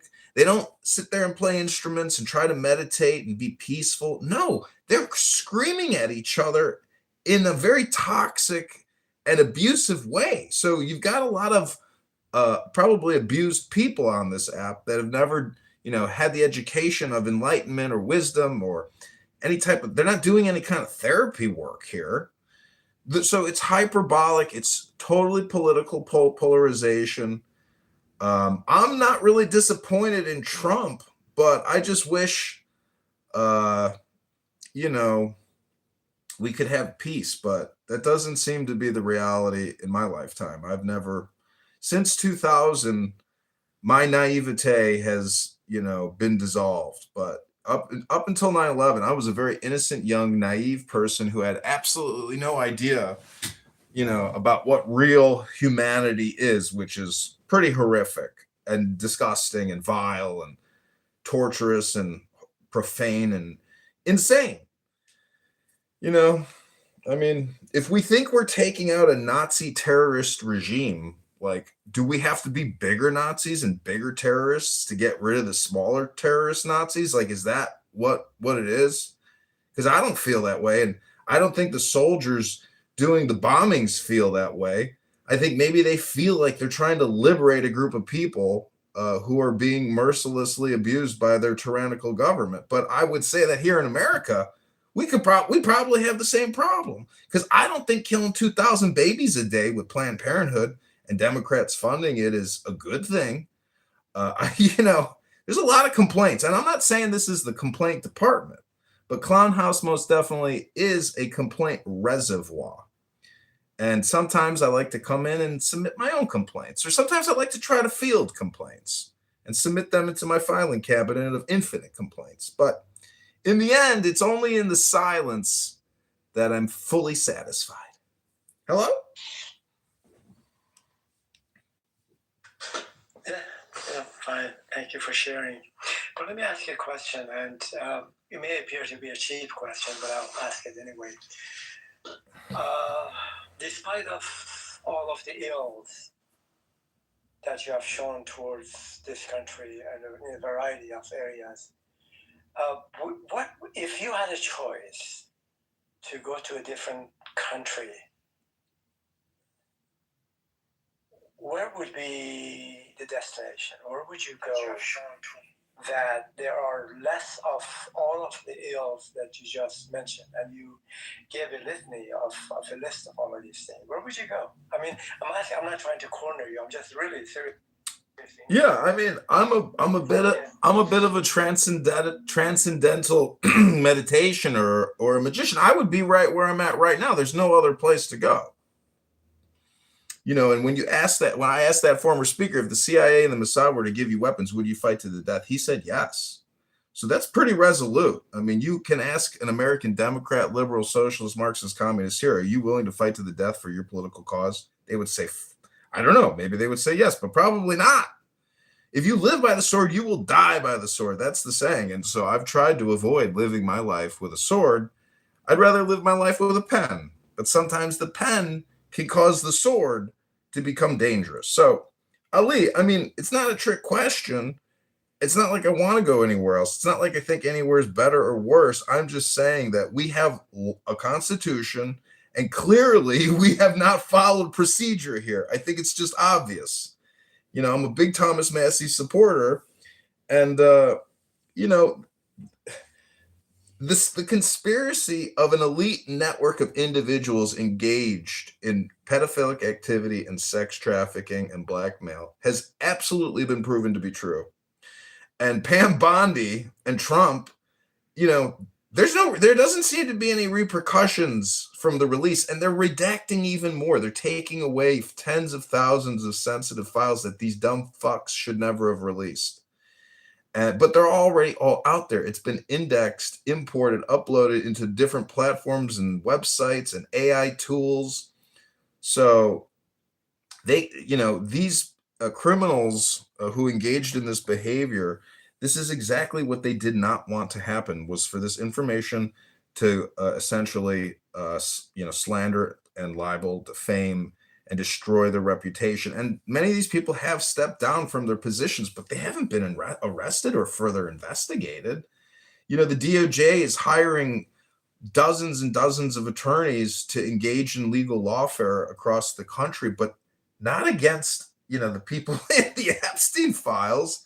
They're doing it to engage with all the liberal leftist Democrat judges and attorneys that are running this country. So I don't like the hypocrisy of a Democrat, socialist, populist, because they're very fascistic in their speech.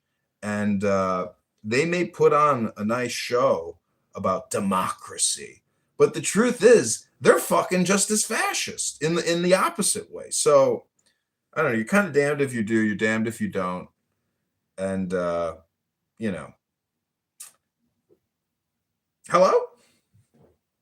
No, I'm in. I'm in. It seems to me, and I think you're positive to be that, but you are in what I call a conspiracy camp from various perspectives, and based on whatever information you are receiving, and I'm just not in that camp. And so you think it's all natural. So let me ask you this: what is the opposite of of someone in a conspirator camp? Meaning, you think this shit is natural and organic? I mean, how stupid are you? But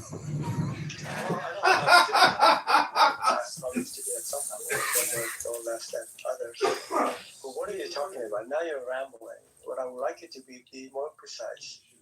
What I would like you to do when you make a claim, put the claim in the chat so I can look at it. You're just talking from both sides of your mouth with little information, propagating nonsensical conspiracies, starting with 9/11, talking about in child trafficking and the pizza gate and the rest of the stuff. So I see that will come, perhaps not too, from an individual who probably have very little to do, but should just look at the 30-second to a minute clips on the TikTok, Instagram, and other social media, and that's where they get the information. Instead of taking the time, looking at the congressional report on 9/11, it's a thick book. That's where you get the information. You can decide whether you're hearing the truth or not. There's a difference between getting to the source, a credible source, and getting the information than just jibber jabber and blabbering as you're doing right now. It doesn't make any sense. So from that perspective, I don't think the way you do, and I'd like to have certain facts, some information, and be able to present that to you or anyone else. And that's the way I come from. So from that perspective, with all due respect, I find you delusional, shallow, and lack, the education and knowledge to speak intelligently about any of these topics. You are as fanatical, probably, as the mullahs are, or some Democrats or some Republicans. But I like to just look at the facts and see, well, the only thing matters to me, what are the facts? To the best of my ability that I can get them. And so that's where we're going to land, and maybe there's no more reason to kind of bang our head against the wall or against each other's head. We can stop where we are now.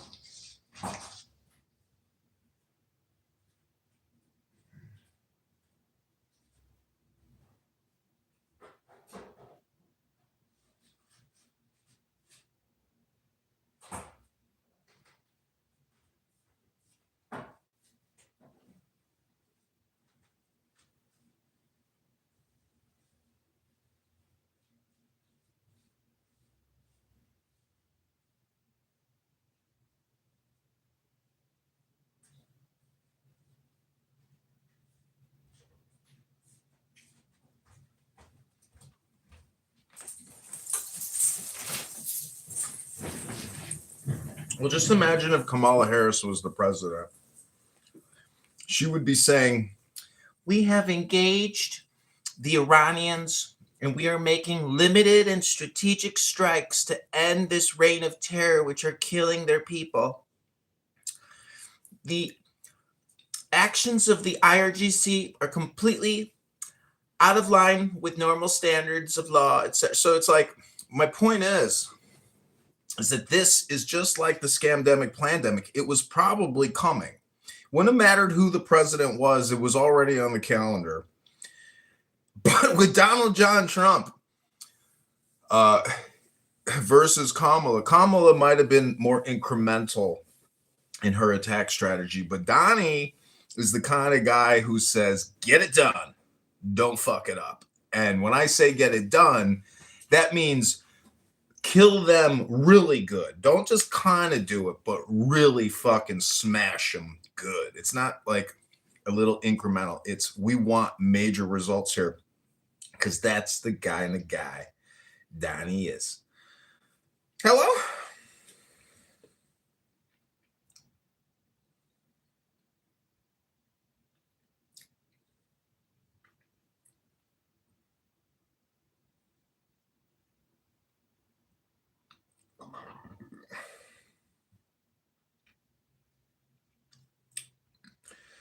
But Beamer is my favorite begonia.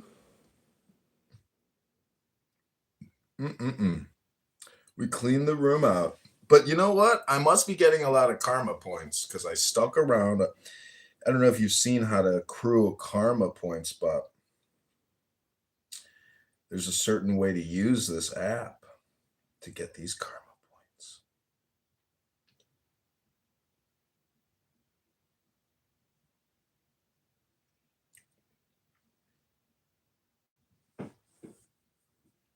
I think Begonia's been gone to sleep.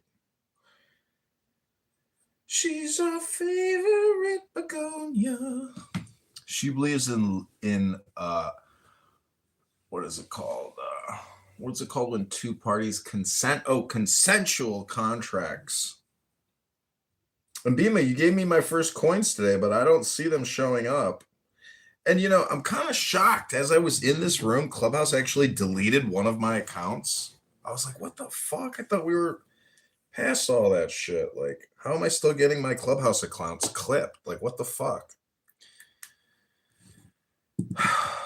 It's, kind of frustrating.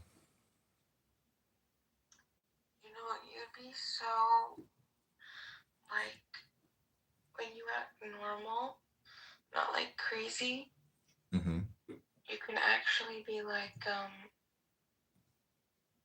oh, I can understand. That's a nice, cool human being. You know? Yeah, but like everybody's different every day. I mean, and it's all based on the environment. Like if you hear me, going loud and going proud, that's just because of the environment that I'm in. But if you study philosophy, it does say that strength is the law, which is kind of upsetting to people because it's such a generalized all or nothing statement. And, the Iranians, I think they understood that and they knew that. But the thing is, it's kind of funny, but like, look at North Korea. There's a reason why we don't fuck with them. It's because they do have nuclear capability. And, we're kind of picking on a group of people that are trying to get that nuclear capability. And if they had that nuclear capability, you know what? They might use it because they're kind of irrational. The North Koreans, or at least maybe they're kind of rational. But, when you're dealing with the apocalypse and a group of individuals, I don't know how far you've gone into Shia Islam.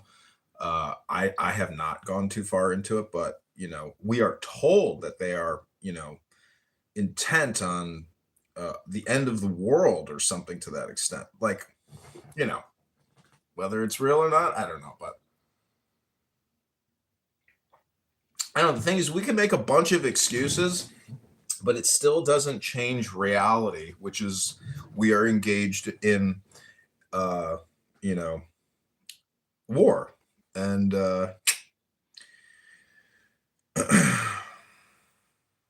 there's a lot of rooms and a lot of chatter. But see, the whole thing comes down to personal responsibility.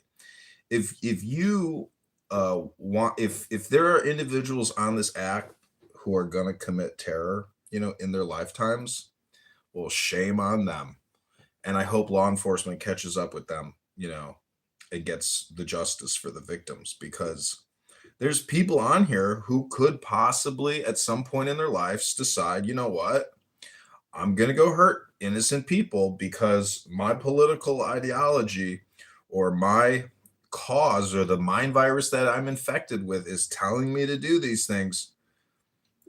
Where's the personal responsibility in that? But when you have countries doing it to each other and leaders doing it to each other, I mean, see, this whole thing deals with Israel. It's because of that conflict. They can't stomach and live with a neighbor that is a constant belligerent. Like, they've been waging war with each other for so long. It's like their whole existence is based on that sycophantic relationship. And just like every game of chess, eventually you get to checkmate and then the game restarts. So, They've already killed the Ayatollah. Like, that alone is so fucking shocking. And today they dropped another bomb and killed 80 people in some kind of succession planning meeting. So to me, it's fucking crazy because you're like, how do we rationalize these killings?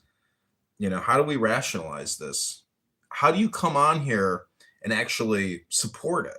Like, how do you support unrestricted warfare? Because that's kind of what this is. You know, you probably don't hear too many people supporting it, gloating about it. I mean, you do, but like when you hear it, you're kind of like, how the fuck? Because everything resets the next day. You're like, I don't even know what Sarah said. You know, I don't know if you know Sarah on here, but like one moment she's screaming for the death of people, then the next moment she's screaming for peace. And you're just like, this is like you're dealing with a bunch of chaotic people here. Anyways. Hello? That's hilarious. That's exactly what she did to me the other day. She said, you stupid bitch, you fat cunt, go kill yourself. She was just going crazy. She was frustrated at my questioning, you know, just questioning. And she was so mad. I was like, why are you talking to me like that? I was like, would you stop? I was like, we're supposed to be, you know, like, cordial. We're supposed to be friends. You don't just talk to people like that. Like, that's crazy. And she's like, I can't stand you, you dumb bitch. And do you know what I get? I get it so often. You're one of the dumbest people on the app, Bima. I think I need to put that on my profile. You're one of the dumbest.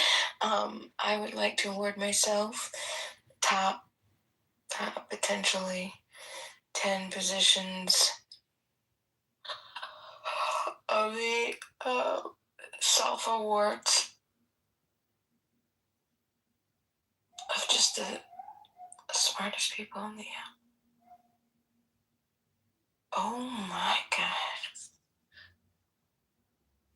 What's the matter with her? Why did she do that? And she said, I don't know why she does that.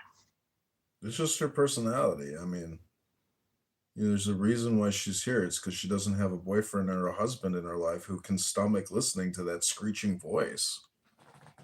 You know, try to go to a singing coach or like a speech coach or you know, because that shrill screaming voice to me is so obnoxious. Like if I was a Muslim man living in Iran and that bitch was screaming at me in the new government, I'd look over at my friend and be like, you know what? Fucking shoot that bitch. Fuck it. Fuck this new government. This fucking fuck it.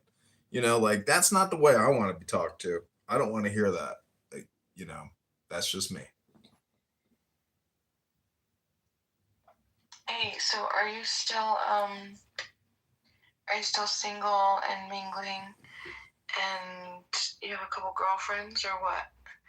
When are you gonna narrow it down to one girl and fall in love and just let her serve you and you serve her and you guys just live a wonderful life?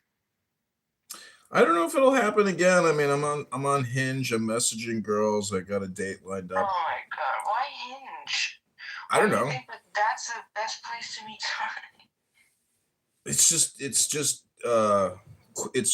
It's swiftness. It's just quick. It's easy, and it is what it. I was dating a girl, and I was madly in love with her, and I, you know, proposed to her. She's like, I told my father, you know, this is exactly what I want. And then she dumped me, moved to California, and got married to some other guy. So, like, I'm not saying that is, you know. So then so what didn't you do for her? You weren't doing something. There was something that she was reserved, and then she had, reservations about, and then, so what happened? Nothing. I was totally, you know, my heart was all in. I mean, there was nothing I wouldn't do for this person. You're just madly in love, total focus. But this is just life. This is the way the cookie crumbles. And, you know, the truth is, like, for me now, I'm glad that I had that experience because, like, there's a saying, love under will, meaning the will has to transcend the love, because too often in these love romantic relationships, it's a little bit like Clubhouse. You can get sucked into a Klingon tractor beam, and next thing you know, you can't leave. Meaning that, like, the journey is within. The journey is essentially, if you have that partner, it's fantastic, it's magical, but it's not gonna, like, trick me in the way that I've been tricked before, where I am like a fool in the relationship. Meaning that a woman is a nester. She wants to nest and she needs to have resources brought to her. And that's fantastic. That's great. But I don't want to serve a queen bee that I don't necessarily have respect for or love. Or even if I do have respect and love, it's like, do I really want to serve a queen bee? I don't know anymore, and then your servitude has its limits and you can get burned out. And then maybe she wants to find another drone to serve her, queen bee ship. So anyways, you're a bee. You understand what it's like to nest and have people serve you, Yeah, it's true. And I love nesting, but I also love movement. So both is so exciting to me. That's why I got into minimalism when I did. And years and years ago, I got into the tiny house movement.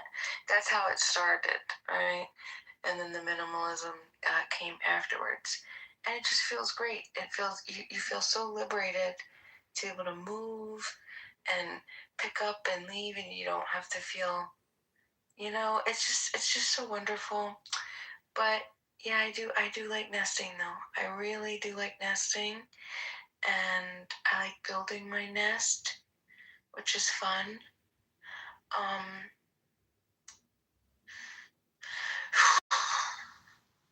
I like my life, And that's what's interesting, because like that's where I'm at. I'm at the age where I could be fine. I'm gonna be 40, but I'm like, yeah, I've lived enough to know that I probably will just be happier by myself in my little forest, instead of having to make room for John Kitover. And then you gotta, I don't know, but it depends. Yeah. Because like if you just like only gave me benefits and I only gave you benefits, I think that's like the win-win. I think it's probably just gets.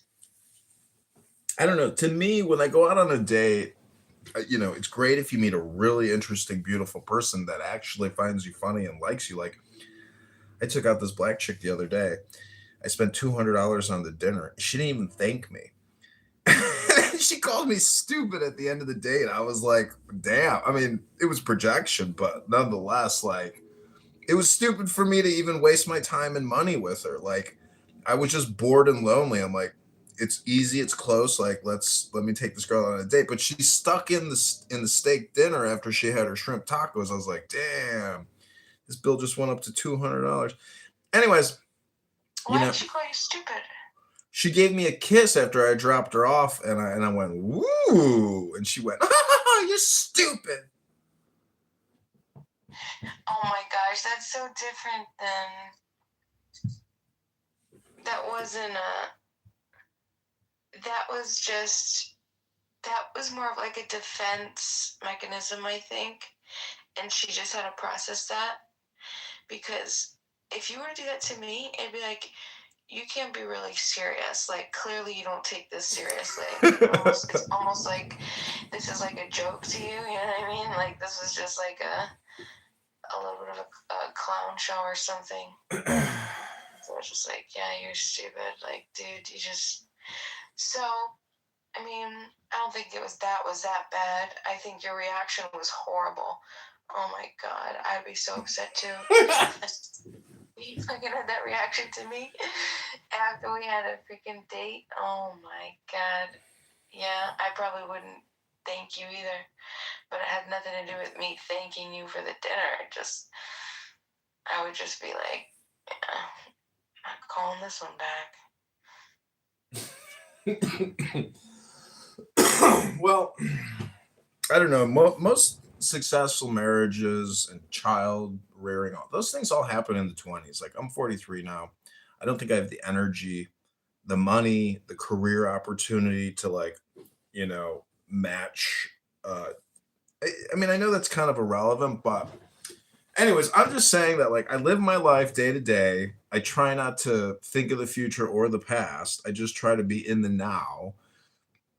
And I think that's the best place to be, because you can't be anywhere else. And if I sit here and I think about these things, it doesn't necessarily, like, help me achieve them. If I do want to achieve or experience these things, I have to, plan for it in the now, be in the now. There's no other way to live your life. And too many people on this app, especially when there's events like this that cause a lot of anxiety, they're constantly projecting and constantly speaking in terms of the future, and and that's really why they have so much friction in their lives, in my opinion, and why Eckhart Tolle and all these other spiritual philosophers are always talking about the NOW, which to me is really just the God, by another name. So life is experience, and life is opinion, and transformation. So this app, uh, it's just a conference call app. But anyways, hello. And that's difficult too, because do you know how many times I'm like, this app is just like a conference call app, or it's just a walkie-talkie app, and that's been used to justify people treating me really, really poorly. I had what I thought I made a friend on here, not last year, maybe the year before, and I rode so hard for her. Anytime she was having issues in rooms, I would defend her. They had a whole, like, clown house show. They had, like, this trial, accusing her of ruining people's reputations on Clubhouse. I mean, like, everything. And I rode so hard to protect her, And then I found out through just patience and time that she was completely, she used me the whole time. She's just like, I was never your friend. You're an idiot. You're a 40-year-old moron to think that I'm really going to be your friend on this stupid walkie-talkie app. You're, like, I'm just like, wait a second. All of that. And then she exposed all my private details that I told her to everybody on the app. She just, and I couldn't even, like, process it. I was just like, do people like this really exist? And she didn't do it. It wasn't like a 1-day thing. This was like a week, 2-week deal. Okay. And she's just like, yeah, I was never your friend, and you're just The final blow. The final blow. You're gullible. It's not my fault. You can't read you can't properly read social cues and see. And I was just like, dang, man, it's just a walkie-talkie app, huh? That's all that I am. But people treat other people like that. That's one thing, John, I've never understood on this app, is how people can treat people really horrible and not know them. And then in their mind, they're justifying it as, like, just like some walkie-talkie app. How do people do that? Like, I'm not gonna say the person's name. There's this guy on here. This one guy on here, okay? And I first came across him, and he would just like start to insult people. Like the conversation would be going great. It'd be like, oh yeah, well I know that the statistics are for this. And he's like, oh well, actually I checked and the statistics say this. And then you effing idiot, and then would go in and start like insulting this person and demeaning like crazy. It's just like, hold on, whoa, wait a second, right? And this person makes it like a habit. It wasn't just that one time. I learned that this person, it just does it all the time. And I can't process that. And then everybody's like, oh, that person experienced bad stuff in their lifetime, so that's why they're like that. So then I gave that space of the excuse. They're going through a real rough time, and so that's why they treat other people the way that they do. Now, all these years later, no, person still acts the same way, and it's just because they act like it because they can. I don't get it. Yeah, well, I don't know. This app is a good place to like experiment, and to also like maintain your security bubble or your peace of mind. You know, not to take things personally, to like invest in yourself. Um, I know people like to think they have friendships, but really we have like a dopamine relationship. And, it's easy to get sucked into people's time warp where just communicating with you takes away your opportunities because, you only have so many hours in a day. And if people want to dominate your time, you can't really accomplish other things. So, it's nice if you can like offload. And like right now I'm recording Clubhouse across 30 phones and 4 different recording studios, and I don't want to listen to those conversations in chillism or politically correct, but I want to record them to like try to monetize it or something. But I'm also doing it just because like I don't like how people are spending their lives, engaged in these like useless discourses. Because when I read a book, I'm like, God damn, this is so much better. When I listen to an audiobook, it just gives me so much more, in terms of like, my life and my optimization that these people are not giving me, and they're just like using you as their feedback, and they're running an experiment on you. Can I interrupt real quick? That thought that you just gave me, that you said, I don't like the way that people are spending their time. That is interesting, and I'll tell you why. You know more than most people that we're just at different levels. We're born to different time, circumstance, locations, right? And that creates environments, and that puts us at different stages. And sometimes those stages overlap at different points in our lives and bring us to, have a like mind. For me, the app brought me, I found the app when I was at a very, very low part in my life mentally, because I was processing a lot. I had the biggest transition, the biggest mental transition, the mental shift that I had ever experienced, right? It was one thing right after another in a very short period, like a period of 1 week. And so much changed the course of my life that I had to process that slowly. So in the next few months, I obviously got into a depression, and then I ended up finding Clubhouse. And Clubhouse, boy, I gotta tell you, it saved my life.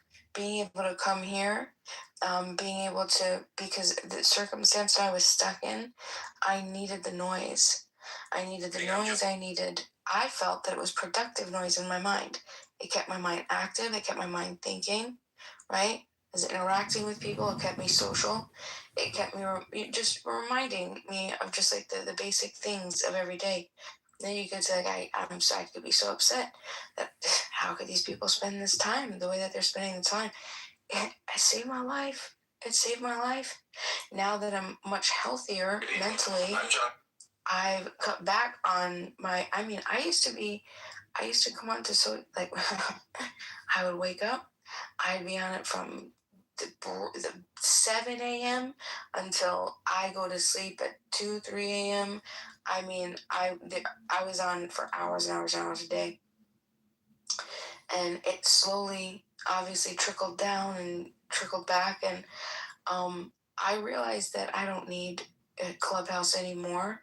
There's a relationship that I have with what it did for me that I still feel that I haven't processed and I'm ready to leave behind because of my innate ability to, I don't know if innate is a good word, but I have a capacity. I have a high capacity to really connect and love people.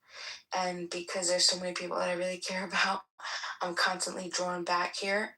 But I don't get anything anymore from Clubhouse besides just being able to connect with people. And I don't watch TV. And it gives me a good opportunity to connect. I know that there's a good chance that if my life changes the way that it needs to change, that this isn't going to be the case, much anymore very, very soon. And there's almost like a sadness to that, but there's a gratitude. And yeah, I used to, man, it's so crazy. Jen, I used to think like I couldn't survive if I wasn't on, right? It was so crazy how much I relied. I mean, I was mentally alone. I was mentally abandoned, and I was holding such a weight of everybody around me. And Clubhouse just did a great job. Even when I came on here and people treated me like crap, right? And that's that was even better. Like, yeah, distract my mind, that's fine. Do anything but keep me from what I'm thinking about, and I still get treated pretty bad sometimes, and I don't understand it. But then I think like, Yeah, but I've heard you go off. Like you can go on extreme I've heard you like go on and on and on and on where there's no boundaries or limitations to your rant. Like you don't have guardrails, you don't have a point. You just go on and on and on and on. And I think, like that's worthy of critique, but like to be mean to you is really stupid, and if people are in a room that Abby, I saw your photo today. And so what I'm trying to say is, but like, would you be mean to somebody who just talks a lot? Like, if they talk a lot, you don't be mean to them, right? You might block them. You might make sure that you stay out of rooms. They might be annoying, right? And you might even be, give them constructive criticism. Like, hey, look, you talk a lot, but I don't think you're offering a lot of value. yeah, but when people are mean to you, that's their own projection. So like when somebody calls me crazy, I'm like, oh, you're crazy, because I know they're projecting onto me. So can I ask you a question? How would somebody call you crazy and it be true if they weren't projecting? Because I know me, I know myself, and like I'm actually a very normal person compared to the craziness in the world that we live in. I mean, if you call me crazy, but yet, anyways, there's always comparisons and relativity. So, anyways, I'm just saying that like it's my belief, and I've read it in a book that all communication is hypnosis and projection and politics and spam. So I'm just saying you're not like you're worthy of critique, like meaning that like you're publicly speaking. Like if people want to be mean to you, that's their own character flaw and they're wasting their time. But again, you're wasting your time going on these long diatribes. Like it's not effective communication because it's not going anywhere. You're just talking to random people. Right, exactly. And sometimes that is the use. That is the value. Just being able to communicate with people.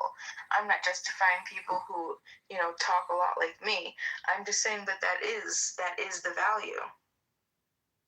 So well, you got to remember too, you said you were very depressed. So talking boosts the dopamine, which reduces, depressive symptoms and feelings. So this is like a talk therapy app where people are coming here for neurochemical, transmitters and to dope up. So I'm just saying that, like, to me, I'd rather dope up with a book, because then you're actually doping up with, wisdom, intelligence, actual, curated content, as opposed to this just like random blob content. But you see how that's a projection. That's you placing a value judgment on how somebody else is reacting. Like, it's sometimes people being quiet and silent and reading a book doesn't do the same as interacting, getting that same interaction from a live human being. Even if it's talking about nothing. Even if you're just sitting there talking about nothing. That's fine, but during work hours, I want to be working. I don't want to have, yeah, but this is all about you. Do you notice? Do you see how it's all coming from the ego? It's all coming from you, what you think, what you value, what you believe people should be doing, what you believe. I mean, like, there's one thing to teach, to share with people that there are other things. If they value, they have to value it first. You can't project a value onto somebody if they don't value it. You have to. That's not what projection is. Projection is telling people how you feel and ascribing that feeling to them. But let me ask you this. This is like one way, in my opinion, to run a diagnostic test. And no, it's not a multiplication test. The question is, if you were a teacher or a professor and you wanted to teach, philosophy or law or physics or finance or any topic, and you had 10 months and 30 students, what would your syllabus be? Like, what would your plan be? What would your strategy be for educating this group of students that paid all this money to come sit in your class? What would you do for these people? Okay, so what's your point, though? I don't understand the point. The point is, this, in my opinion, like I asked Zed this, if you were to teach ethics, laws, and virtues, how would you teach that? And then he went on to tell me, well, first we'd have to establish, relativity and, why that person thinks that they can, have this authority. So, and then my response is, okay, so that's your syllabus. My syllabus is, we have 10 weeks. We read one book a week. And at the end of the week, you have to write a book report. And then we spend the whole day discussing, various topics of the book. To me, that's what people can't accept. They want to politicize everything. And it's not about the books. It's not about the information. It's more about our feelings and injecting political position or political communication into the discourse.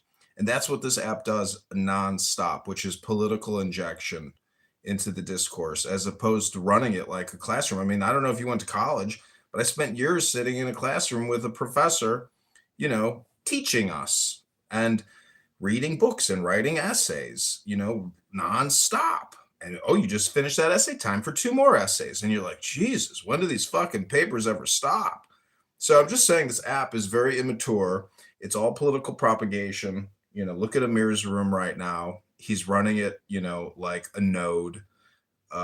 Anyways, my point is that your point is very dense. To be such a wise man, to be such an owl of the app, sometimes I feel that you have extreme short-sightedness. This is one of those cases where you just told me you're about to quit the app, that it doesn't serve you anymore. So I don't understand. Right. That's correct, because it doesn't serve me anymore. But at one point, it did serve me. At one point, it allowed me to save myself, save my life.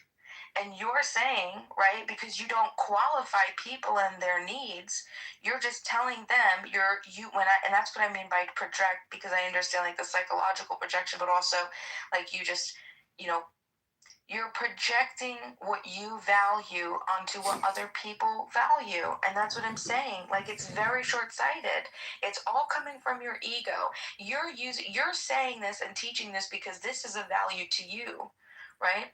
But for somebody to be so wise and read all the things that you do, I'm so surprised that you don't understand, or that you can't see, or that you don't want to, or that you do and you just want to ignore it because at the moment this is what's feeding you, because you also want to find a major definite purpose. You also want to be fulfilled like all the rest of us dummies here for the first time, trying to do what we're, as fallible human beings, right? But we use this app for all different reasons. And you can't project your value of what is good or bad or valuable or not onto people before you qualify them. After you qualify them, then yes, then you can. But until you've qualified them, what are you here for? What are you using the app for? Then that's how you educate. You're not educating people, you're just saying a bunch of stuff because you're not even... Do you see what I'm saying? Like, what's it? See, the way that... If I share with you some crazy knowledge about begonias and you're focused on teaching people about neuro-linguistic programming and I don't qualify, then you're just going to listen to it. It's going to go into one ear and out of the other. You're not going to process any of it. If in the next week it comes up that you might be able to utilize that knowledge, you won't even be able to access it because you didn't absorb it, because you weren't ready to, you weren't prepared to process it. It wasn't a value to you. Well, the reason why people are using this app, it's the same reason for everybody, which is communication. But in that communication, we're all doping up. And I would just submit that it's my opinion. Obviously, it's not a fact, but it's my opinion that, like I told that guy, Zach Ruda, on here, he's like, I had to explain to my dad what a wisdom book is. And I'm like, because it's not every day you pick up what I would call a wisdom book, like the Tao Te Ching or Marcus Aurelius's Meditations, or the Likute Amarim, the Tanya. Like, there are certain books out there that can give you revelations about the true nature of the self and your relationship with, nature or God, etc., that many people, will never read. Some people, I just think people are not, I don't know. It's actually, this is like a medical device technology platform, and people are coming here to use it as an assist in a way. But the truth is, I think it takes away from them. It doesn't really give to them. It actually extracts. It doesn't necessarily give. So when I say that, if I were to read a wisdom book here, to me, that's me giving it a +1 versus other people where it's actually giving them a -1. It's my opinion, obviously. Exactly. And that's your value. Because I agree with you, but then also I know that I can't say that for certain, because there are people that we have no idea what their life trajectory is. We don't know how long they're going to be alive. No. We don't know if in the next week, if somebody's on here every day finding happiness, but they're going to die in a week, who are we to say, to be like, oh, you shouldn't be here, you should be doing something else, you could be fulfilling your life, and then they stop doing the little bit of the positive that they could have gotten from that week and they start doing other things, right, to enhance their life, which would be, short-term ill for long-term benefit. It's just you just can't say that. You just can't say it. But I agree with you at the same time. And basically, it's because that for a lot of us, but some people don't have the knowledge, they don't have the intelligence, they don't have the capacity. They're too far from ever even getting to the point where even telling them that this isn't going to be beneficial for you overall. It's such like it's giving a kindergartner a calculus problem, right? What the hell? Telling them the answer to a calculus problem isn't going to help them, because they first got to figure out what 1 + 1 is. they first got to figure out what 2 + 2 is, multiplication. You see what I'm saying? They won't even be able to use that. And sometimes people won't even get to calculus. They're never going to get to calculus in their life. And you might say, well, this is a good opportunity for me to be like, okay, well, at least after you learn, additionally, you could get to geometry, right? Yeah, sure, maybe you could get to geometry, and that's good. You've experienced more, right? You've learned more. You've lived more, sure. But ultimately, who are we to say? Just keep offering people the opportunity of maybe qualify people. That would be my only advice to you, because I love what you do, and I think it is really good information for a lot of people, but I would first qualify them. Well, ask them why they're here. See, ask them what they're doing. Ask them who they are.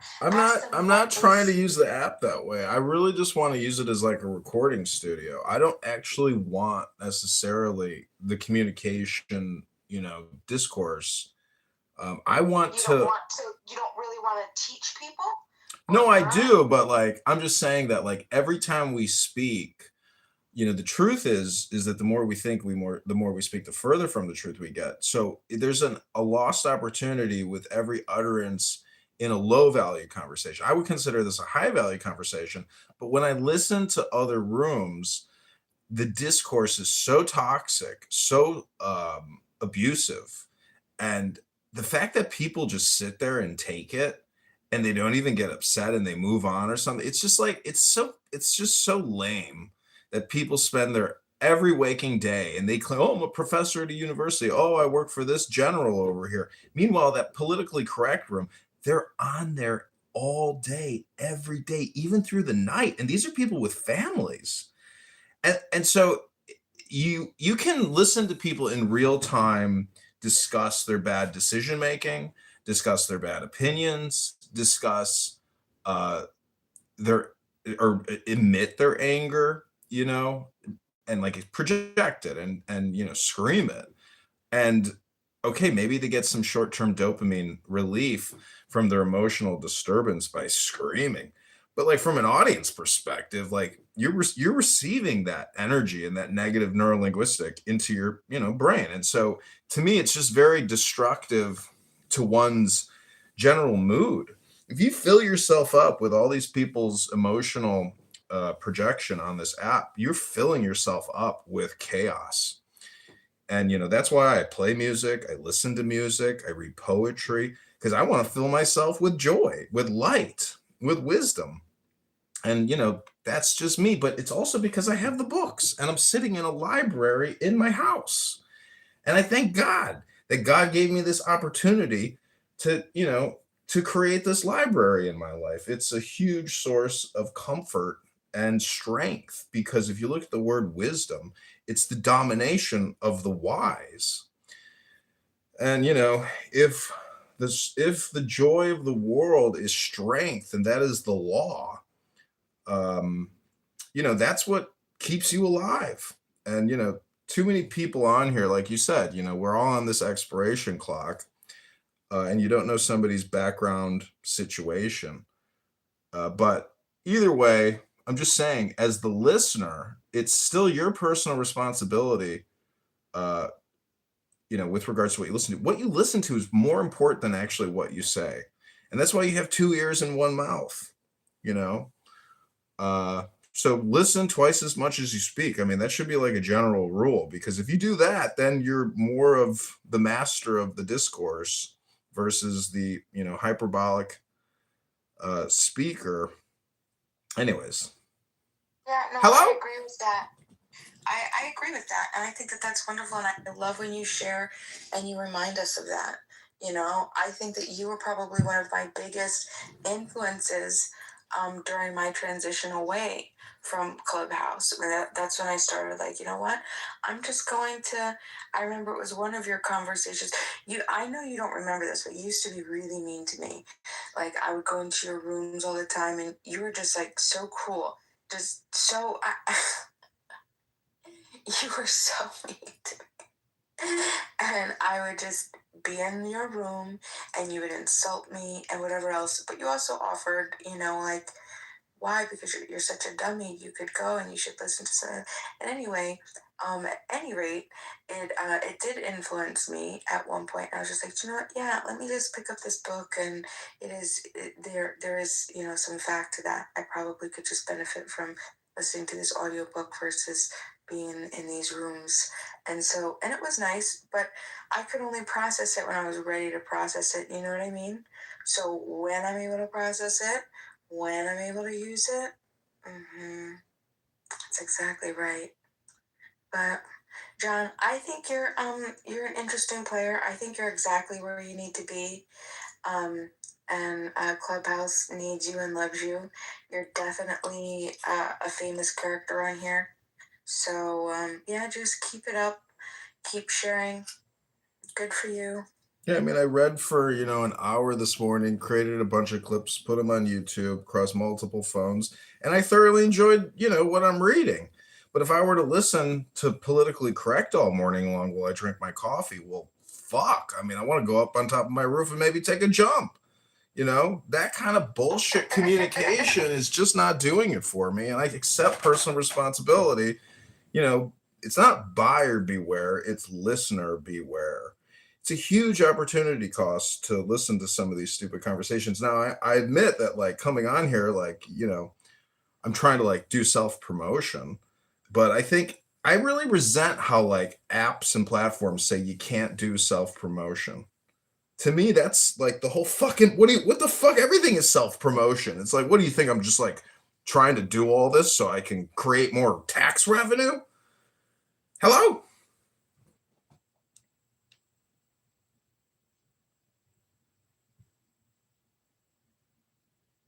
Abby, Bussy sent me your photos today on Telegram. And all I got to say is, you're beautiful and you're intelligent, and Bussy is an F word, N word. Hello? And he's a psychopath. I guess I got demoted. I got in trouble. You lost your green bean of power? I mean, he might have used AI. Well, he also sent me nudies of some Clubhouse members, and that was thoroughly enjoyable. Wow. Oh, really? Wow. What a setup. Wow. I can send him if you want. I'm his dad. Yeah, sure. John_Kitover on Telegram. Hold on. Add me on there. Bima, if you have Telegram. Kitover? John_Kitover. Telegram. All right. I just sent you a hi. I'll send you later, okay? Beaver, my question to you is, like, when I create rooms, sometimes I actually try to mod everybody, because it's actually pretty, pathetic that people want to play these little green bean games on here. Like, just mod everybody. And if somebody is, being abusive or talking, then you can move them to the goo. But if you mod everybody, you actually grow the room because the algorithm, shows you higher on the news feed. So you can grow the room by modding more people. Oh, that's interesting. There's some psychology to that too, and I witnessed it immediately. When I'd be in a room, and if somebody mods me, I'll stay like 10 times as long than I would have if I wasn't modded. Yeah, because I for feel sure. like there's like this responsibility, right? And also, I then feel like I have to perform. I have to be different. I can't be as crazy as I. Exactly. Yeah. Like Norm one time was like that little fat greedy laugh.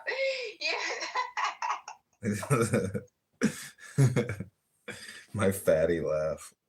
Yeah, I'm a fatty today. I didn't go to the gym. That was funny. That was cute. That was so cute. Reminded me of like a little fat kid with cake on his hands, his face, and he's like.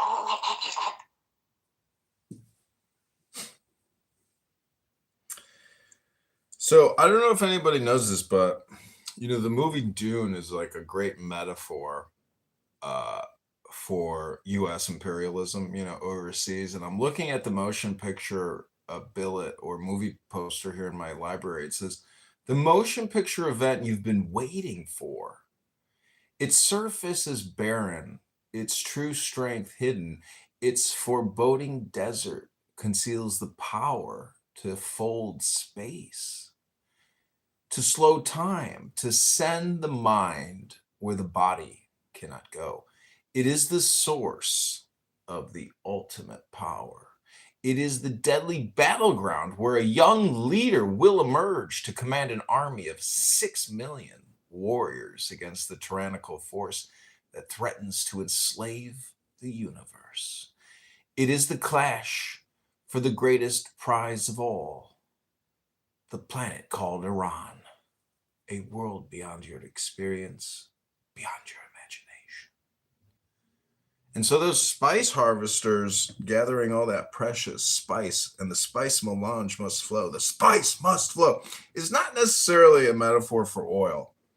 I've come to learn that they're actually extracting and mining people's time, just like here on Clown House.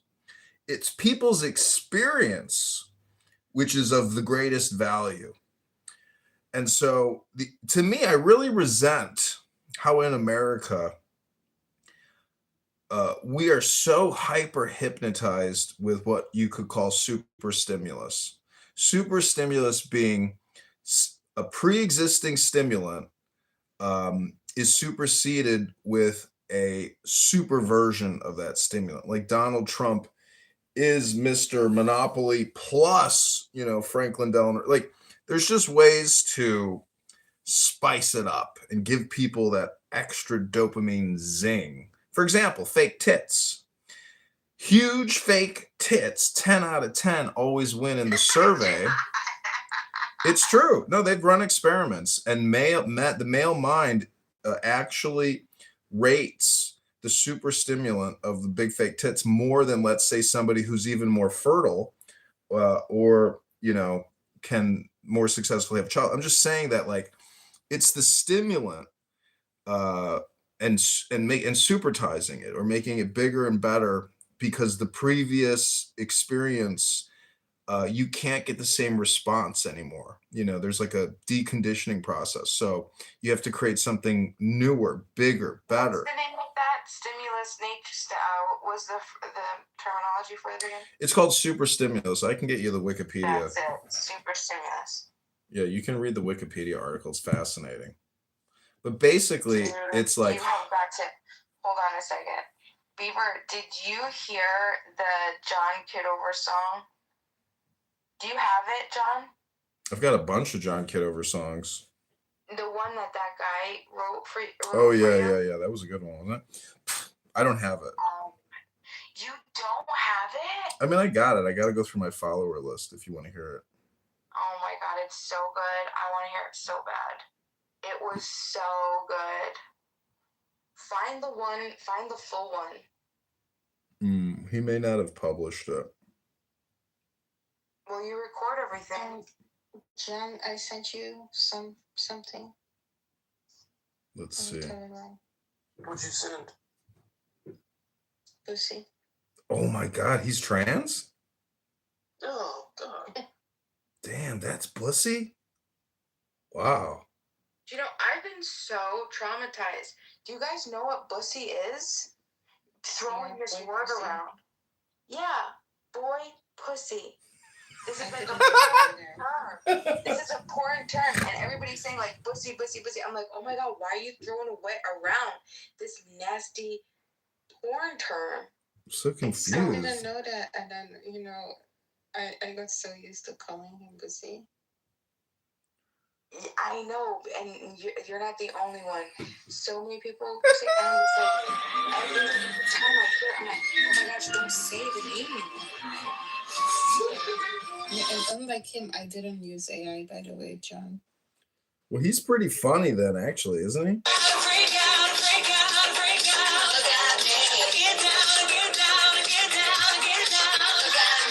He's an entertainer for sure, right? You don't? Yeah, I mean, he's also, like, in my opinion, pretty psychotic, because like he'll use like incredible profanity and really scream at people. Almost 1 for 1. I wouldn't have done that otherwise, but Who are you talking about? Bussy. Apparently he sent John some AI pictures of me. Who did? Bussy did. Who the fuck is Bussy? The gay guy. The Mexican gay guy. He's Mexican? Thought he was black, but yeah, I mean, not in the photos you sent me, but Are you still experimenting on like rats or rodents, Abby? No, I'm done with the experiments. So wait, Abby, you have your nose pierced? Your nose is pierced? Or is that AI? It was, yes. Oh, it was. Oh. What is up with women that get that? What's the name of that nose part there? Septum. Is a septum piercing? Mm-hmm. Why do women do that? Like, why do they do the bull ring in their nose? Like, I was stupid for doing It's the worst thing a woman can do. yeah, to me, it's not even a sexy nose piercing. Like, the sexy nose piercing is like, on the side of the nose with a gold ring. I have that one too. Yeah, I like that. I like the look of that. Like, but the bull ring one, to me, that's like. That one I didn't really last long. I just took it out real quick, honestly. I actually bought a fake one, because I was like, I'm gonna try to go out, and like wear a fake nose ring to see like how women respond to it, and then I end up looking like Johnny Depp or something from Pirates of the Caribbean. I'm crying. I sent you 3 more pictures. There you go. That's all I could find for now. Well, in summation, I just got to say, I mean, I think homosexual African American men are the most dangerous people on the planet. I don't know. It's just my opinion. But clearly, they're not the ones leading the assault on Iran. So, maybe they just want to party and have a good time. Hello? Abby, what do you think about Iran? I don't really have opinion.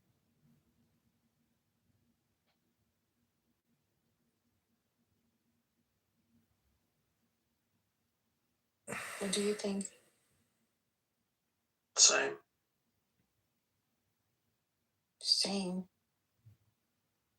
I don't know what to think about it. See, you guys should have an opinion. See, it's okay not to like war, and it's okay to be a peaceful, peace activist. I don't like war. But at the same time, it's also okay not to like the way that they run their government, the way that they run their people, the way that their laws are constructed. I mean, do some research into the Constitution, and you'll quickly realize, I don't like the way that we run ours. So why the F am I going to have any say? Do you know what I think is bullshit? I'll tell you what I think is bullshit.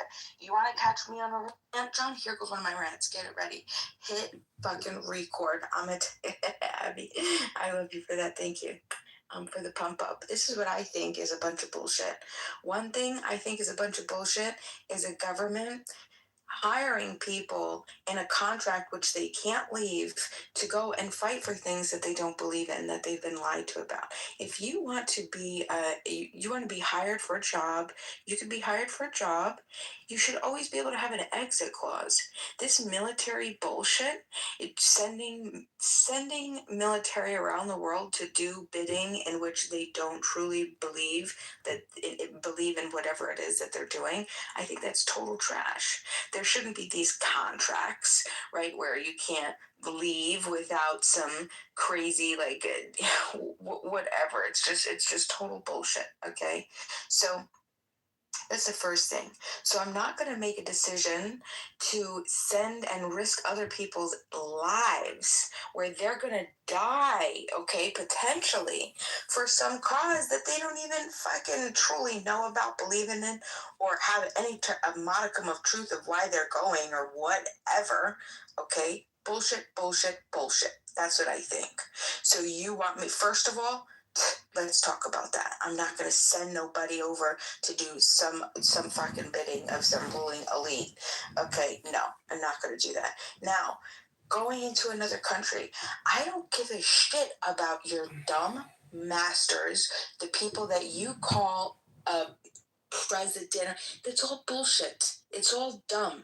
This is all superstitious bullshit that we tell each other to have sort of control and to organize, right? But this was a primitive thing. This was when we didn't have the ability to organize and have the ability to keep track of each other and do the things with the technology that we have today, okay? we would not do 99% of the shit that our ruling elite, that we give the authority, okay, to other people to do. We wouldn't do that in our normal lives. That's how we know when something is and isn't moral. We're not going to go to our neighbor and put a freaking gun to their head and say, sorry, you came here without a permission slip, so I'm going to take you from your house. I'm going to take your kids. I'm going to put you in a car, and if you don't come, I'm going to shoot you, and then I'm going to put you in a facility, and then I'm going to just deport you outside of the country. Okay? Bullshit. You wouldn't do that. If your neighbor is peaceful and they're doing whatever they're doing, as long as they're not interfering or you aggressing upon you and your property, then who gives a shit? We don't give a shit. They're contracting voluntarily with other people. Nobody's gonna do that. Nobody's gonna do that. Okay? Now, again, you're gonna kill people. You're gonna do crazy things and tell people what they can and can't do, and you're an authority. I don't need any type of justification to come in and take you out.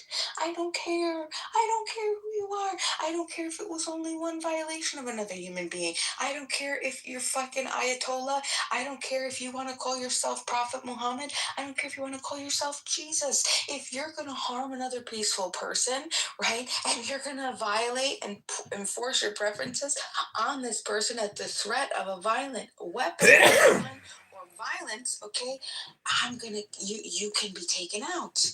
You could be taken because you're aggressing. You're starting the aggression. That means that you're the problem. Objectively, you're the problem. There's no arbitrary rules where we're gonna put who's the problem at what point, right? Made up according to your feelings. No, objectively, you get to do whatever you want, believe whatever you want up until I exist. And then once I exist, then that's it. Okay? So yeah, I think that all governments are trash, but that doesn't mean I don't like rules and I don't like order. I do like rules. I do. I do like order. I do like people, but we don't have a lot of emotional maturity, right? We don't have the ability to sit and negotiate and listen because we're just a bunch of dumb human beings. Most of us are very primitive. I'll be honest with you, okay? And we don't even get, but that's because I mean, it's so horrible. We're just we're just creating new generations of just traumatized kids, just hitting them. Still, why in the world is the majority of the population in the United States still using corporal punishment when we have an overwhelming amount of evidence to show the harms, the psychological harms of what it does to the brain and the development of the child and the cognitive world? But there's just so much. There's so much, and we're still going to justify it. We're still going to do it anyway, and that's so crazy to me. Okay, and then we're going to push our laws, and we're going to show up on gang day, which is election day, and if we get the biggest gang to show out and to show our colors, rep, you know, if you represent the blue, if you represent the red, you a Crip, you a Blood, whatever, okay, then you get to enforce your preferences on that other piece of the peaceful society for as long as whatever the next, whether you could get that legislation reduced. First, you're going to have to find enough people to, oh my God, the whole process. You're not just electing one person, you're electing one person who's hopefully going to have the same opinion as other people that other jurisdictions have elected, because then their elections, their votes are going to have to come together, and they're going to have to outvote. They're going to have to be the majority of the minority, and then they're going to force. I mean, like, it's just a bunch of bullshit. It's just a bunch of crap. We're not peaceful people, generally speaking. We're just not. No, I take that back. We are peaceful people. Do you know what makes us not peaceful? Ruling elite, the ruling class. The ruling class. You have an entire country right now at war. Iran is at war. They are suffering. An entire people of 100 million people are suffering for the ruling elite, for the freaking Amani Ali, the Ayatollah who's making these decisions for these other people who are just like, bruh, I just fucking stop calling for the death of Israel. I just want to fucking live. We just want to fucking be able to peacefully exchange and get this shit. We want imports. We want exports. We want to make. We want to create. We want to innovate. We want to be a part of the world, right? Republic, the Islamic Republic is saying no because they're putting sanctions on us, and they're telling us that we can't be a part of it, and then we have to defend ourselves. We have to defend ourselves because they want the death to us, and then, well, you want the death to them. Well, that's because they want the death of us. Well, that's because they have it in their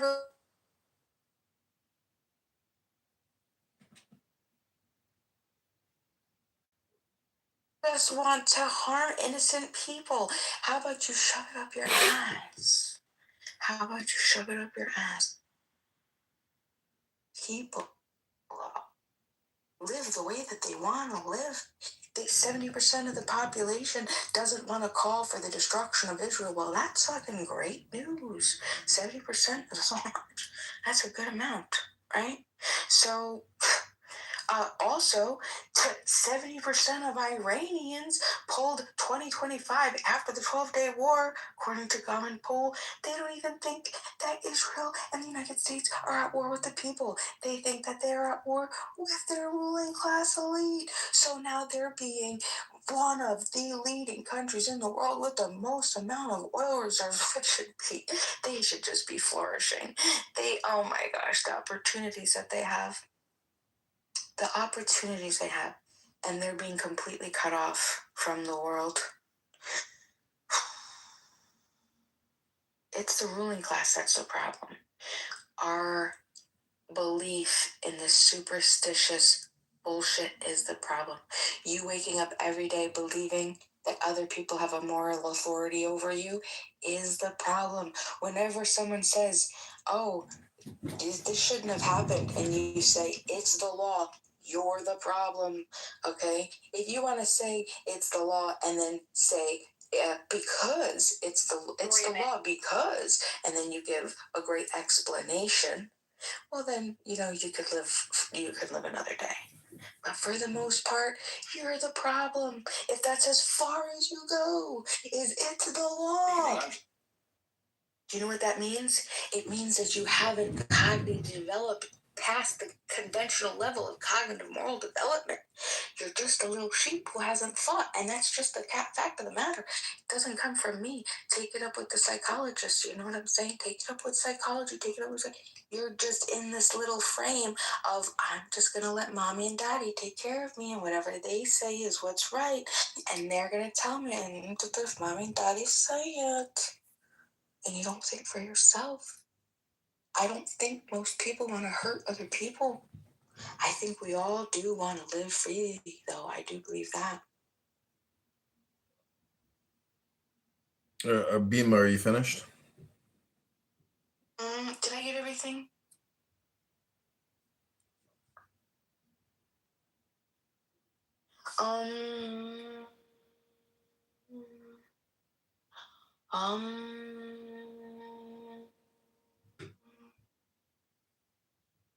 Yeah, I'm finished. Okay, so I just what is it called when you hit the talk to text button? Is it like the dictation? Transcribing it. Like, so in the Telegram app with Abby here, like I transcribed everything you just said into text. And it's really long. Like if you were to read this is like an actual essay here that you just. I was like, what the fuck is he writing? But then I recognized whatever you said. He's transcribing whatever you said to me. Yeah. So it's just so much that, if you were to read this, you might, get some more insight into what you're saying or how you're saying it or structuring it. This was the last paragraph. Our belief in the superstitious bullshit is the problem. You waking up every day believing that other people have a moral authority over you is the problem. Whenever someone says, oh, this shouldn't have happened, and you say it's the law, you're the problem. For the most part, you're the problem. If that's as far as you go, if it's the law, what that means, it means that you haven't had these developed past the conventional level of cognitive moral development. You're just a little pink who hasn't thought, and that's just the cat fact of the matter. It doesn't come from me. Take it up with the psychologist. You don't want to take for yourself. I don't think most people want to hurt other people. I think we all do want to live free, though. I do believe that. Hello? I mean, like, it was pretty close. It was pretty good. I mean, for the most part. But yeah, no, it's the truth. It is the truth. Another part, were you at the desk to them? Well, that's because they want the death of us. Well, that's because they have it in their room. People, how about you shut up your ass? How about you shove it up your ass? If you want to live, 70% of the population doesn't want to call for the destruction of Israel. Well, that's fucking great news. 70% of the song, that's a good amount, right? So also 70% of Iranians pulled 20 to 25 after the 12-day war, according to the comments, the opportunities they have, and they're being completely cut off from the world. So, Abby, what do you think my point is by reading back what she's saying? I think you need to get a better translator, but...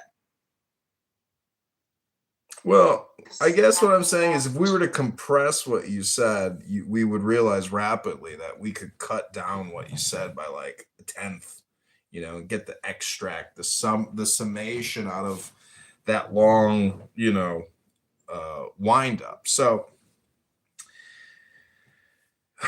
this was the beginning of what you wrote or what you said. See, this is what's kind of cool is like if we actually saw a transcript, we would be able to actually have a much more accurate conversation because then we could literally read what each of us were saying, and we would be able to like go deeper and debate it more. This is what you said in the beginning. Hiring people in a contract which they can't leave to go and fight for things that they don't believe in, that they've been lied to about. If you want to be hired for a job, you can be hired for a job. You should always be able to have an exit clause. This military bitch, it's sending military around the world to do bidding in which they don't truly believe in whatever it is that they're doing. I think that's total trash. There shouldn't be these contracts, right, where you can't believe without someone. So I know it's not, exactly accurate, but anyways, I'm just trying to get at that, like reading a book to each other is actually how we love each other. It's not our political positions or our reframing or our projection. If we really love each other, we would all just come to the fucking book club once a week and we would read to each other 10 minutes of poetry each. That's how we could love each other, with positive, empowering, well thought out words, not this conference call of insanity. Because in the real world and at work, if employees were having these types of calls nonstop, it's not work, obviously. It's not focused or concentrated for the task at hand. This is an illusion that that's what people are doing, like politically correct. These are people who supposedly have full-time jobs and families, but yet they are here, count it, 70 hours a week. Do you know what kind of opportunity cost that is after many months and years that go by? Do you know how much these people are giving up and not getting anything in return? And finally today we get told, oh, hey, you can monetize this app. Oh, really? Well, where the fuck are the advertisements? Is there a revenue share here? So like, how the fuck I know like you sent me coins and stuff and like maybe that's how they're like going to create this economy or something. But anyways, I'm just saying that you have 2 ear canals and you have 2 eyes and you only have 1 mouth. That's like a 4-to-1 ratio of taking in information and then we project it back out of our mouth. 1 hole. So we have 4 holes that always result in 1 hole discharging our observations and our thoughts. And so the ear canals are the temple, the gates to the temple, just like the pyramid, they got those shafts that go in. Like the pyramid is a metaphor for man and woman, or ourselves, like that structure, that geographic shape. But anyways, my point is that we have to essentially try to optimize our time and how we're spending it, either listening or speaking or watching, or reading, etc. So, like you said, I mean, you think you've had enough, but clearly you haven't had enough because you like it. You love the dopamine. But you know what? Too, I've talked to you and I've said the same things to you, and I don't even think that you could steel man what I say. Like, I really don't think that you comprehend like, and not in a matter of comprehend as in you're not capable, just as a matter of you just don't choose to really process what I'm saying. Like when we were talking about what was it called again? The natural stimuli. What is that called? Super stimulus. Was that what it is? Yeah, super stimulus. Anyway, that concept that we were talking about, right? And my entire communication to you about law and what I just went through, I don't even think that you could repeat it back to me in a way that is comprehensive, or I mean, I don't think that you could repeat it back to me at all. I don't think you have any idea what I'm saying. I just repeated back. I just repeated back because I put it into a text. That's trash. What I'm talking about is my whole premise, which you would not be able to, even as much. Nobody has heard me talk as long and uninterrupted on this app than you. And I really don't even think you would be able to tell anybody else what the fuck I'm talking about. I really don't. I truly don't believe it. I really don't believe it, and I think that's what does it say about you? Do you, one, you could say, oh well, you're just too stupid and your thoughts aren't worth it, but are they? Is it true, or you just don't like them?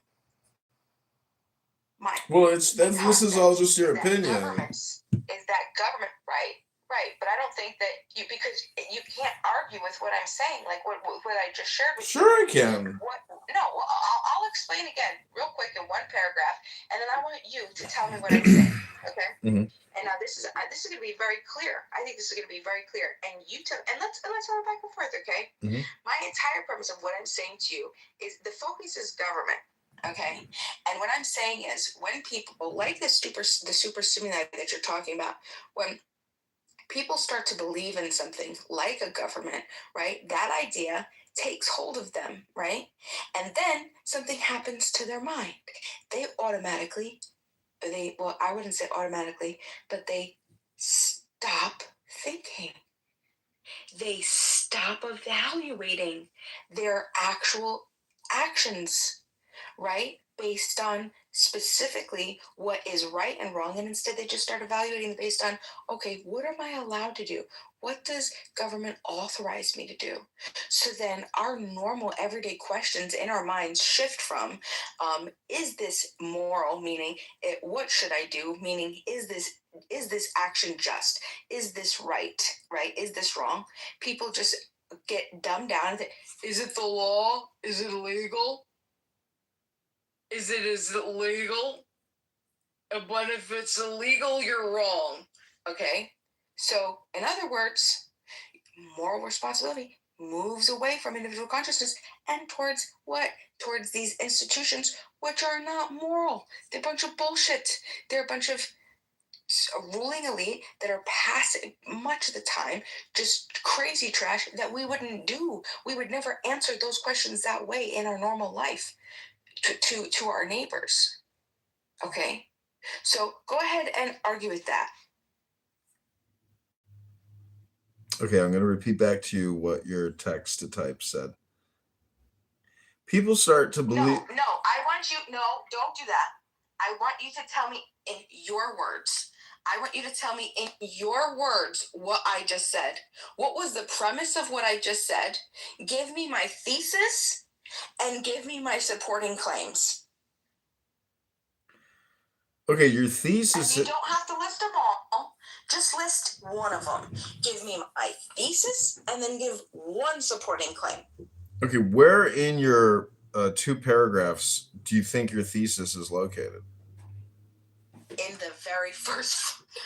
Where is a thesis normally located? It's generally located... Well, you tell me. I mean, I know, but where in the first paragraph? Hold on. I want you to figure it out. Okay. I know what my thesis is, but I want you to tell me what you heard from me. What is my thesis? What is my primary point? What am I trying to convey? Well, I'll be honest with you. I think Abby might agree that based on the talk to text, and I know you don't want to hear it back, but it is very generalized and not specific and very disorganized. That's because you're not listening. I'm listening. You could watch me actually listen to you live on YouTube right now, and I watched the text and I read it as you were talking to really try to give you the feedback that apparently you are asking for, but which you don't actually want to engage with. And again, I kind of go back to the green bean thing, and you just admitted that when you do get the green bean, it does seem to give you like a rush of power or something like that. But nonetheless, I will try to answer you.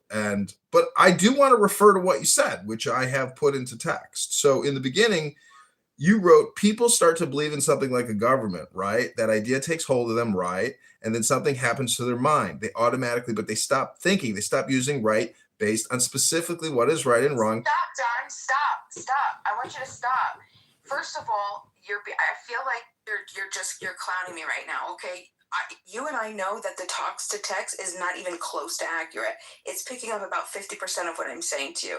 I reiterated what I said to you because I wanted you to tell me what my premise is, what you think I'm actually communicating to you as a human being.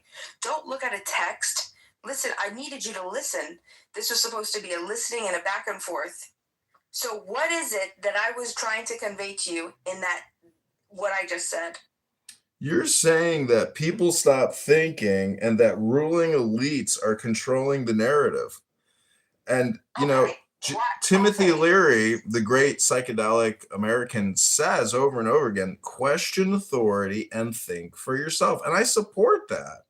And, but this is the thing about our individual lives and our personal responsibility, to actually try to have some fun, meaning that, like, if you're to me, I was going to ask you earlier, what are your 10 power words? If you were to ask me, I would say love, intelligence, wisdom, God, strength, courage, bravery. I could go on and on and on. But to me, that is a difficult question for a lot of people to answer. Maybe they can give you 3, power words in their life or something like that. But, and then you're saying to me, like, you can't even steel man what I'm saying. Like, to me, when people say straw man, steel man, it's like, shut the fuck up. Like, what does that even mean? Like, let's actually analyze what you're saying. I can tell you what steel man means. Steel man means if you were to give me the most credible, and what my argument is, the most credible educated position that it could possibly be, how would you interpret it? How would you give it according to the best of your ability, with as much knowledge as you know? How can you make my argument? Like, what argument am I actually making? Just to analyze it. It doesn't have anything to do with agreeing with it. Just, do you understand it well enough? Do you understand what I'm saying well enough? And I don't think that you do. And I can tell you what my 10 power words are, just based on what I just talked to you about. Okay, go ahead. Just give me the 10 words. Okay, well, government, that would be the first. So before government, actually it would be authority. So it would be authority, it would be government, it would be law, it would be, we could do regulation, we could do representation, we could do consent, we could do private property, we could do enforcement, we could do morality. How many words is that? 9. I counted them on my fingers. How many? 9. You're 1 short. Duty. And those words, those that give you, no matter what I'm talking about on this app, I guarantee you it's going to involve one of those things. Okay, well, great. Consent is my number 1. Consent is my number 1 as primary, right? I know, you love to say consent. Wesley, welcome to the stage. Hey, Wesley, how you doing? Hey, what's going on? We're talking about Bima's power words. She just said these are her most important words in her life: government, law, regulation, representation, consent, private property, enforcement, morality, and then the last one, it got cut off. But to me, those aren't power words. Those are legal definitions for the law or for governance, but that's not really real power words. Like bravery, courage, strength, intelligence. Like law is one of them, but I'm just saying that, you know. Okay, so let's adjust them. So we'll do morality, right? Because I love that one. We'll do consent. We'll do justice. We'll do love, right? We'll do authority.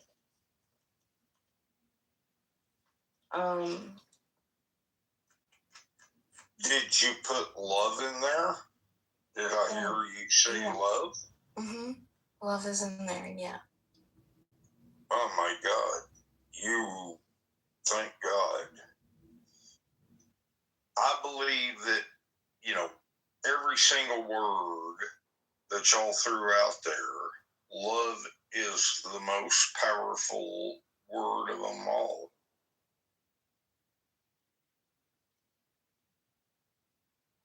Looking at a post on X, it says studies show that the brains of close friends exhibit significant real-time synchronization in neural activity, particularly in regions for emotional processing, decision making, and attention, similar to a Wi-Fi connection.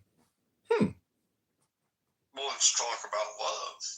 I mean, B's the one. This is the most powerful shit of it all. Okay, we can talk about war and, you know, the fact of the matter is, you know, what do they say? Love conquers all. That's a really true statement. I'm coming up with my new words. So far I have morality, consent, justice, love, accountability. That's only 4. Accountability, responsibility, and peace. 1, 2, 3, 4, 5, 6, 7. I need 3 more. Do the deal. I mean, maybe it's some AI shit where love conquers all. Because that's going to be the bottom line. I mean, if we can't love each other in the true sense of the word, our whole fucking society is fucking doomed.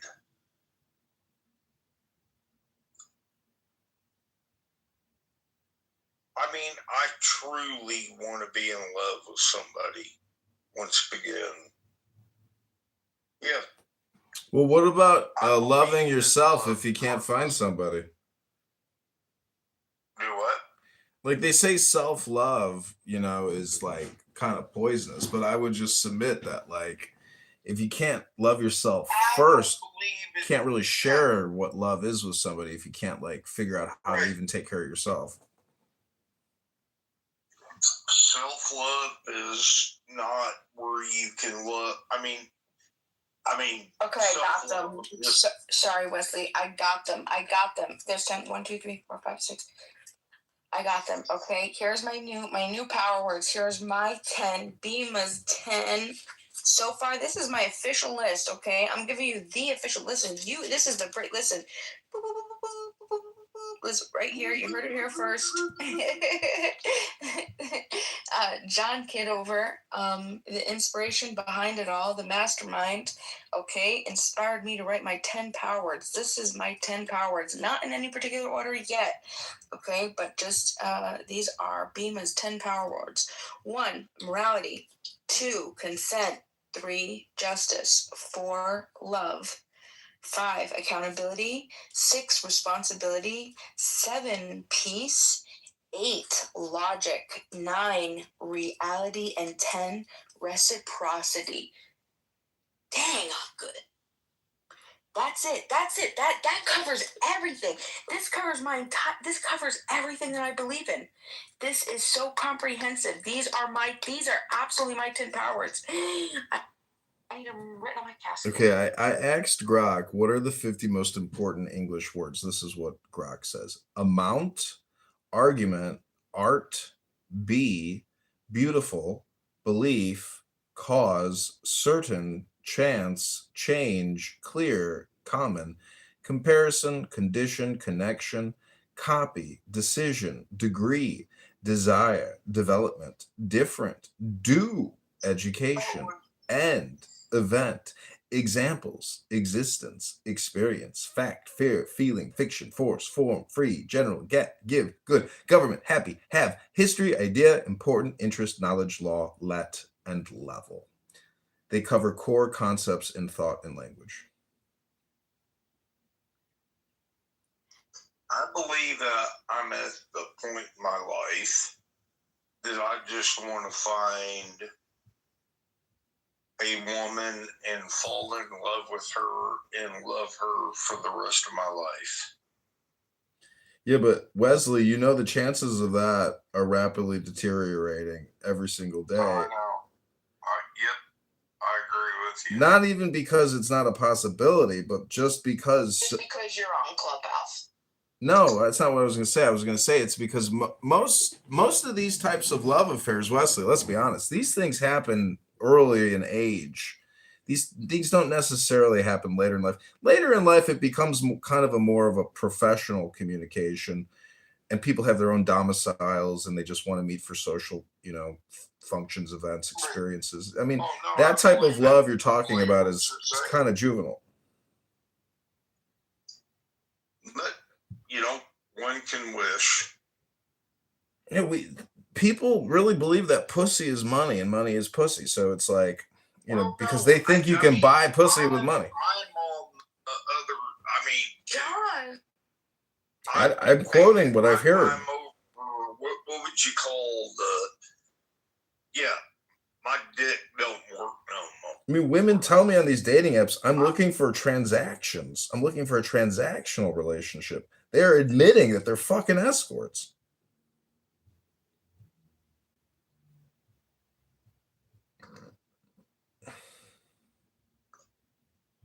Well, one could hope.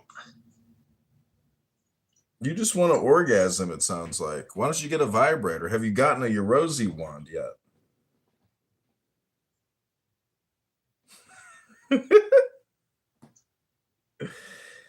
Oh, Iran, it's so far away, yet it's here to stay.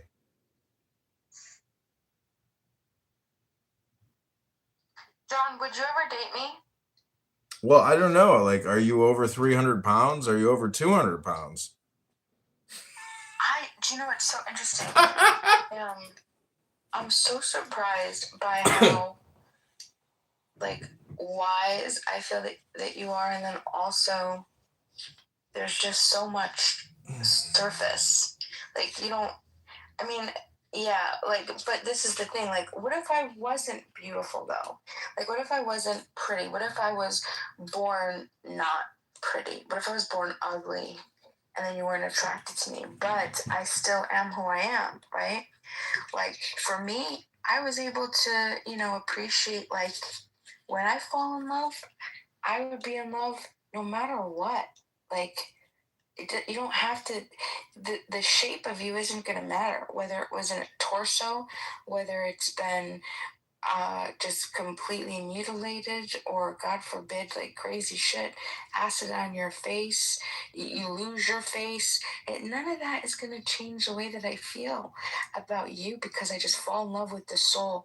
I think that's a really hard thing to do, to fall in love with the soul, right? Because I want to follow you. Don't you want to follow me? Don't we want to be no. After this lifetime? No. The soul is a philosophical, underpinning of, philosophy. I mean, I'm not falling in love with your soul. That's your love. That's what you're supposed to love. Your holy guardian angel, is within you, and it's not up to me to communicate with that. That's up to you. So you don't believe in true love?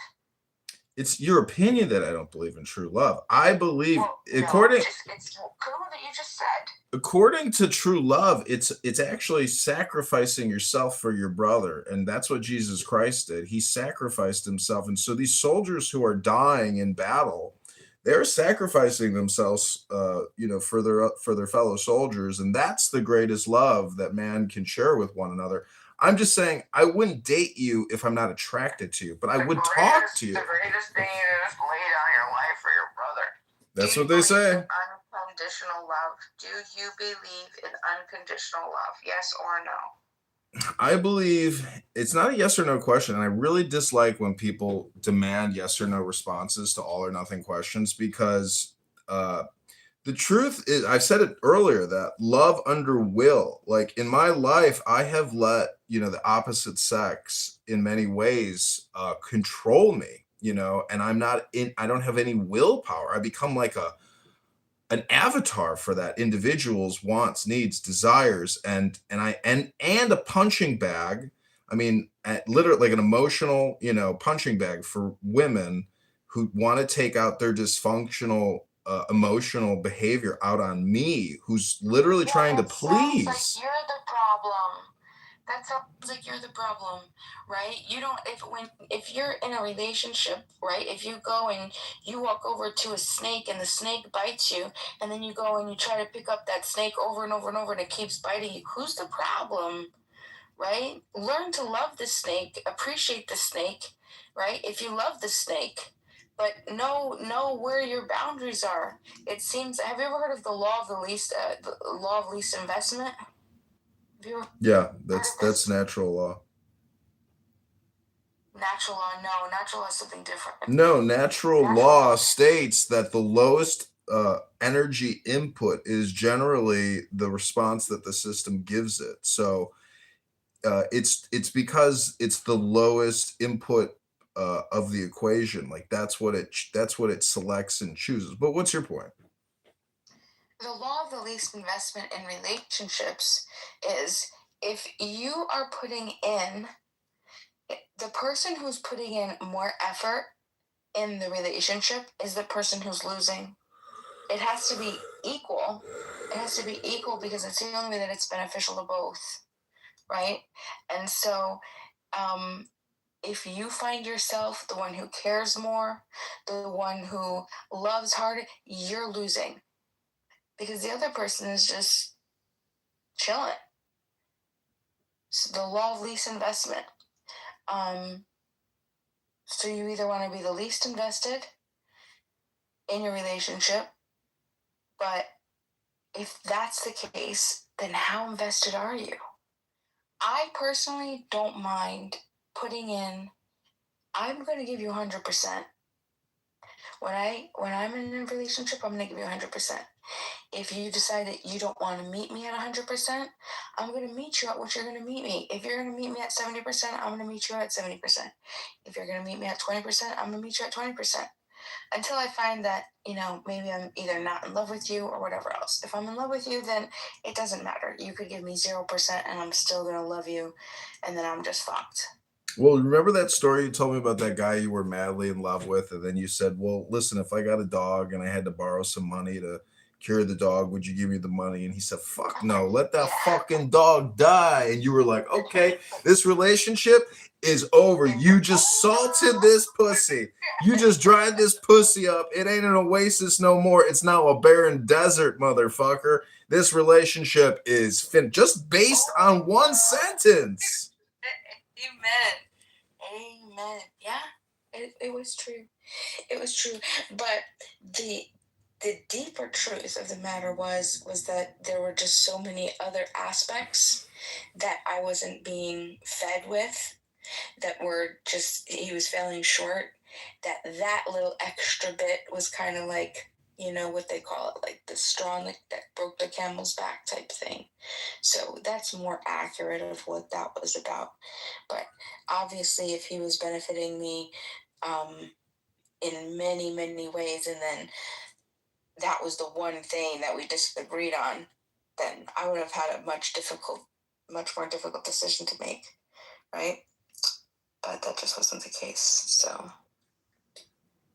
Yeah, I mean, I've dated liberals before, but like if I was your professor and I was scoring you and giving you like feedback, as I kind of did today, I would just say that your public speaking, in my opinion, there's a lot of fillers. I know everybody uses them, but to me, your discourse is like you gave us your 10 power words and you use those power words all the time. And we repeated them back. And so I'm just saying, Well, great. I'm glad you're proud of it. But the truth is, we are in a competition, in life with these words. These LLMs are personal, and books expand your LLM. I mean, there's a lot of words you don't even know, and therefore you can't even have the concept without the word.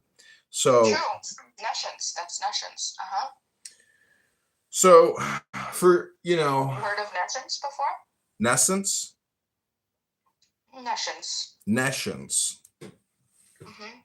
No, what does nescience mean? Exactly what you just described. What? Knowledges you don't have the capacity to know exists. Right? Like if I were to ask you,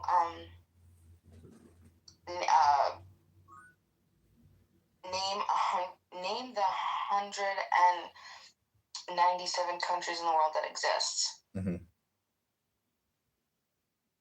I mean, like you wouldn't be able to do it, right? No. Off the top of your head, right? Exactly, because you don't even know the ones that don't. There's countries' names that you've never heard of. Likely, that's a good possibility. I mean, maybe you heard them all, but it's probably more probable that you haven't heard them all. So, because there are probably some that are new. There's like 3. I think it's like 3. It averages 3 to 5 year to year that new countries, new borders, whatever. I don't know, but it just moves. Or maybe it's every couple years. I forget. I don't know. But point is that you don't know it exists. How are you ever going to be able to communicate it? Mm-hmm. Mm-hmm. Well, I don't know. There's your reality and the way you would like to see things, and we project that. And there's the way that I would like to see things, and I project that. But then there's also the analysis and the way in which we describe reality. Some people, in my opinion, are more accurate than others, based off of what they say, how they say it.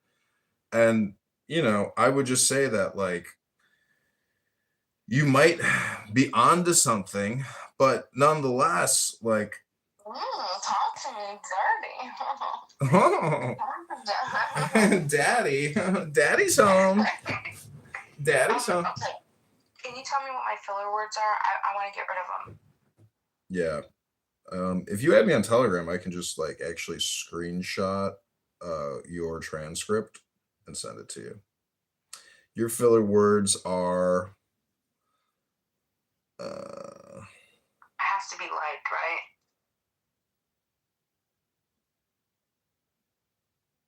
Do you know what I used to say all the time? And it was some sort of speech exercise in college. I used to say, do you know what I'm talking about? I used to say that all the time. An unreasonable amount of times. I used to say like. I say like a lot.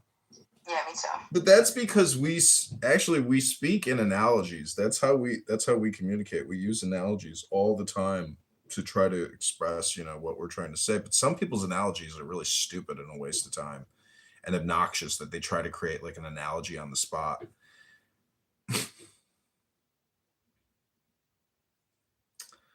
But yeah, if you have Telegram, add me and then I'll screenshot and send it to you. Because I sent it to Abby, your transcript. And you went on and on and on. It is a long one. Shut up. It's 4 paragraphs. You wrote a whole fucking essay and I recorded it. And you recorded it. Well, John, I'm going to put you in my will. And then if I die, I'm going to have my sister and brother, if they ever want to reach out for anytime, they want to hear my voice. They want to hear my thoughts. They could just reach out to John Kitover. I'm pretty sure that John Kitover will be remembered in the future as being one of the biggest contributors to advancements in AI based off of all of his AI data gathering that he has submitted into YouTube. So may the people of the future all the people in the future might actually just all worship one man, as opposed to multiple men. And they might say John Kitover is the guy that changed everything with all of his stuffing pushing all of these words into the biggest corporation on the planet. The thing is, Bima, you think these elites are going to live forever, or that they're not subjected to the same laws of reality? And this app, I am 100%, I am sure that I have not like there are observations from this app that are basically aphorisms or maxims.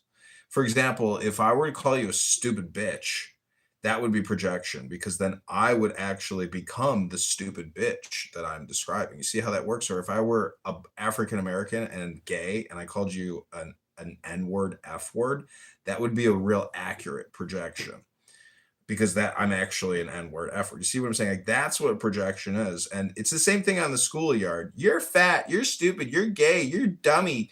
That's a dumb person calling somebody else stupid. And I hear projection all the time on this app of people saying, you're fucking stupid, you're a fucking moron, fuck you. Like, that is their inner monologue critiquing themselves. That is literally the definition of projection. So that's one observation I've found out of this app, that people are unaware that they're projecting. They don't know that they're self-talking and describing themselves when they're, raging against someone else. It's almost like an inferiority or a self-confidence type of thing. There's other maxims or, things that I've discovered or just observed. Stirring the pot. A lot of people love to stir the pot. There's a couple stir the pot, topics, race being one of them. That guy Jay Breska loved to create race friction rooms. But people do that all day long, all the time.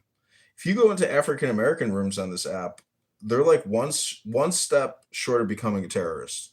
They believe in separation, reparation. Like, they want the deal that the Native Americans got. They want their own reservations. They want to go on the reservation. They don't want to go off the reservation. Anyways, that's not just, I'm talking about like laws of like communication, maybe more so.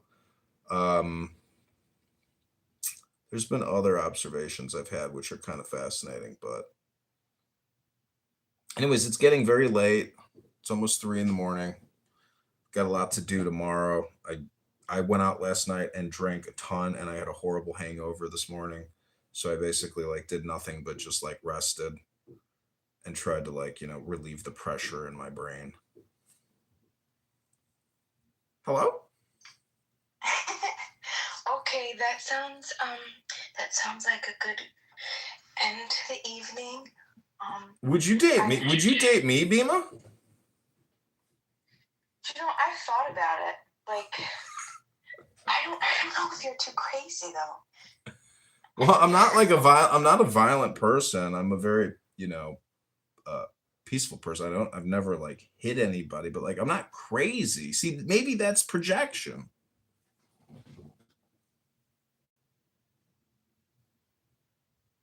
Well, I think that I'm definitely crazy.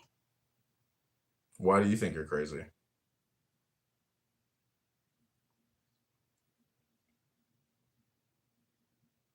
Hello? I have to pee. Hold on. I don't want that on record.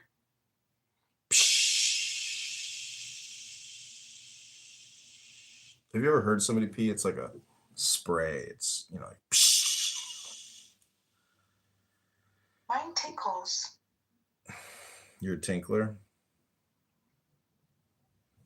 So what are your, it's only March. It's only March of 2026. And now supposedly this monetization feature is kicking off. Like, what's going to be amazing is like when people actually start making money and then they start gloating to other people on this app. They're like, I made $800 this month and you wasted your whole month talking a bunch of bullshit.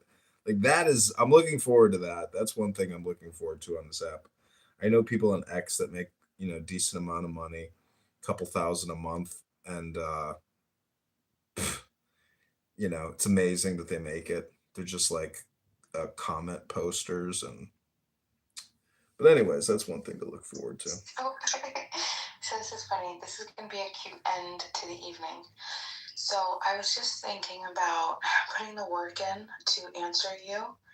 but I want it to be a good response. Like, how am I crazy?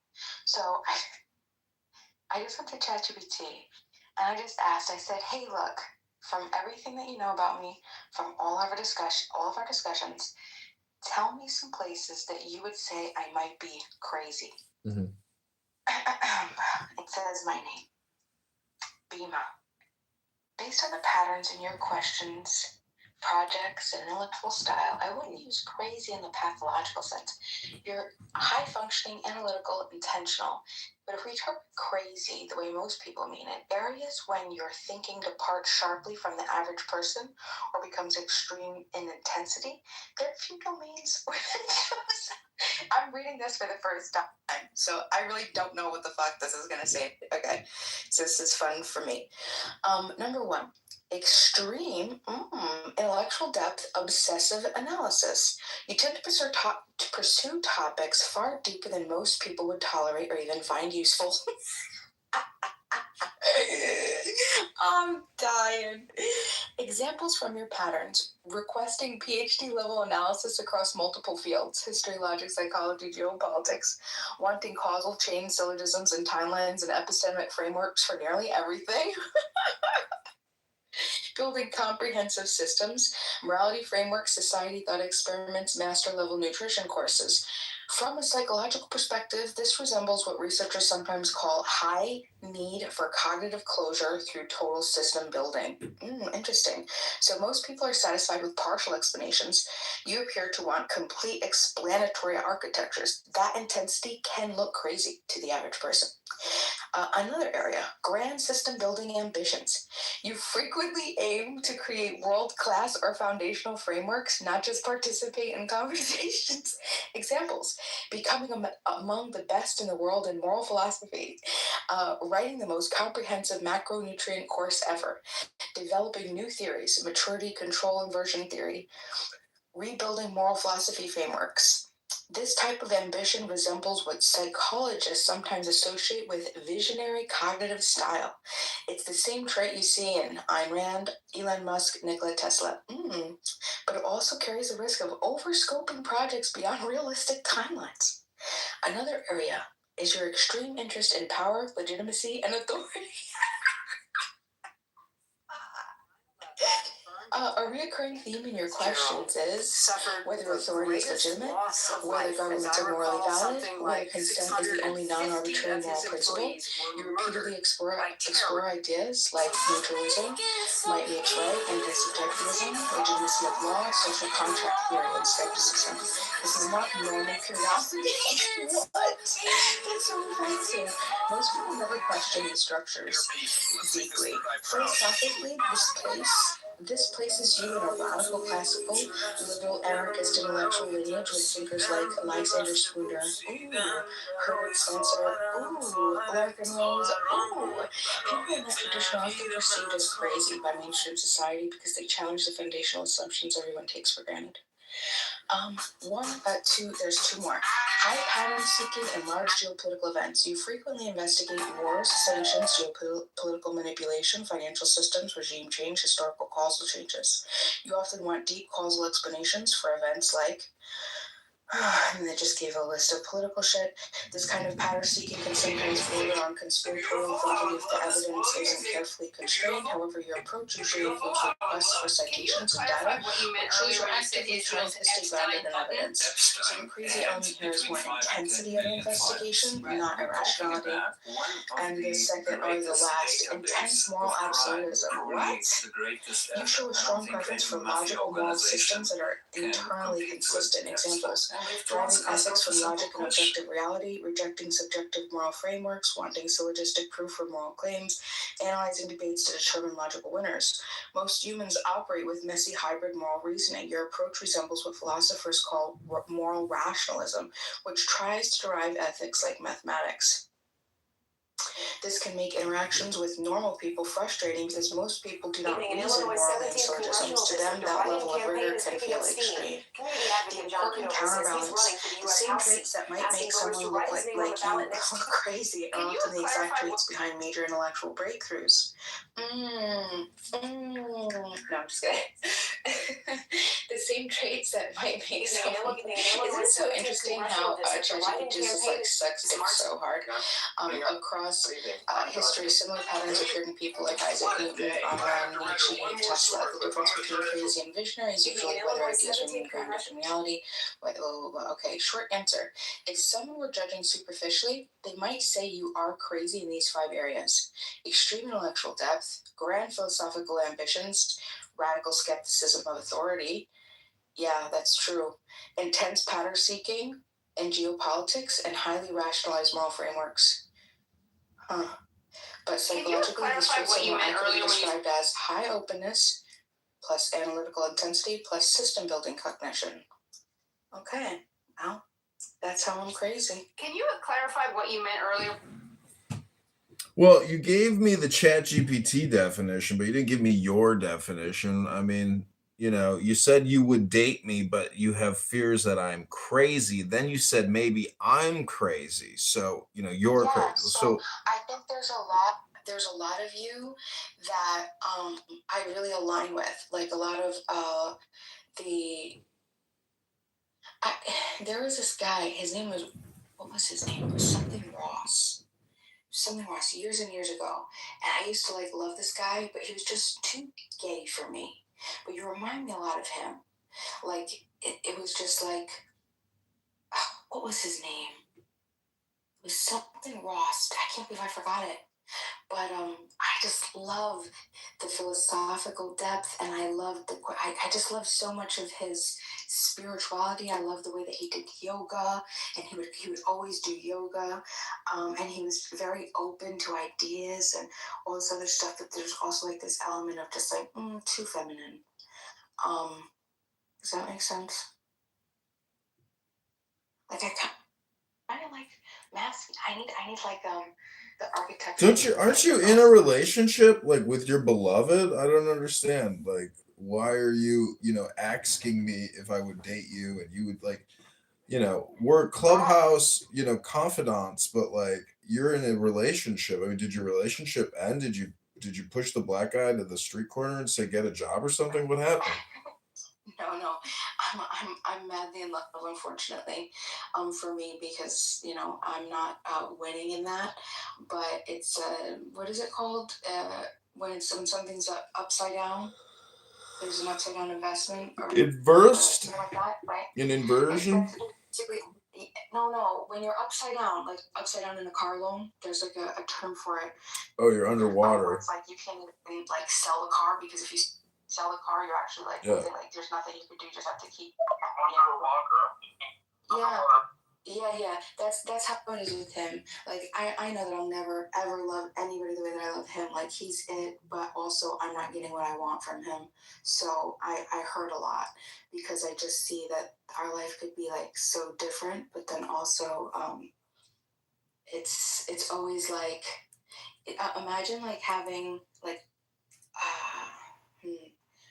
you knew that there's like $100 million in gold on the other side of your wall, but you could never access it. But it's like always just like you could put your hand on it, like you could touch it, you can't ever like do anything with it to affect it, to turn it into like a reality. Like that's how it kind of feels. It feels like I won the lottery, but I can't do anything with it. So so that's what. He's got a non-functioning penis? His penis doesn't work?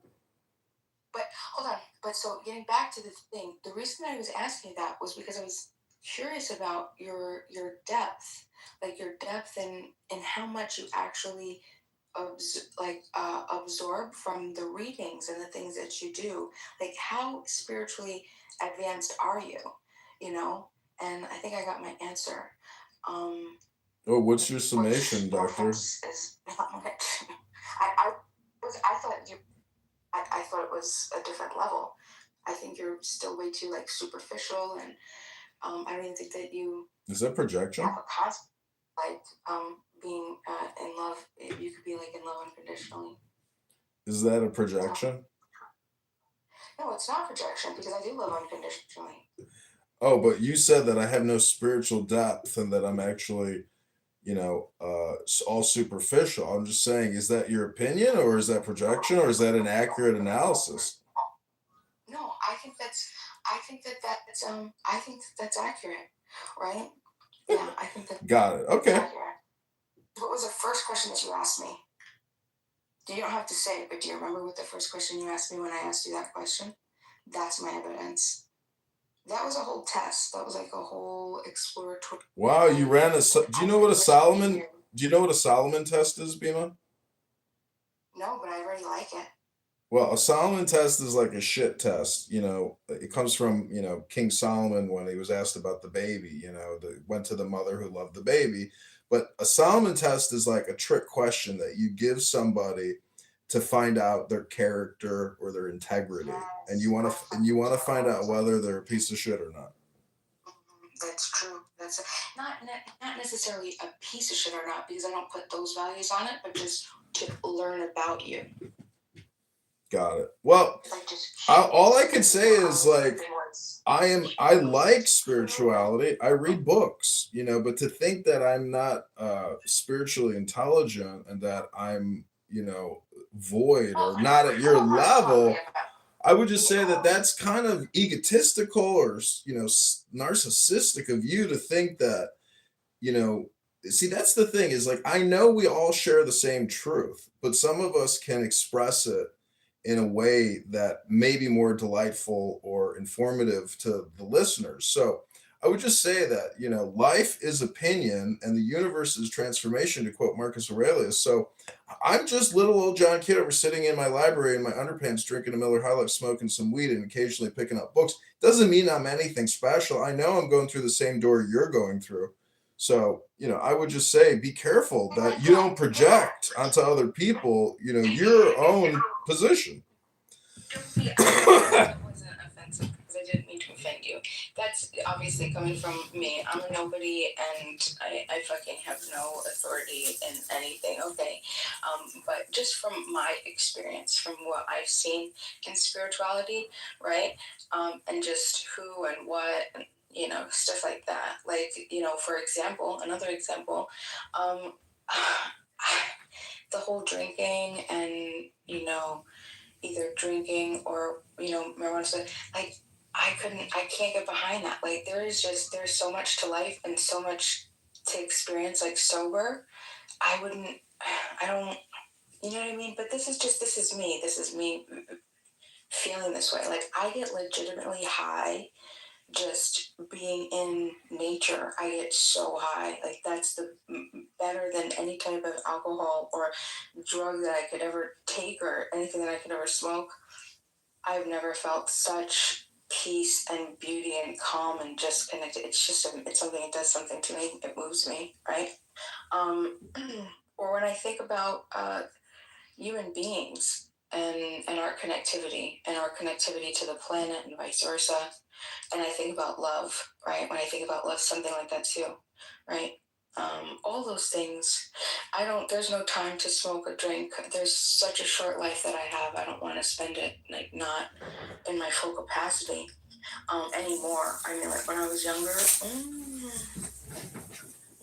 I had my... Well, these are vices. I'm not saying what I'm doing is wise or healthy, but, Jews on Friday night, they drink red wine and then they study Torah. And it's said that if you drink red wine and read, it can amplify the experience because it's all neurochemicals. You're flooding your brain and the processing is a little different. The performative art is a little different. Right, you have to raise your chakra. That's exactly what I'm talking about. Yeah. Raise your chakra to your brain, but you could do that internally without the need of vices. Sure. Right? If I was with you on a Friday night, I wouldn't want you to be high or drunk. I would want us to be able to get to that level of, what is it called? The nirvana. Mm-hmm. Yeah, I mean, you can do that. Like, you can do it sober. That would be such a turnoff. Yeah, it would be a turn especially if the other person wasn't engaging it with you. That's like, it's just not going to work. But like, you can do sexual tantric, basically having sex, but in a way that really, produces a tremendous amount of hormone and excretion and fluid. It's all fluid mechanics, really. But no, you're right about the chakra stuff. Like, but basically, people talk about the Holy Spirit a lot, And if you want to feel that presence of the Holy Spirit, all you have to do is study wisdom and do it with another person. That's saying, where 2 or 3 are gathered in my name, studying, like there I'll be. But again, it's like a neurolinguistic program. It doesn't mean it's real, but even if it's linguistic, it's something. And really, poetry is the secret. And that's why I say, like, this app is so political and so emotionally charged. It's not poetry. Like, if I were to read to you Rumi in this Iran room, you would say, wow, that gave me a tingling feeling. I feel great. And that was smart. I haven't opened up Rumi and read it, but like I could, but now it's 3 a.m. and I have to sleep. Hello? I still can't believe you did that to that poor girl that kissed you. That's horrifying. No, we didn't even have like a French kiss or anything. It was just like one little kiss on the lips, and I went, woo, like, wow, Anyways, that chick and I are just not compatible. She's lucky she got a $200 steak dinner out of me. That was her destiny, But am I going to get angry over the money? Like, no. And, the truth is, I don't even like the way black women smell. Like, every time I've ever slept with a black woman, there's always this, like, oily kind of odor or something that it's just not is a turnoff to me. Like, the way somebody smells is important. The way somebody's body is important. Like, if you said, would you date me? And I said, well, are you over 300 or over 200? Which one is it? I mean, do you even go to the gym? Do you even have a job? Like, why would I want to date you? Hello? But those are the questions, like, do you see what I'm saying? Those are your first questions. Out of everything, those are your first questions. Just think about that.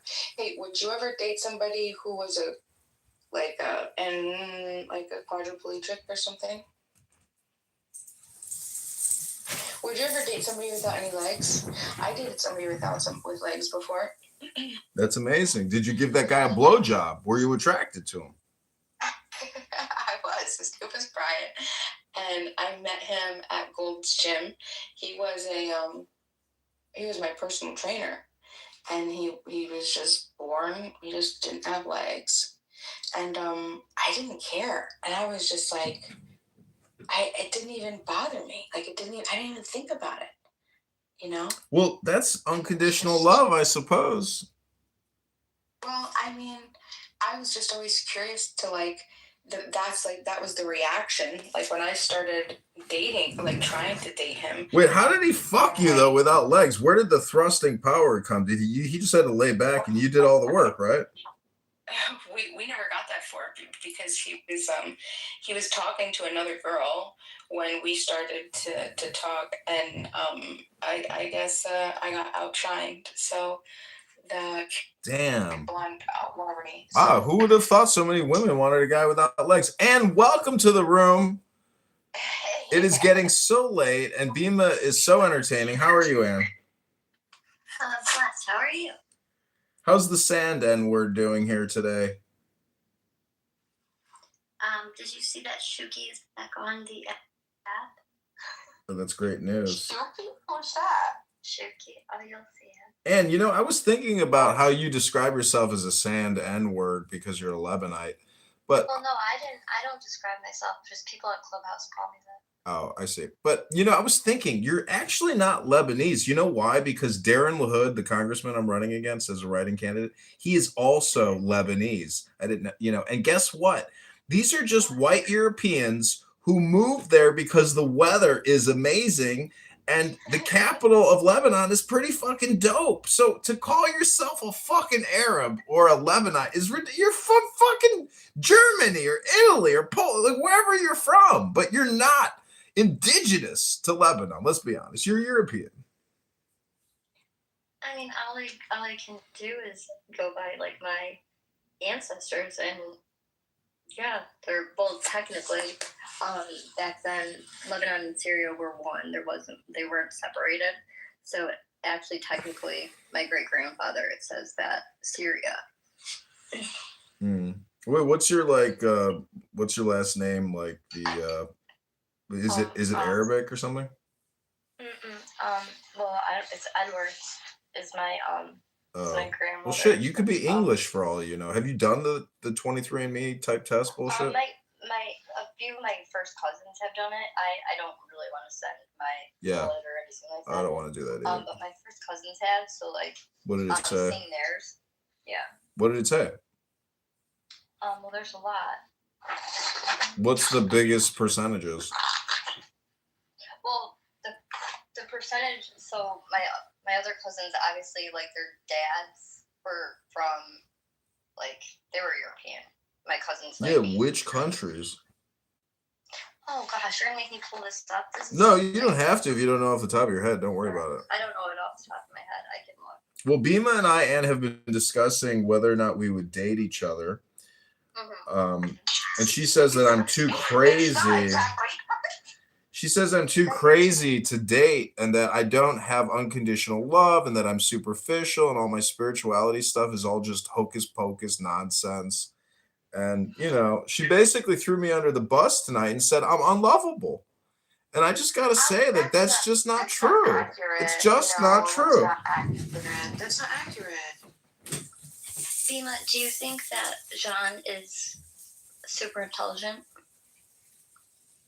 Like beyond, like in the top 1% on Clubhouse of intelligence? I would say he's above average. Like 1%, like top 1%, like as far as karma, like he would be in that percentage. Right? Oh, see, that's where she doubts you. I don't know about smart. I think he's wise. You have I think Pay attention. You think he's smart? I know that he is. Oh, super smart, 1%? 100%. Beyond. He's very intelligent. Why don't you ask him, like, what he did in the military? When he served. I didn't do anything. I didn't do anything. That he served in the military removes him from the possibility of any type of intelligence. Well, ask him what he did. I'm only kidding, John. You're so sweet. Aww. No, it's okay. It's what did you do in the military? Well, I was an infantry sergeant in the South Carolina Army National Guard, and then in the Illinois National Guard, after I was commissioned after getting my undergrad, I was an intelligence officer. But don't let that confuse you. I never witnessed any intelligence. All I witnessed was people with a designation of working in intelligence. But guess what? It's actually not intelligence. It's all just military work. It's all just army shit. So, you know, in intelligence, you basically just do analysis, recommendation. I didn't go very far. I basically washed out because just like in a clubhouse room, I crashed out and I was like, I can't deal with these, you know, these people. What I realized very quickly is it's just not what you think it is, meaning that like our imaginations fill in all the blanks, you know, leading up to the big event. And then when you actually experience the big event, you're like, ew, like that was gross. So that was my discovery, that it was more like the Postal Service than it was like a fierce fighting force, you know, dedicated to security protection and, you know, annihilation of our enemies. It was much more of a jobs program. And I would put almost all government agencies, you know, at that level. It's basically all one huge jobs program that shouldn't even exist. And we are so far bankrupt in this country financially, at 40 trillion and 100 trillion and unfunded. It's like, the real war is always, in my opinion, you know, you take that oath to the Constitution to defend against foreign enemies, you know, domestic and external. And like, it's really the internal enemies, in my opinion, that we have to worry about and that we should have always been catching our eye, like meaning we go within, we observe around us, and then we try to optimize our society. And we just do not do that. You know, and I can just show you political rhetoric out of people. They don't ever talk. We need actual accountants and actuaries and financial analysts and crime stoppers and detectives and journalists. Almost all these politicians are engaged in misinformation, disinformation. They don't talk about certain topics. They don't bring up spreadsheets and balance sheets and income statements. They just don't do that because that's not their job, apparently. So, anyways, we live with a bunch of charlatans. Who would you say is like the most like honorable, like that's in the Senate or in Congress? Is there like anyone that you think is tries to really do a deep dive and get the truth out for the American people and actually care? Yeah, Thomas Massey's like probably the only one. Him, Ro Khanna, anybody who has been speaking up for these Epstein files is definitely trying to inform us to the truth. But at the same time, they're using it to gain political power. So to think that Thomas Massey also might not have evil inclination as juvenile, like he definitely has evil inclination because power corrupts absolutely.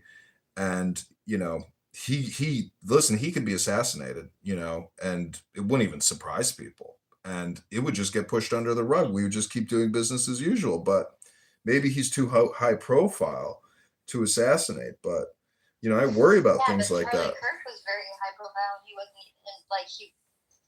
he wasn't a senator or a congressman, but Mhm. I mean, he was definitely influenced those people, right? Oh yeah, that assassination, I have serious questions about, and apparently something came out that Erica Kirk was involved in some sex trafficking ring, like with her former, uh, preacher, whatever. So, and in the fact that Trump even called her out at the State of the Union, he's like, "Oh, when we got Erica here, oh, the poor girl, the things she's been through, so terrible," and she's like, like, do you really believe it? Is that performative? Well, no, I actually think I don't know if I told you this, but what was interesting is that they didn't show like sitting next to Erica was Charlie's mom, Mhm. and she stood up too, and like the camera didn't like actually the live stream I was watching didn't show. Mhm. I didn't know that till after. People are just weird, like the fact that she recorded herself, at the casket, and then she's pushing around her dying mother in the wheelchair. Like, you don't know Erica Kirk. Like, I don't know her, and I didn't even know about her until Charlie's, passing. But poor Charlie Kirk. It was what's her name?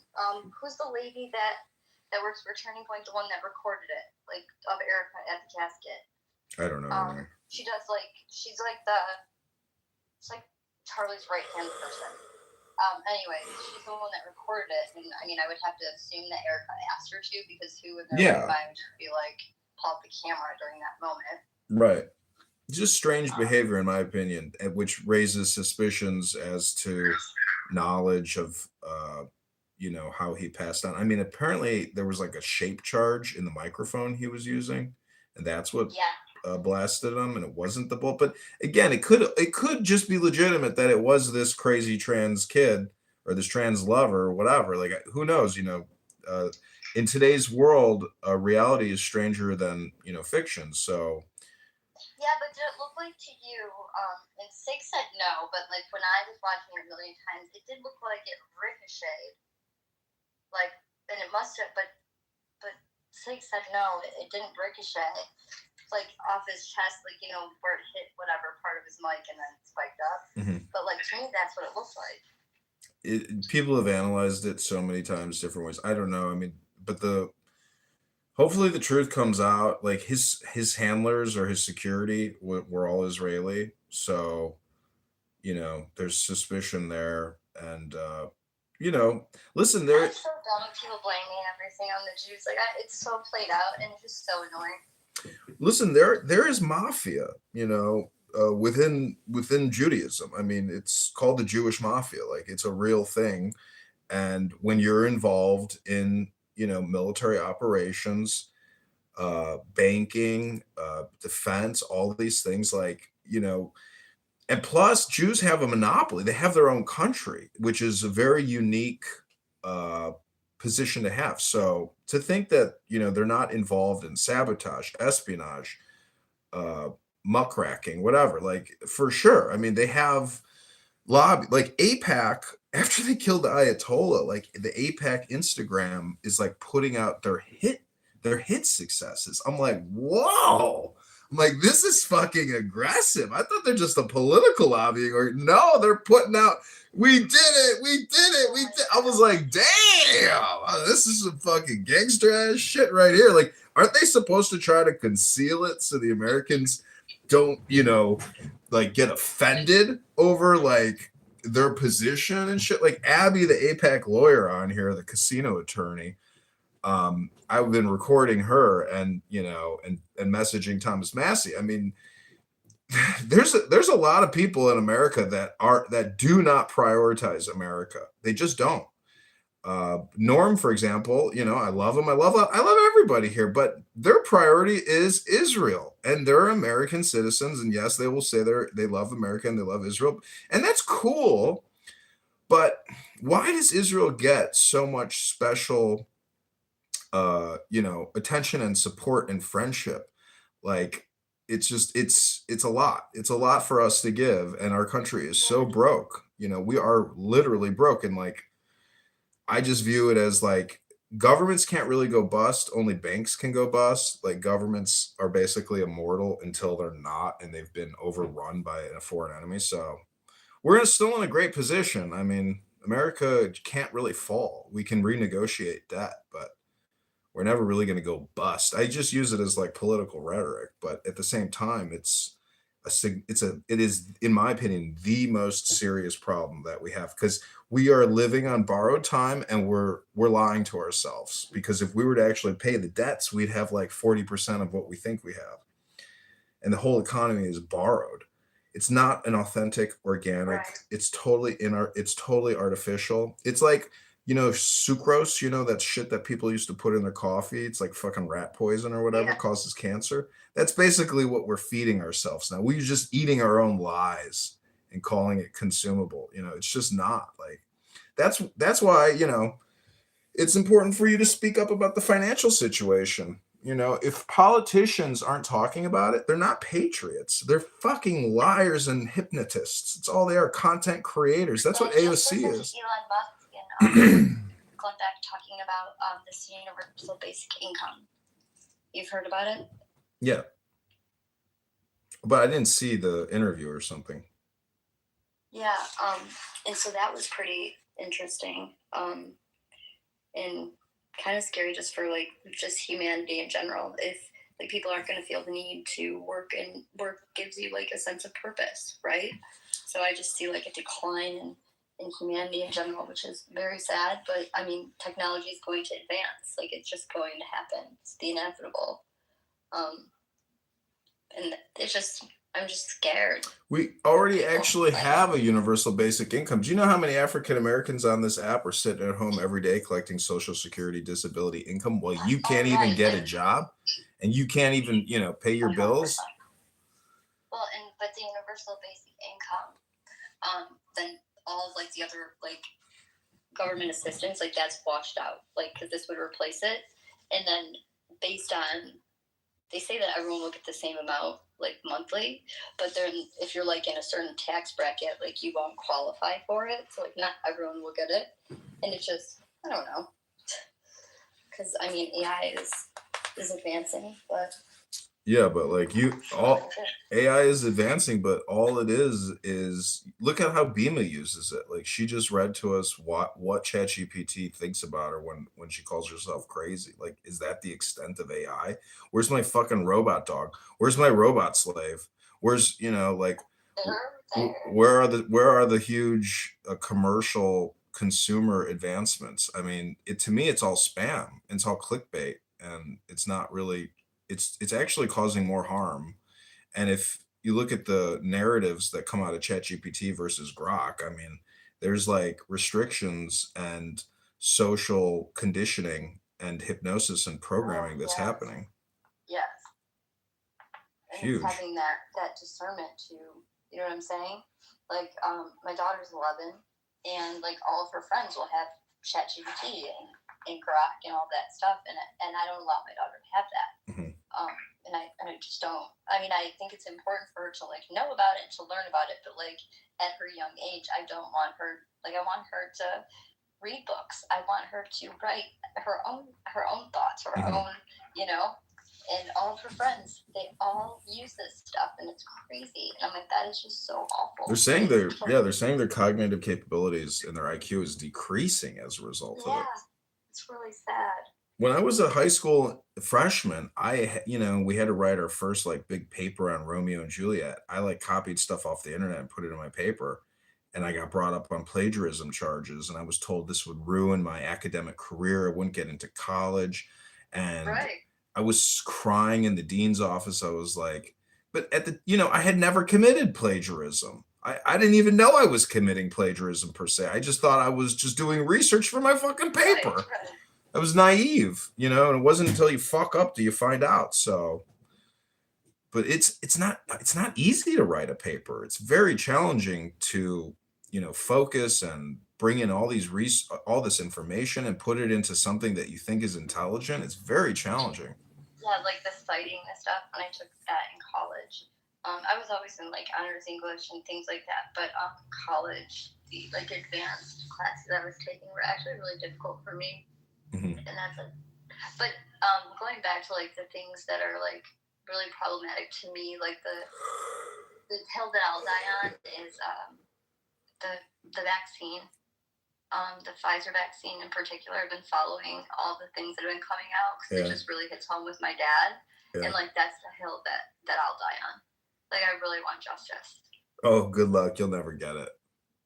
I know. Only justice. I need to find some sort of peace with it, though. Well, just know that this is nothing new, that they've been pulling this scam for over 100 years. Like the polio vaccine, there's been other vaccines.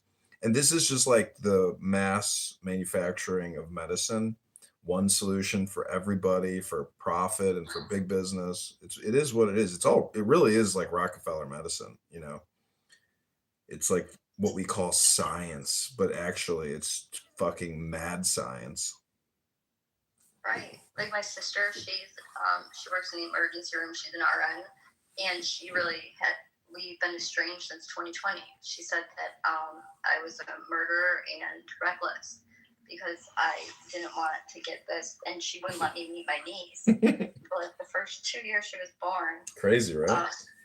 Yeah, and she got both of her daughters vaccinated, all the boosters right from the womb. And it's just, to me, I mean, we all got vaccinated. We got the chickenpox vaccine back in the day and measles and things How like are those kids doing? Did they have any health consequences? Well, see, we're estranged, so I only get like a little bit, but every time that my daughter like asks to have a sleepover, my sister and her husband, they both work in the hospital, and they both have had COVID over like 6 times. Yeah. And the kids have too. And I don't know, my sister's always like, oh, they're sick, and I don't know if she's just making an excuse because of our relationship or not, but they're always sick when she texts my daughter back. Yeah, that's unfortunate. I mean, she truly she trusts in the science. But it's not necessarily science per se. It's their opinion that it's science. But listen, this Zav, really separated people, really created serious divide and confusion and anger and chaos, etc. But I don't know. Listen, all I can say is we're all going through the same door. And in philosophy, Marcus Aurelius says there's, 2 grains of frankincense on the altar. One falls now, one falls a little later. What's the difference? Meaning that it's great if you can live a long life, but it's the same destination. We're all going through the same door. And, the way we treat other people is the way we're treating ourselves. Like that's really the way it is. I mean, if you want respect, you give respect. And if a family member doesn't give you respect and they're rude and obnoxious and nasty and hold grudges, I mean, it's just like this app. It's all projection. If they call you a dummy, they're just angry that they're a dummy. Right. But that's the whole thing. You got to forgive it, forget it, let it go, and don't hold it, because then it just becomes more toxic for both of you. No, and I've forgiven her, and the door is always open. It's her that's held the grudge. Yeah, but if you have a problem with is this fucking vaccine, I cannot get to peace with it, and because it hits home so bad to my dad, and I truly believe that his cancer spread because of this vaccine, and that, like, I just know it in my gut, and I need to be at peace with it. Yeah. Just know that everybody has a time, and whether it's artificial or, Yeah. it is what it is. But like, that's why you got to make the best of every day, because look, this Iran war could spiral out of control, and somehow there could be a nuclear detonation. And next thing you know, I mean, who think, well, the stock market is the highest level of human history. The economy is so great. Oh, really? Who cares? Now we got bigger problems to worry about. There's a nuclear apocalypse upon us, and everybody's going to die. So it's just like, live your best life day to day. Don't take anything too seriously, because there's so many lies out there. Fauci is such a fucking liar. Bill Gates is such a fucking liar. They're such liars. And anybody on here who says, oh, you don't trust the science. Yeah, I got the boosters. Nothing happened to me. Look at me. I'm perfectly healthy. Okay. Right. And who creates the science? I mean, we're not supposed to worship men. Like, or, you know what I mean? Like, the science isn't... What is science? It's supposed to be an art. The problem is it's all lies. Like, they had the patent for the vaccine well in advance. It was patented prior. It's not Operation Warp Speed. It's just a tax giveaway. Anyways, we've been getting ripped off. We're not in the club. We're here on Clown House. This is actually a prison for people that aren't in the club. MK Ultra is a sick thing. And that guy started off thinking he was like, he was just experimenting, and not even that he thought he was doing something good. He was just like, oh, I'm creating these, this psychological problem for people. How far can I go? That's some pretty sick stuff. I don't know, life is this horrific game theory that you have to struggle your way through. Philosophy helps, in my opinion, a tremendous amount, because people here don't even know what philosophy is. Like, oh, you're such a philosopher.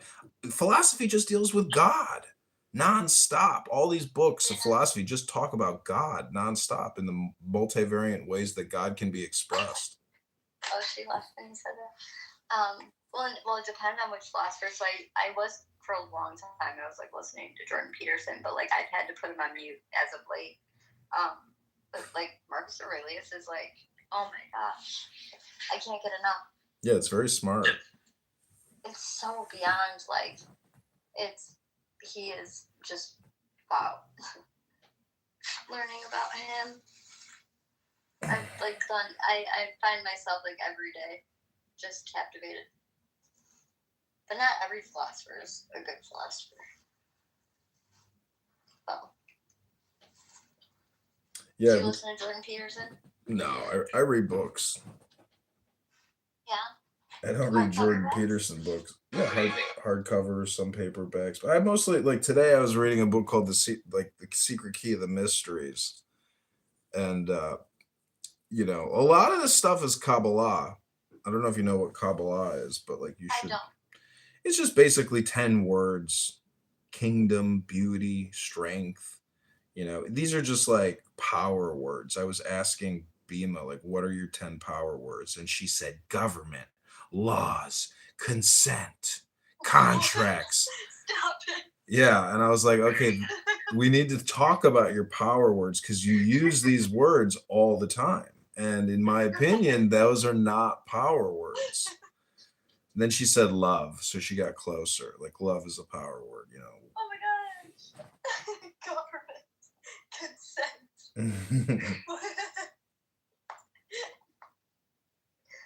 Oh my gosh, that's wild. Oh my goodness. But it's kind of cool that you're, like, to me, as a Christian, like, I think that one death is one too many. So, like, and maybe it's also the woman in me. Like, we're not made out for war, right? So, like, I don't like any sort of conflict, like, or getting ourselves in. Like, if someone were to invade my home, a stranger were to come into my home, obviously I'm going to defend myself and my daughter, right? And all means necessary. But like to go into someone else's home, I just can't justify it in my head. And I know that there's things that Americans don't know and we're not privy to. But like, I don't know. I can't justify that. I just can't justify it.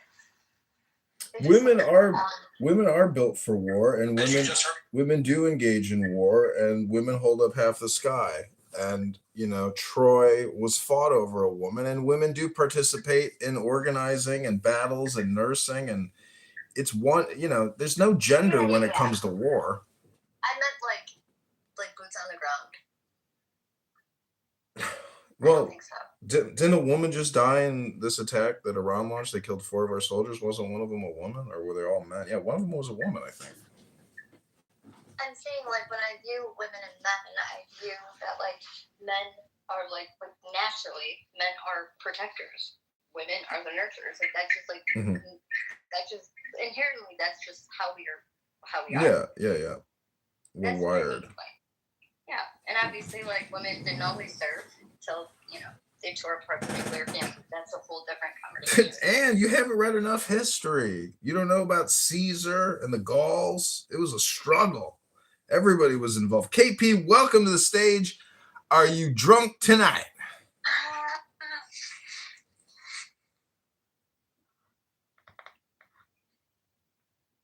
Yesterday, oh man, KP and I were chatting yesterday. I was so drunk last night. I was on here late at night, shit-faced. I had such a horrible migraine. Couldn't stop talking though. KP. I cannot believe you were drinking. I've never heard you drunk. Well, I went to a Purim party, this Jewish Halloween, and there was open bars, so I had one too many. I actually was craving a drink. I don't think I've had an alcoholic beverage since like August or something. KP, are you there? You sleeping? KP. He came up to just go to sleep. No. Some people use this app as the background noise for their sleeping habit. I have. I'm here, guys. Sorry, listen.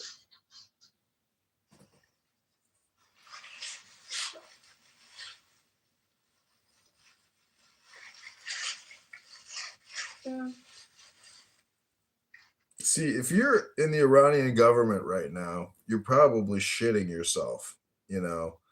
I don't, if I was in the U.S. government and it was being, bombed and obliterated, and, I would fight to the death. But I don't see, that's the thing is like, I don't think people over there, because of the regime and because it's the year 2026 and they know what it's like on the outside world, and they say, oh, we're so fucked up in here, and now the walls are caving in, abandoned ship. That's what I think is going to happen.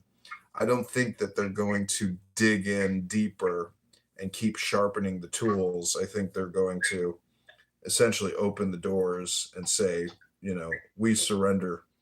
Because this fight is not worth it. I mean, you would hope that, but like, I don't see that happening. Well, how well do you know Persians? Oh, I love Persians. No, I mean, do you know? Well, they're not Vikings. That's my point. They're not warrior Vikings. They're poets. Right. But they're not the majority over there. The Persians are not the majority? The Persians? I mean, I don't know. I guess I know that numbers have shifted over time, so. I don't know. We'll see what happens. Persians are like Jewish and Muslim, right? There's like some Persians that are, right? They got a mix of everybody. They got Zoroastrians. They got these Kurds. It's like an amalgamation of a bunch of different people. And everybody complains and they say, oh, you're discriminating against us. We don't get representation. It's so funny listening to these Persians complain because it sounds just like our complaints. Everything is racist. Everything is bigotry. Everything, we need reparations. It's like the exact same arguments over there, but, on their level, their scale. There's just nothing new under the sun. Human behavior and human opinion is universal. you know, complaining is everywhere. El Normo! Oh, was he in here? He was in here earlier. Now he's in my other room, Iran War News in the Issa Watermelon House. Welcome, El Normo. Are you just getting up or are you just going to sleep? Neither. You're omniscient. You're omniscient. Well, I work. Do I have to update my app or something? No, I tried. I don't think there's an update. So what do I do? Yeah, there is. Oh, there is an update. Yeah, so now we can give each other gifts. You know about that? Mm-hmm. That is the newest update, but that they want you to upload your bank information to cash out these rewards. They got me messed up. Yeah, I put my bank info into Stripe and I tried to do that, but then they actually deleted one of my Clubhouse accounts. I was like, what the fuck? They just clipped my account. You've got 150 accounts. I've got like 4 accounts, 5, But anyways, why are they clipping it? Like, is it because somebody complained? But did you have your bank card on any of your other accounts that have been banned previously? Maybe that's why. I don't know. That has to be why. Well, the account that I put my credit card in is not the one that got clipped. And they were closing all my rooms. So I had a bunch of rooms open and they went around and closed all my stupid rooms. It's like so fucking annoying. Oh, so then obviously one of the active users on Clubhouse works for Clubhouse. There are a few of them. Really? Yeah. Agents? Yeah. There's a few. I know of a couple. Who? But, well, I can't say. You can't say? Who cares? Well, I'll name one because this person doesn't hang out all the time over here. But Michelle King is one. I don't know her. Michelle King. She's one. So, there was a time where, people were calling, or, mass reporting me back in the beginning. And she actually waved at me into a private, and she was like, she's like, for some reason, I'm trying to give you the benefit of the doubt before I press this button. She's only got 295 friends. That's it. No, she has multiple accounts, but she has she's been here since the beginning. She has 20,000 something followers. Well, shit. She's not reporting the right people. That's what's going on. Who is this? Michelle King. She's a Clubhouse agent who reports people. Well, she doesn't report people. She's she gets the reports and she will, make the adjudication. I see. Yeah. That's who? Michelle King. No, Michelle King. She's one of the people. There's multiple. She works for the corporation? She works for Clubhouse, yeah. There's a lot of people that do. I imagine, but I've never met them.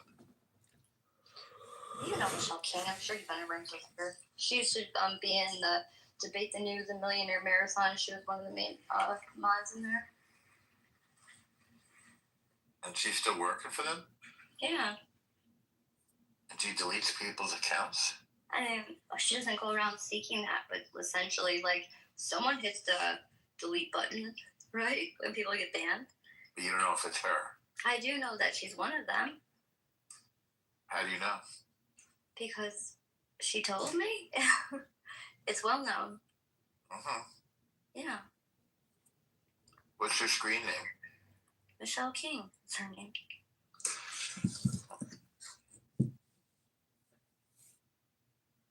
I wonder if she's ever in a room with me. No, you know what? She actually, I haven't seen her in quite some time. I think it's been a month, and she used to be on here all the time, hosting rooms too. And I haven't seen her in a minute, so I don't know if she's gotten another account where she's kind of, I don't know, under the radar or what. But she's not the only one.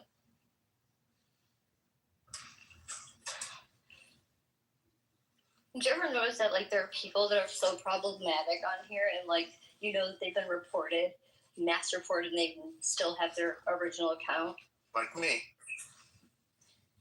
But yeah, but I don't think that you're problematic. Well, not to me. I don't think so. Like, to me, like, Shuki is really awful to me. And really awful. He's not still around, though. He just came back on, Norm. Oh.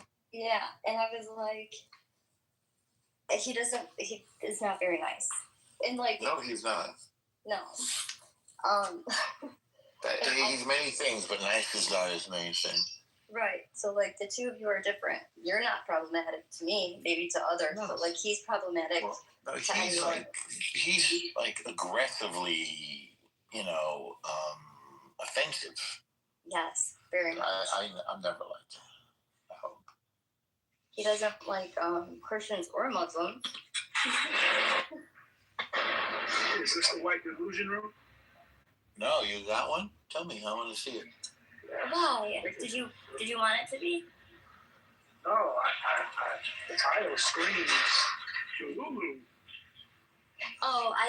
See, Magus here.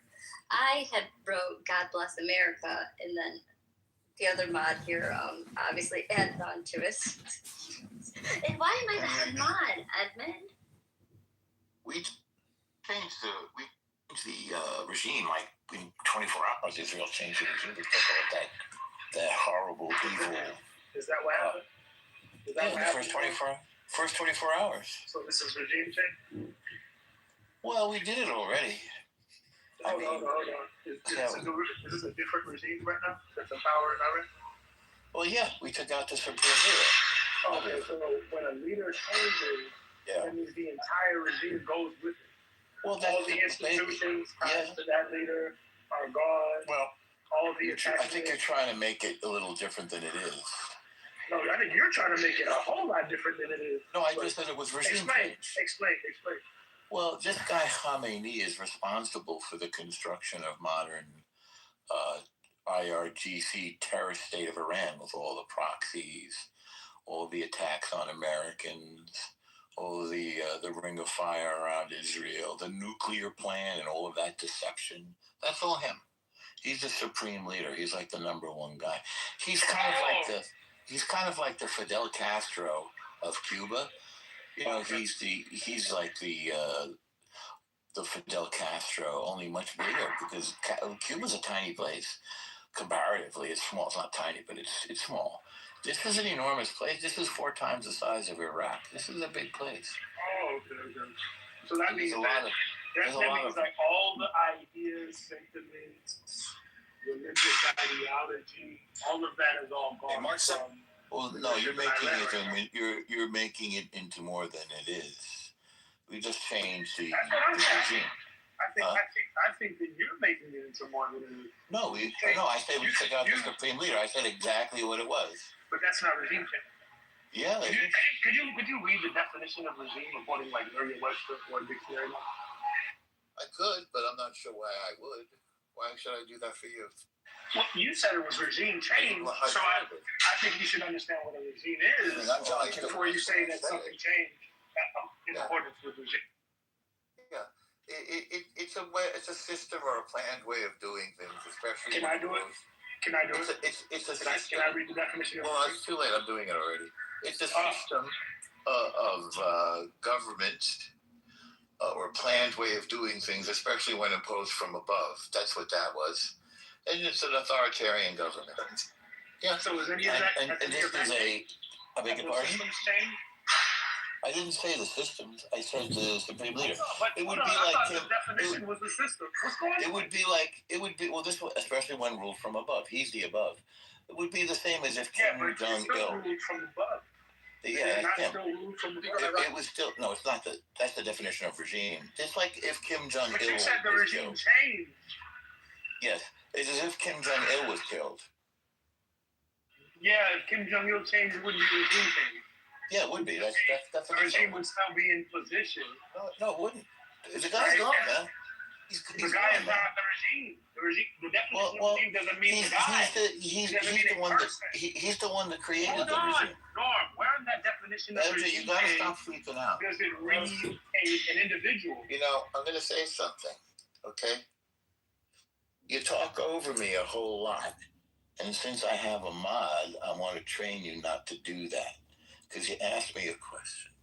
And you could stay or you can go. Can't tell what you did. My bad, I brought him back up. Good.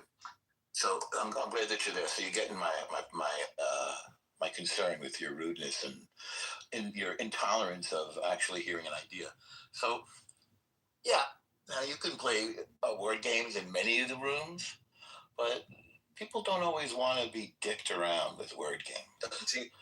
And that's why this government was destroyed, because they were dicking around and creating terror and trying to take our sovereignty. Also, they're a big ally of China. They're a central part of China's oil supply. China uses a ton of oil. So, yeah, so we're going to see what replaces this. And now we're taking out, the police stations and stuff. And we'll see if the people want to take their country back from this Muslim occupation. Because they don't want it. To the committee. See if they can do it. You done? Or did you make enough time? I wanted to give you enough time. You're not giving me anything. I'm just teaching you. You're not giving me anything. Teaching what you taught me? You said that regime change was the guide. No, I never said when that. You look up the definition of regime, you don't see any mention of it. No, I never said but that. But you see the definition of system. All of those systems are still intact. MJ. All the institutions are intact. MJ. Bullshit doesn't fly with me, MJ. You know that by now. We've known each other for years. Bullshit doesn't fly with me. You said I was sticking around. Yes, dicking around. That's right. You got it. You do hear some of the things I say. When I dick around, sir, definitely not on an audio app. I dick around in the bedroom. But check this out. No, it has a different meaning in this context. It means. I think you have a problem with meanings in general. I'm sorry? I said I think you have a problem with meanings in general. If the real meaning of words is an issue for you, dicking around means to deal dishonestly and think that you can get away with it. That's what dicking around means. You're learning a lot tonight, man. I hope you're writing this stuff down, because these are pearls. I would never write down. These are plastic pearls from okay. Hot Topic. You know what I mean? Okay. Not everybody has an eye for the truth, I guess. Yeah, the truth is there's no regime change. Oh, okay. You're welcome. The truth is China doesn't get it anywhere near a significant percentage of its oil from Iran. 15%. 15%, MJ. 15%. You said the majority. You said it wasn't. I didn't say the majority. I said an important amount of its oil. I was very careful with what I said. Yeah. And China is attempting to take over that part of the world, possibly this part of the world. So this is an essential American project. Sure, but the idea that you think that 90 million Iranians are going to align with I never said I people that are against them. Of course you did. You said that coming into it. No, I didn't. I said the people don't want this occupation, Muslim, Islamic, oppressive genocide state. Yeah, that's what I said. Well, the state that they might want might be more detrimental to you than the one that you got rid of. To me? And to you in particular. To you in particular. To you? To you? To me? Yeah, to you. Well, I think you have more skin in the game in the Middle East than I do. Well, I have a connection to Israel. What's that? Certainly. I have a connection to Israel, but I'm pretty sure you're an American, and this is an American project. Oh, it's definitely an American project that I don't agree with. So, yeah. Well, perhaps you want to be Chinese. Start studying Mandarin. You could be a Chinese if you want. Go ahead. Hold on. What? Are you working out, MJ? Is China no? Yeah, absolutely. You know? No, it just sounds like that's what you're doing in the background. Definitely. I do. Get my workout. Yeah. Why would you say you don't? You see what's the matter with your mind? Your mind sort of thinks in upside down style. So I go, you're working out? You go, you don't? That was a symptom. One symptom. There's a bunch of problems with the way you think. It's like black. I agree, El Normo. He's very difficult to communicate with, very contentious, and aggressive. Can't give a straight answer. MJ, why do you think you have like? I said was dicking around, and he's like, "Oh no, I do that in the bedroom." Yeah. It's like Iran's been dicking around. Let me ask you, MJ, if you were the president of the United States of America, what would your top 3 priorities be for we the people? Oh, investing in Americans, investing in the upward economic mobility of Americans. How do you do that? How do you do that? Education. Well, we spend more on education than practically any country. That doesn't mean that we spend enough. Well, you wanted to. Oh, so what's the right number? The number would have to be a percentage of GDP that is on par with the say that again. The number would have to be what? Yeah, the number would have to be on par as MJ, stop digging around. MJ, stop digging around. What's the answer? No, what's the number? I didn't say what's your narrative. I said what's the number? No, you have to. It's a calculation. It has to be a formula. Well, is it hard to? It would have to be. No, it's very easy. All you would have to do is look at the nation states that are performing. So the GDP is 30 trillion. The GDP is 30 trillion. Hold on, sir. What do you mean, hold on, sir? What's the number? I'm giving you an answer. I want a number, not an answer. So in other words, because you can't. So if you can't do math, why do you think you have something to contribute to this conversation? You can't do math, sir. And you contribute all that. Why can't I do math? I just said our GDP is 30 trillion. Well, I was giving you the calculation, and you couldn't handle it. What percentage should it be of GDP, MJ? Yeah, it would have to be a percentage that would be on par with the nation states that are performing above the United States in terms of education. So give me an example. Well, that's a quick Google search, bro. I beg your pardon? Well, MJ, I have a question. So it's fair to say you have no idea. Who makes the curriculum for majority of the states in America? Do you know where we get our curriculum from? Majority of, Who makes up the curriculum that our children? I'm not really talking about curriculum. I'm talking about investment. You said that you think that we should put more money into education. Yeah. And we already spend more than most nations on the planet. Well, and I know, like, in particular, I'm from Michigan, No, I mean per kid. Right, really? And the curriculum that Michigan... Do you see how silly you're being? What would you put the money into? I'm sorry, Ann. What would you put the money into? Oh, great. I know we give our money to Iran for our curriculum. Smaller class sizes, I think, certain areas. What's a good class size for you? Oh, five students. Oh, 5 student classrooms. You ever seen a place with 5 student classrooms? We don't have enough teachers. All you have to do is pay people. No, how much do you pay?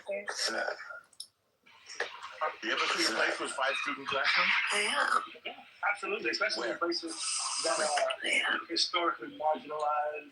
Yeah, don't tell me. Where do they have 5 student classrooms? Oh, there should be 5 student classrooms. Have you ever seen 5 student classrooms? When did you see 5 student classrooms? I've seen it maybe. Yeah, where did you see it?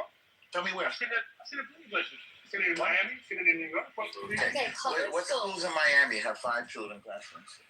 All special education. A lot of special education. No, how about public? Oh, you mean for handicapped kids? Oh, you mean? So you're not talking about regular ed, you're talking about special I'm talking about regular Right, he's not talking about public education. I'm talking about public education. So in Miami, they have 5 student classrooms for regular ed? For special ed. But they should. They should have that. Why would you say that? This is super stimulus, Sean. What do you mean? Special education. We have small classrooms.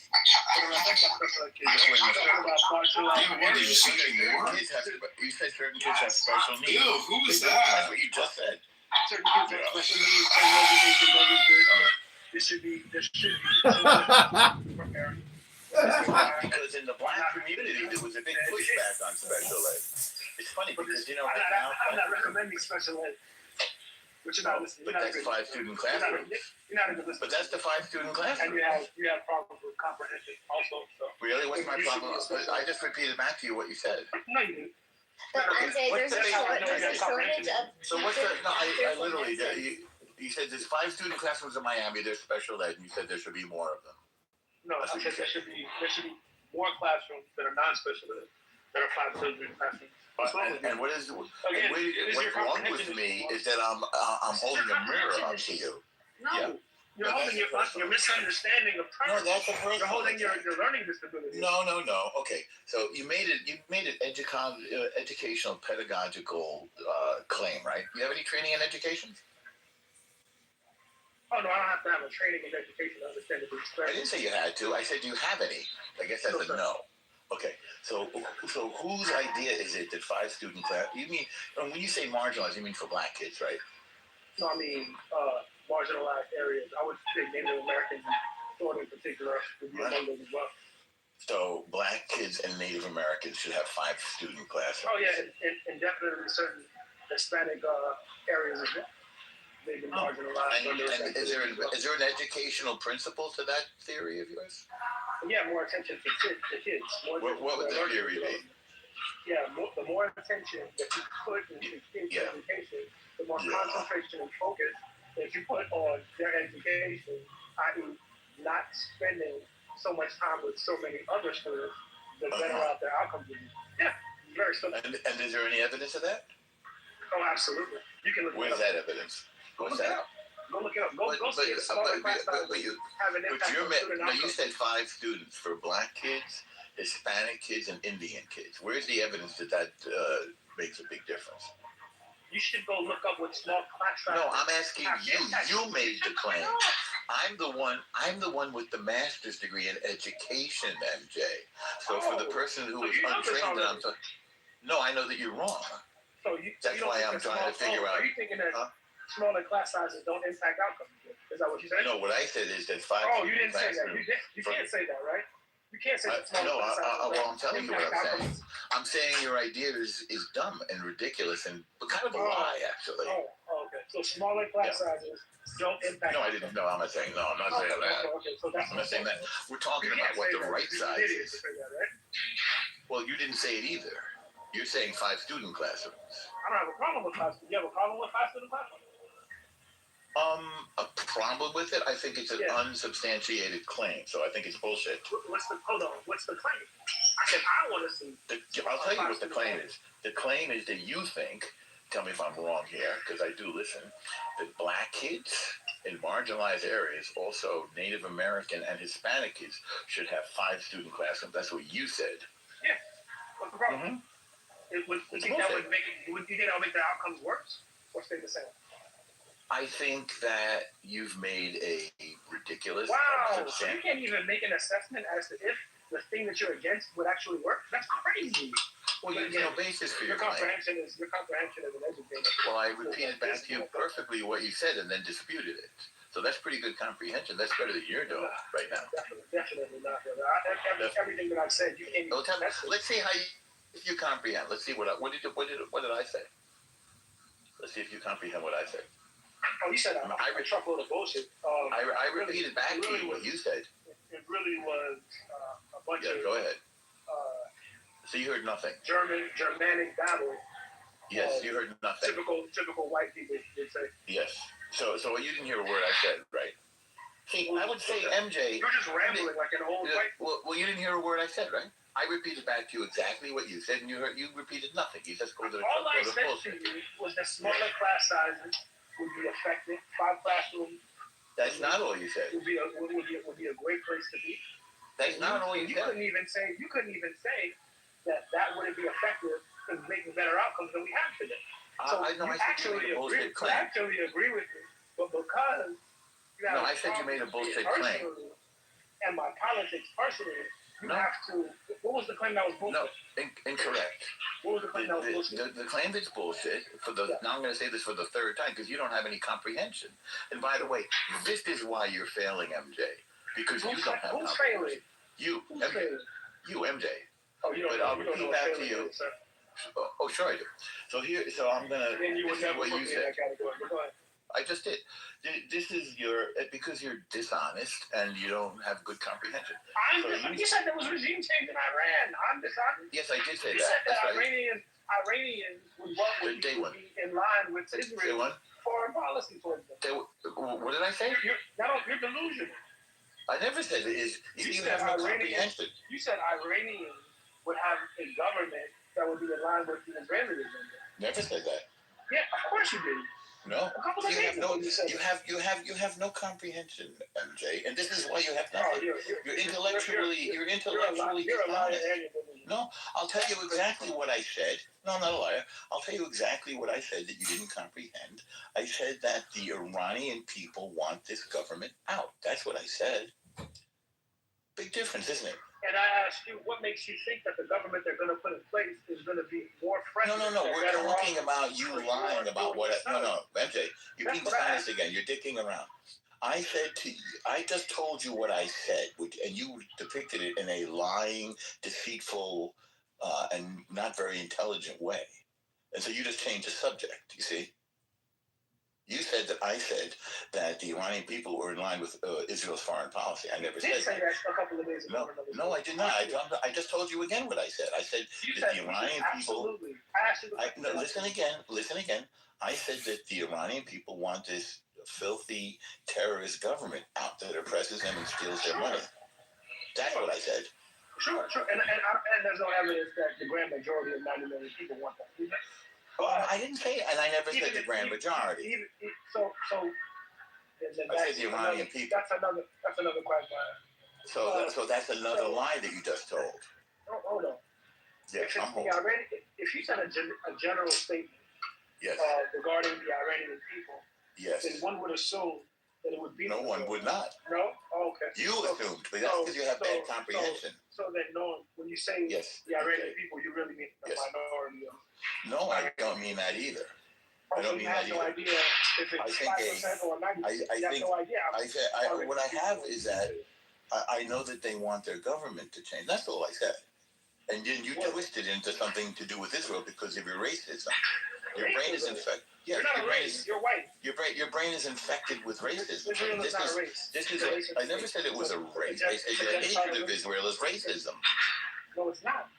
Oh, it is? I have a problem with the nation, the decision. Yes, because you're a racist. Yes, your brain is infected with racism. No, sir. Racism. Sure. Yes, brother. Racism is when you hate somebody for what they are. I hate Jewish people. I never said you. I have a problem with the Israeli state. Yes, you're telling yourself a lie. No, that's not really true. You're a classic racist. And caring about human beings. And you're a classic racist, MJ. You not caring about human life. You're a classic racist, MJ. MJ has problems with Germans. MJ has problems with Germans. The Germanic babble. I mean, no offense, but your ideology is a racism. Norm is a. No, I'm not a German at all. Is a German. No, I'm not a German. No, I've never been a German. I'm in New York too, and because you're a filthy racist with Nazi-like ideology, your brain has been infected. Your brain is literally corrupted.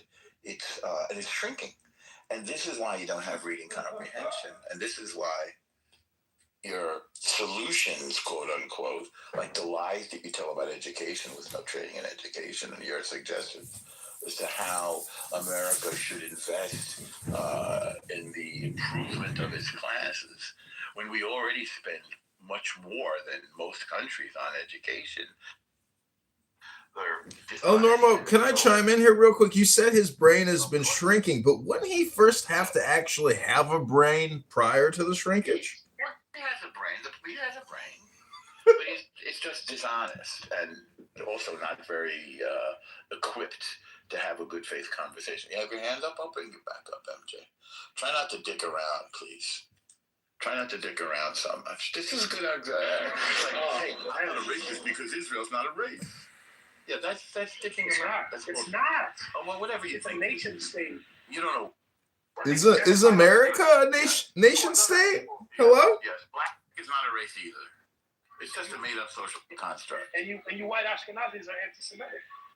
Oh, well, I mean, now you're just talking like somebody from Mad Magazine. Now you're showing your ass right now. That's weird.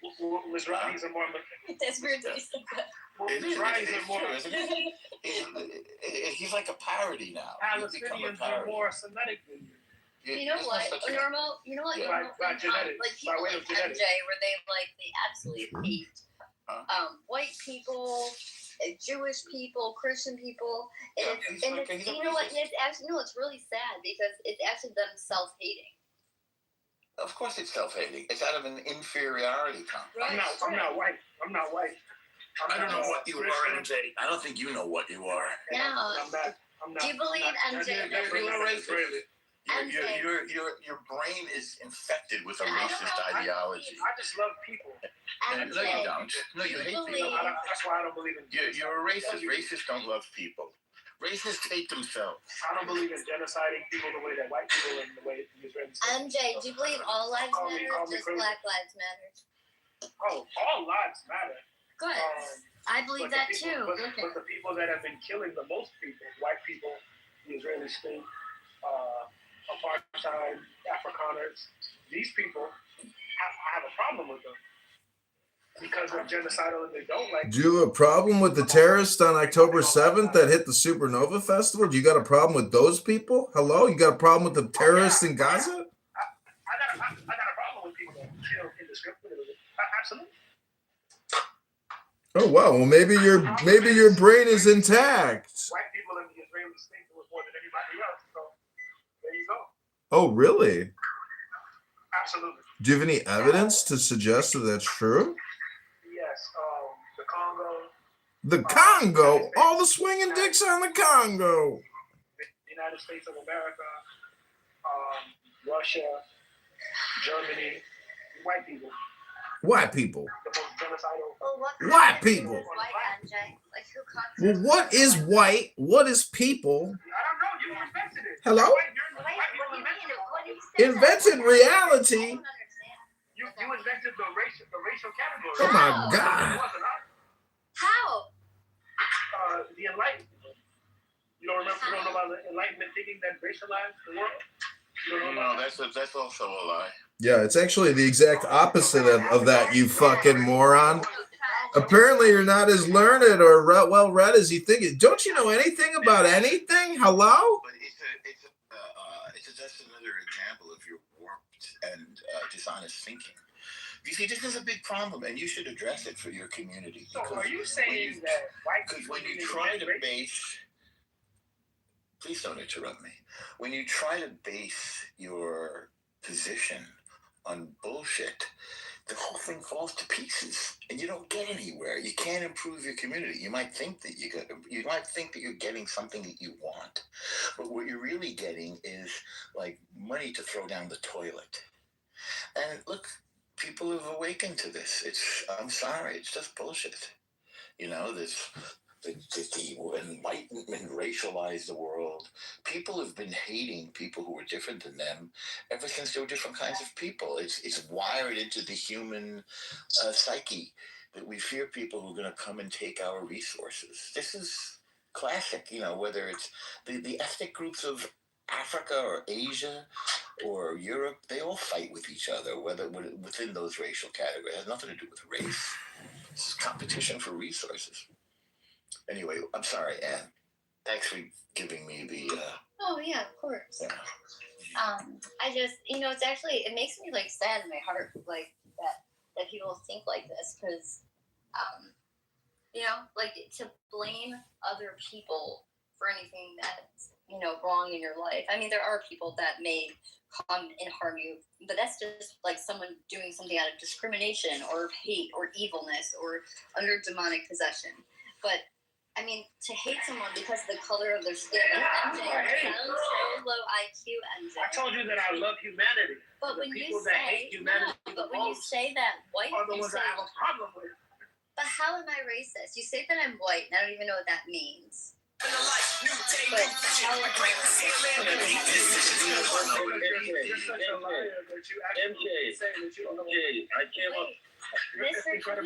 question? He doesn't know what it means either. It's just a tool for him to try to steal resources. The idea of whiteness. I'm trying to calm MJ down because MJ, I'm also here to defend you against two other people. So you gotta allow me to speak. I don't think you're gonna find that you're not gonna find that very easy. We've been talking to MJ on this app for like almost 5 years now. Yeah. Yeah, and he hates so-called white people. He hates Jews, and the hate is in Jews. Yeah, and the hate. Do you know how many bar mitzvahs I went to? No, I love Jews. Some of my closest friends are Jewish.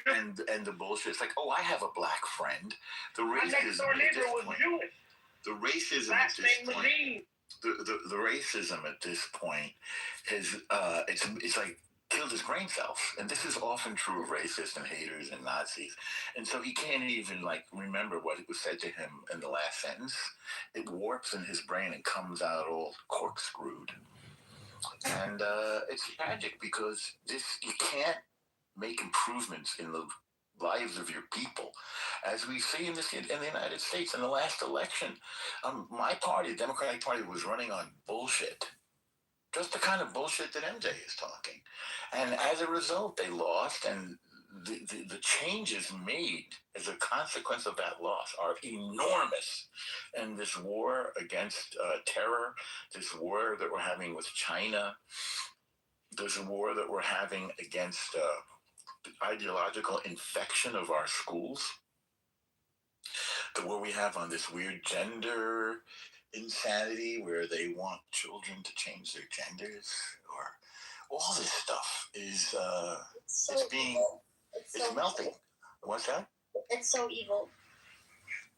Yeah, I think it's dysfunctional. I know it is. It's really awful. You can't build a society on bullshit. This is what I'm telling you. I mean, like when we were debating, when we were debating abortion back with the whole Roe versus Wade thing, it was wild for me, hearing the opposing side of women that, or even men, to try and justify their means of their sexual degeneracy. They'll go to extreme lengths, and it's just and then this gender ideology, this is disgusting.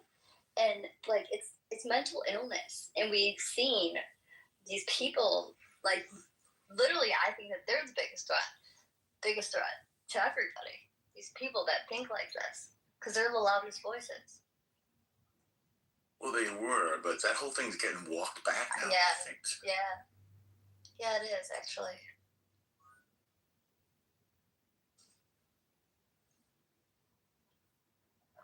I can't bring MJ up. MJ, I can't bring you up. It says too many times. Give me a second. So, is it okay if I respond? Sure. So, one of the things you raised, you talk about the Democratic Party. I left the Democratic Party and I became independent because Bernie Sanders was a Jewish man. You know, I was a Bernie bro. Yeah, I was too. So he got railroaded by Hillary Clinton and the corporate Democrats, and yeah, he got railroaded.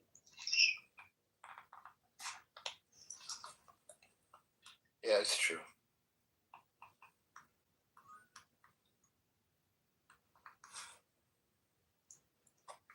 I was like, I'm giving him a timeout because he's interrupting nonsense. I don't. MJ, it's not letting me. It says user has already been invited to the room. Whenever I try to accept yours, but try. We'll give him one more chance. Oh yeah, I told him to leave and come back.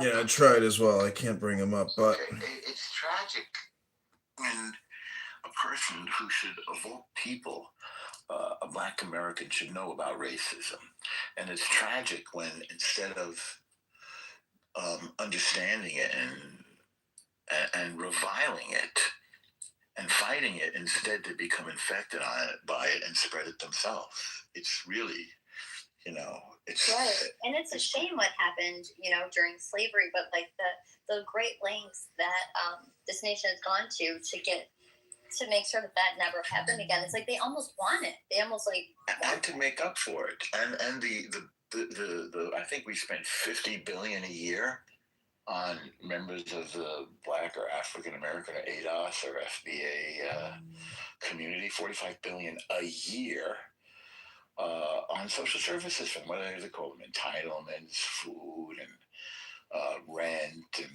all kinds of services. $45 billion a year. It won't let me bring him up. Can you bring him up, Ron? Yeah, I know. So Normal, you do realize you have Fleming on stage, and I'm a Black American. Yeah. I vehemently disagree with both of you. This is bullshit. Yeah. What you guys just said. It's $45 billion a year. So how much welfare does white Americans have? Why do you say that? Why do you change the subject? No. Because you want to highlight what Black Americans have as far as social services. We're having this conversation now. Yeah, normal. Come on, man. Like, let's be honest. White Americans, do you think that's a white good, women do you think that's a good amount of money? More than anyone. Okay, I'm not talking about white women now. Well, yeah, no, we can agree. We're not calling them a marginalized people. But for people who are paying, I would say, overall, a tiny percentage of the national budget and taxes, tiny percentage, and receiving $45 billion a year, it seems like weird to be demanding even more, doesn't it? No, it doesn't. It doesn't. You want even more. MJ, no, MJ, let me go, because normal. So first off, white women benefit from affirmative action more than anyone. What does that have to do with it? White Americans. What does that have to do with it? No, but changing the subject. You want to highlight. I'm making a point, and you want to change the point. My point is social services benefit the majority, which are white Americans. What are you talking about? I'll tell you exactly what I'm talking about. No, for a community that is demanding more money, the fact that they're receiving a very nice amount and contributing much less than that financially is to much less of a percentage of the budget. It's a little puzzling. And it makes one say, well, how much money is the right amount of money? And what makes you think that money is the problem? Do you know? On a team, right? The people with the highest salaries are the people that perform the best, right? In other words, it's merit-based on a team. So it's just weird that then people say, well, those people who aren't performing as well, like on a basketball team or a baseball team or a bowling team or, I just made that bowling team up. But, the best player, you're compensated according to your performance. And somehow to turn it around and say that the country should invest even more in certain communities, which you pick based on some sort of a racial ideology, it somehow includes. No, it's not based on history. History is not a basis for a budget. Absolutely. Absolutely. No. Well, I'm sorry. Again, I reject those weird politics. The budget is based on the values of a nation. Wow, the values are based on what? What are the values? It's based on values. What do we? What are the values based on? I beg your pardon? What are the values based Western on? civilization. Oh, that's history, right? No. Civilization that has no historical context. So Western civilization and the values that it has is not based on what's happened historically. No? Well, you've changed the subject again to history. You said I'm talking about values. You said when I said it's based on budget is based on history. Yes. You said it's based on values, and then when I asked you what a value is based on.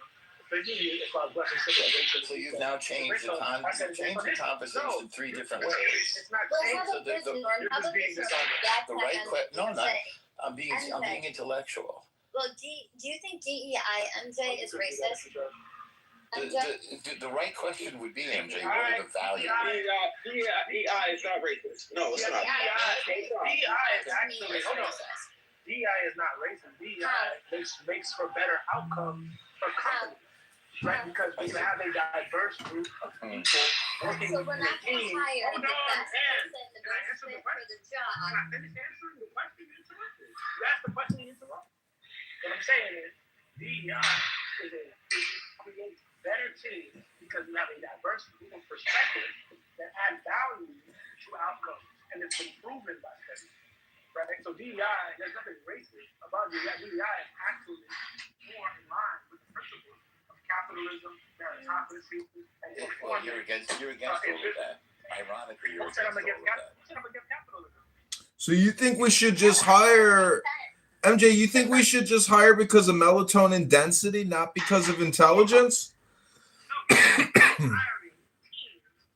from a diverse source, diverse group of sources of talent, so that you can have diverse teams. What about the best people for the job? Right, what about if we make it? What about if we just make it so you can't tell what the race? There are the best people.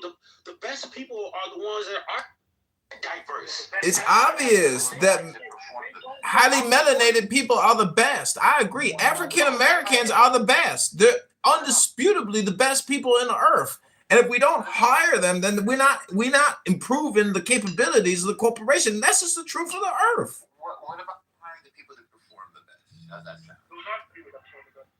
So whoever makes the most money for the company, whoever has the best, whoever diverse teams are the best. Whoever. So yeah, okay. So that's you what agree diversity. That's what so DEI is. So if we hire the people that perform the best, then we don't have to worry about DEI. We just Correct. No. DEI You would say the same thing. hiring the best. You can't hire the best team without diversity. Why not? NJ, I want to educate diverse teams perform. I want to educate normal. I want to educate normal for a second. You know, I want to hear what Ann said though first. Okay, and what was the last thing? okay. I want to hear what Ann was going to say. Ann, were you going to say that that's what you were going to say? No, yeah, that was awesome. What you said. Let's repeat it one time. What it was that you were. So you said you don't believe that the best people for the job, people that perform the best. Yeah. You don't think that those people should get the job? It should only be the people that are minorities. Diverse teams perform the best. No, but how? But then you said, then what do we need DEI for? Just hire the people that perform the best. That was the part that you said. Yeah, thank you. And so why don't we do racially blind hiring? Then we don't have this problem. No, that's. Oh, you guys are the racists. So why would No, we're going to make it racially blind so the racists can't screen out people they don't like. Oh, you would never do that. So you agree with to make it racially blind? Your group. Well, that's just a personal attack. You're being dishonest again and hateful. No, the group you're white. Well, you say I'm white people refuse to be racially blind. So the only people that ever called me white were non-whites and non-Jews. I guess that's you. So, but let's get back to this. So, the grand majority of the planet. If we make it racially blind, the grand majority of the world is non-white and non-Jews. That's not it. All the people who do it are non-white and non-Jews, but not all the people who are non-white. Not all the people, but all the people who are non-white and non-Jews who are non-white and non-Jews do it. Only a small percentage of them do. Again, this is a mathematical deficiency you've just illustrated. But let's get back to the thing. You've met people that are non-white and non-Jews. Most of the planet does not consider Jews, right? And never did. It is insane. I know. Reality is insane. I'm not making it up. So and most people don't think that Lebanese people are white either. So you agree, though, MJ, that we should just hire the best person for the job, correct? And you said that we could make it racially blind, and then we would get the best. You should hire the best teams and the best teams are diverse.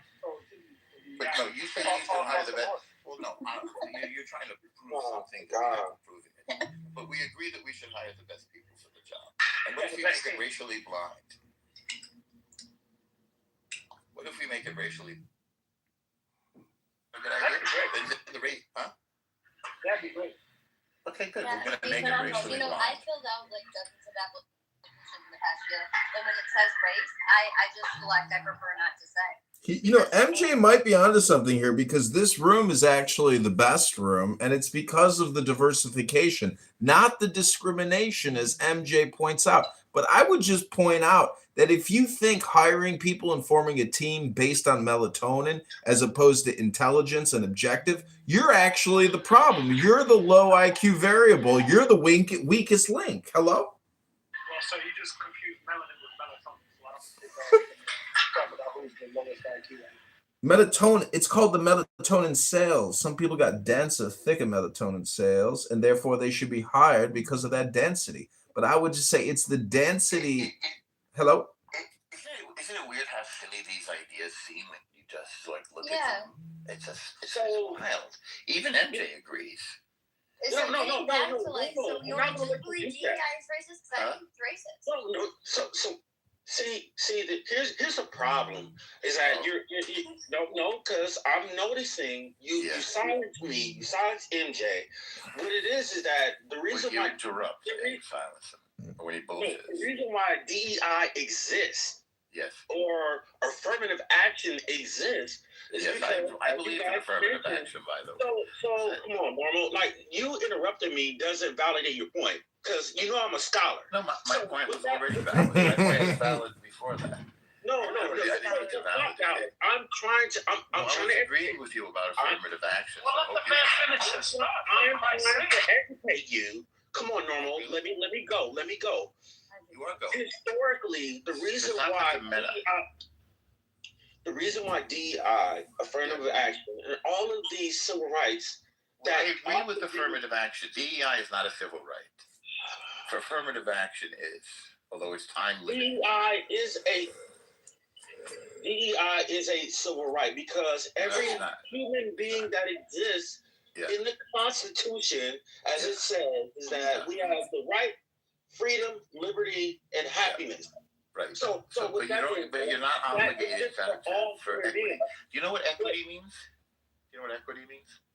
Equality. Everything. No, it doesn't mean equality. It sounds like it does. It means everybody has everybody has an equal opportunity. That's not what it is, unfortunately. If it meant that, it would be okay. Okay. That's why equity means equal outcomes. Okay, what about the opportunity? I believe in equal opportunity. I believe in education. So I believe in the liberal ideas of the social safety net.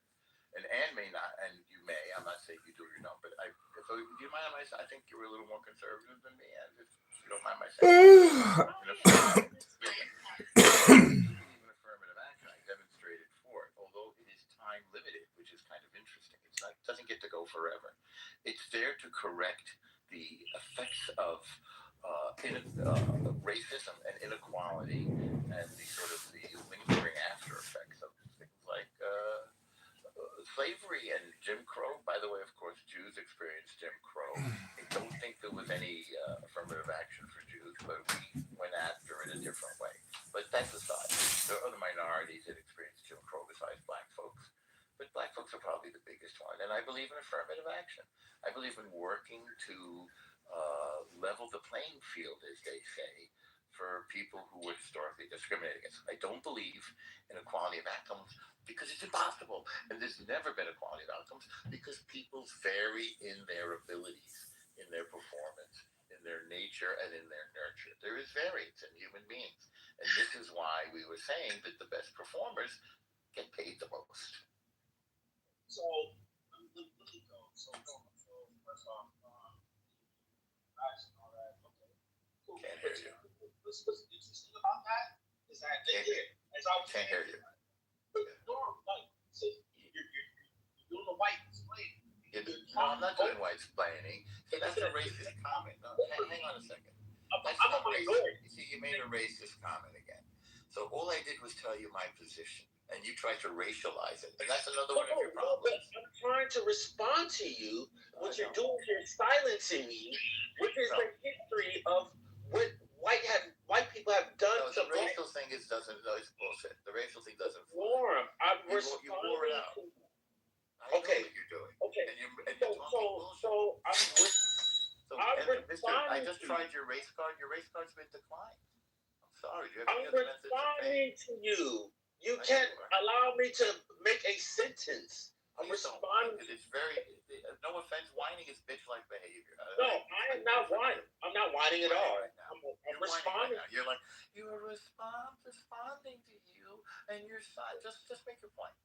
Okay, my point is that when you're talking about like affirmative action and things like that, social benefits and things like that. First off, the majority, which are Caucasian Americans, are benefiting more than minorities. So when you're talking about how well black people, they want more benefits. White people are benefiting more than the minorities. This country wasn't built on that.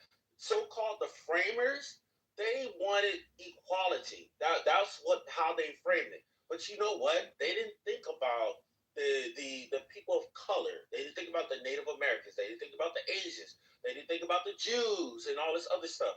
You know, they didn't think about the Africans that were here when the 13 colonies. There are more white people that benefit from social services than minorities. So do not come up here with the bullshit and talk about the historical inaccuracies. No, I wasn't. I'm not talking about. I've never mentioned history once. So you may be misreading what I'm saying. No. But you were. I was listening to you and MJ. Okay. And you were talking about history. And when no, I'm saying he was trying to talk about history. And I'm saying I'm talking about values. He said history. I said no. We're talking about values here. He wanted to switch it. I'm not sure why. Certain people always try to switch the conversation. So you could say, what are our values? That would be a fair question. What are our values? And I would say one of our key values is education. And if the education system is failing, then we have to. By the way, like I said, I taught in New York City's public school system for 10 years, and I have a master's degree in bilingual ed from NYU. And I think I understand, and I work with marginalized communities. And, you know, part of the disparity in educational outcomes has to do with, unfortunately, parenting. Because you're not going to complete the education process, even in 6.5 days, 6.5 hours a day, 180 days a year, which is the usual school year. It has to continue at home. It has to be rigorous. And that's why some communities succeed more, like the Asian communities. Because when they're not in school working and learning, they go home and they continue to work and learn.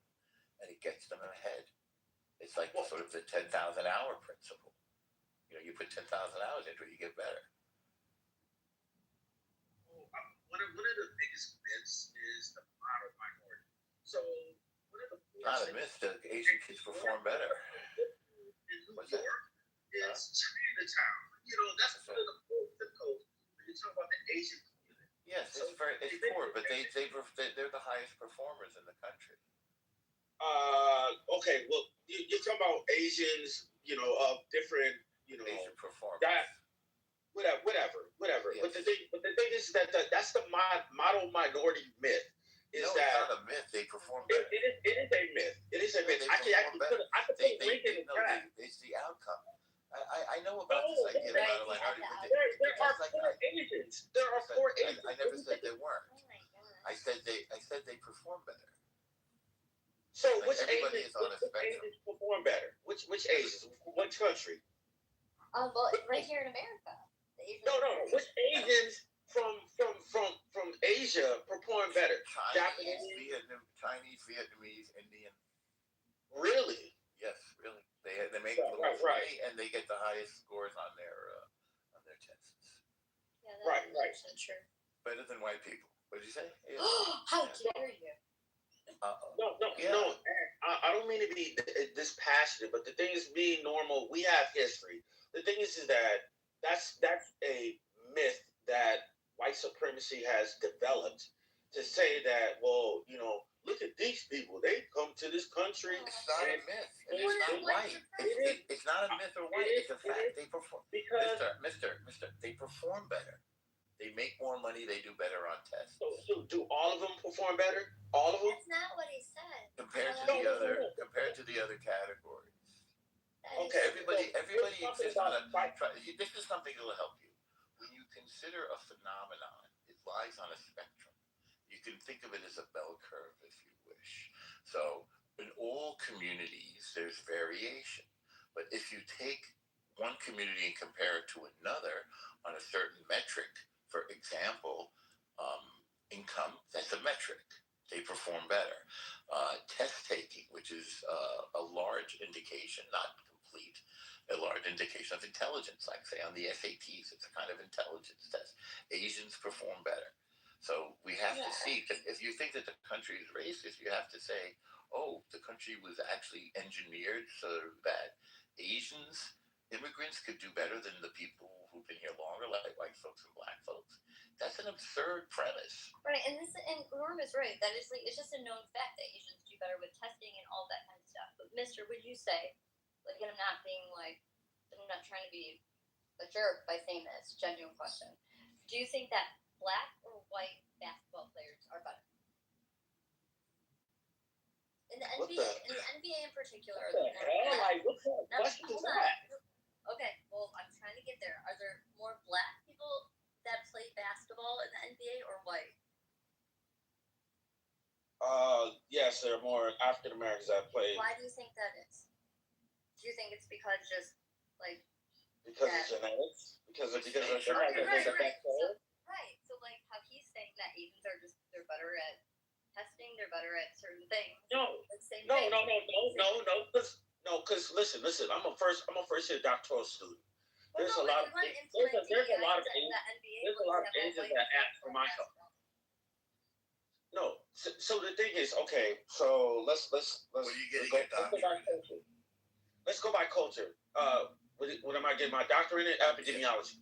I study disease. Yeah, I'm a scientist. That's a fascinating study.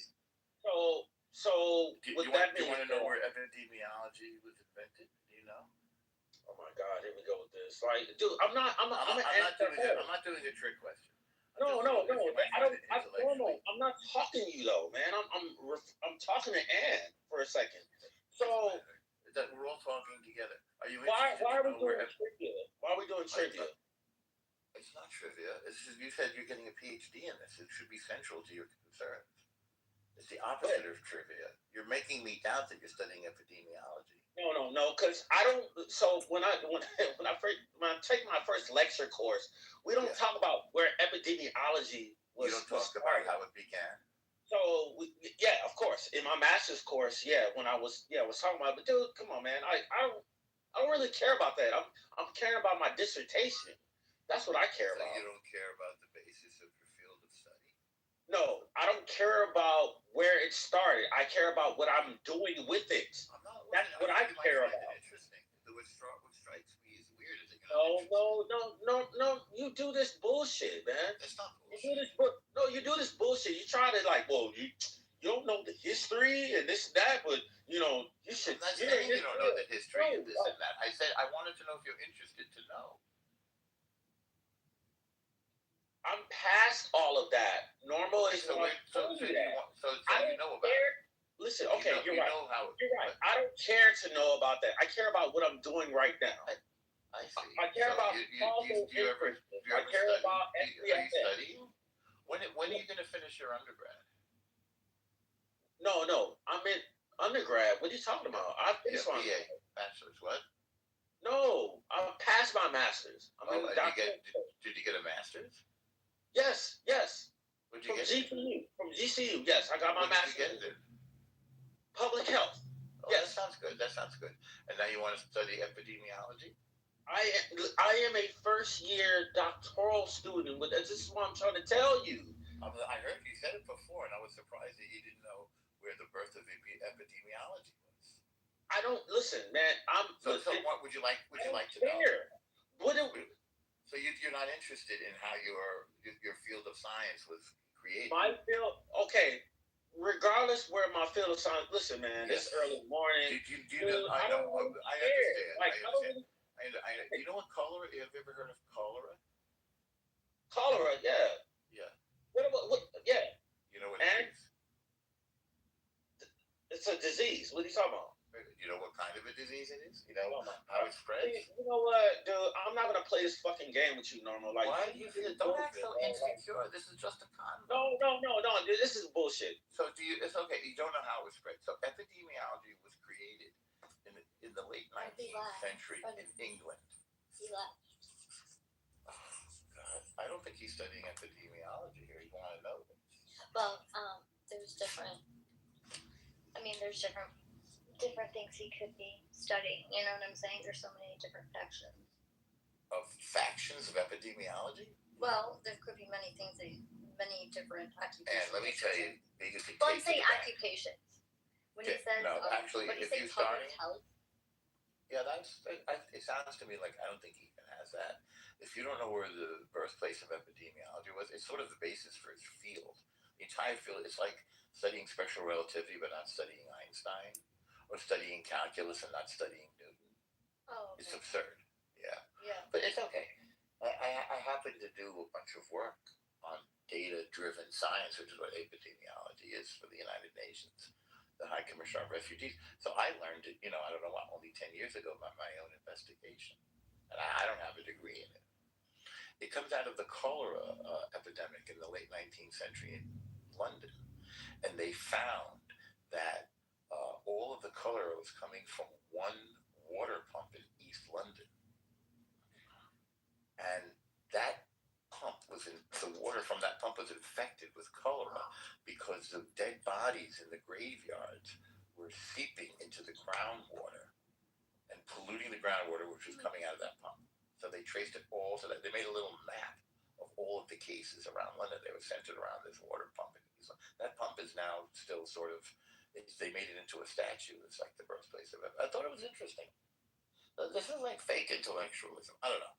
I guess this is why some people do better than others, because they're not really serious about whatever it is they're doing. This is And why I some looked it up, perform. and do you know that as far as education goes, it's actually not Asians that thrive the most. Do you know who it is? Nigerians. Yeah. Yeah. I just looked that up. Wow. Yeah, I looked it up too. It's a racist country designed to make Nigerians perform the best. I wonder if a Nigerian created all these tests. I asked this to a Nigerian guy. A guy was driving in an Uber once. Yeah. How come you guys are so dominant? I've hung out with a bunch of them, doctors and stuff, invariably, and they just say, "Oh, our mothers push us really hard." Same thing as Jewish mothers, And, like, I had to get an A. They come here and probably realize there's going to be racism. They're going to grade him harder, and so he's got to perform even better. I bet that's what it's about. That's my analysis. Yeah. How many I of just think those? like the entitlement that they have is that they're owed something for something they never even experienced. And like, to me, it's so, the self-entitlement, the selfishness,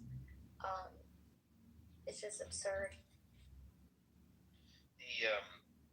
These figures on Nigerian performance, is this like in post-secondary? Or are these people of Nigerian descent that went up through the U.S. education system? I think this is sort of taken as a whole in terms of income and school performance. And I think it's like at the end of their school experience. I'm asking AI, let me look. Which is probably a big factor. Because I had to give MJ just to entertain. I think he's right that lower class sizes are better. And while he didn't provide the receipts why 5 specifically would be best, which is what I think you were fishing for, Norm. The concept in and of itself, I think, is sound, but there's something rotten in the U.S. education system. Like you said, there's a tendency to spend a lot more, and the outcomes aren't great. I mean, literacy rates are. I would say there's something rotten, but I would say there's a problem to be unraveled as to why we're not doing better given the amount of money we're spending, which I think that's part of what you're saying, right? Yeah, I'm wondering if it comes down to culture, that there's a propensity towards leaning on, well, you get educated in school, as if learning turns off as soon as you leave the classroom. That if the classroom dynamics aren't optimal, then there's no other avenue to learn. Now, some home environments aren't going to provide a favorable environment for learning, but there has to be work on that. That it's not just in the classroom that people are getting educated.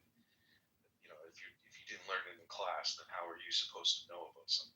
I hear that a lot. It says that the Nigerians that are thriving educationally, it's based on their culture, their values, and they don't have the resources that we do in America as far as education. That's why they'll come here on a visa, and so it's based on culture. But I would it's a guess, but I would say that a considerable, the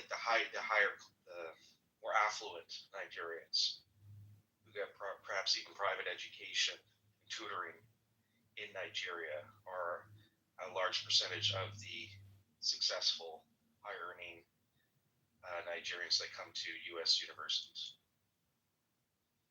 So I would bet you that they're probably getting, on average, a superior education, perhaps considerably higher superior education to your average folks from the States.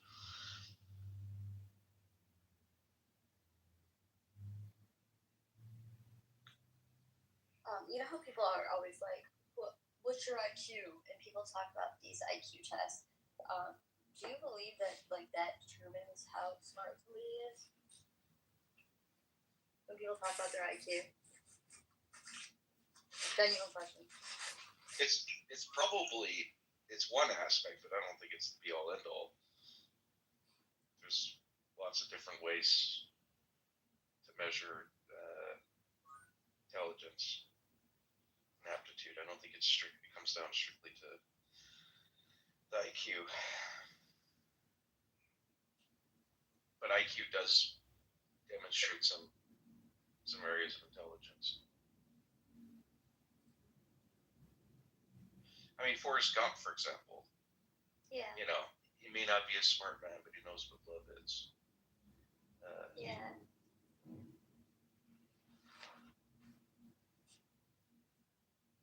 Yeah, there's a difference between being wise and being educated, right? Don't you think? Well, there's also a difference between being intelligent and being educated. That's true. Yes. Yeah. Good point.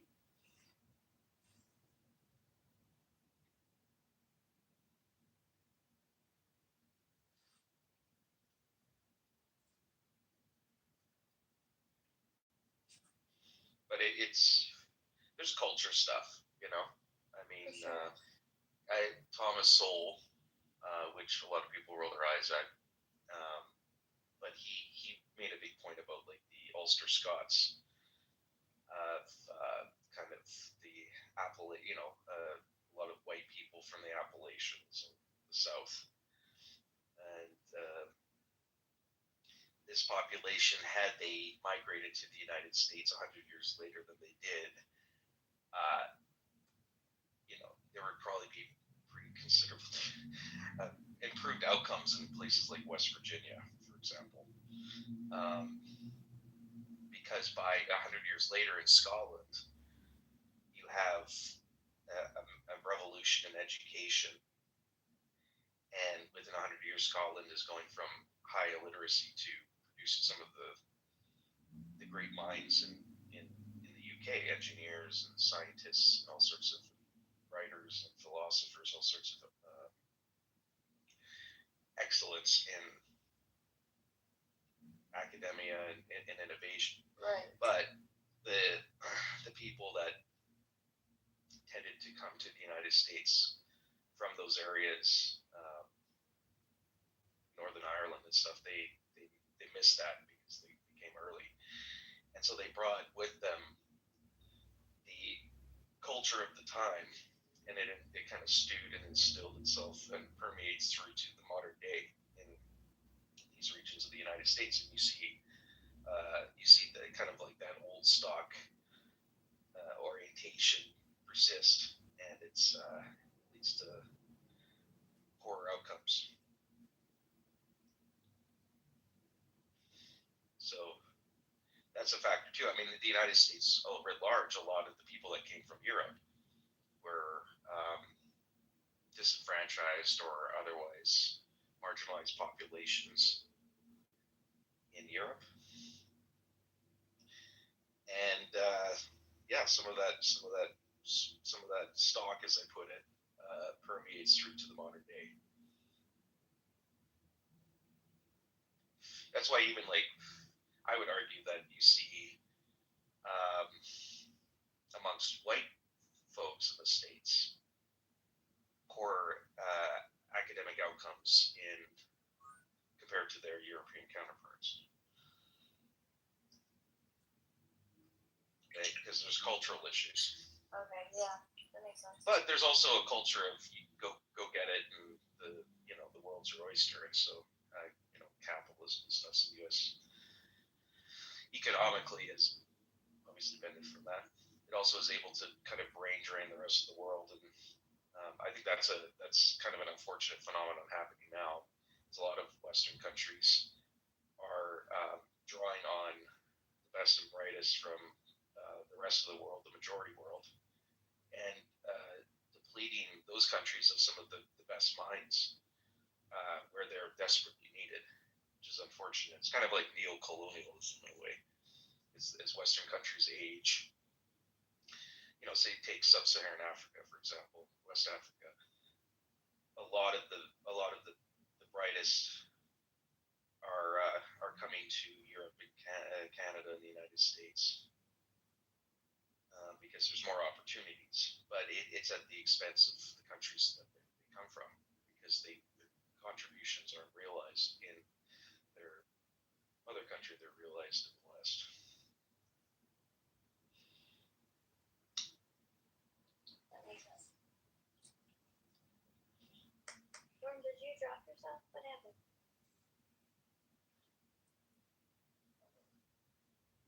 Okay, yeah.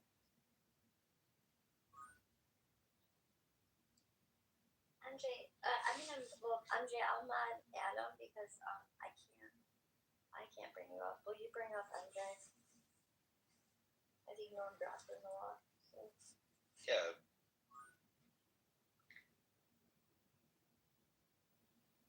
Invited to speak. He thoroughly ruined the conversation. I mean, y'all gotta, I don't know. I enjoy these conversations, particularly in the morning when I'm working out, because it helps me get through it, motivates me. You give them a vibe, and we can engage, we can argue, debate, but it just ruins the conversation.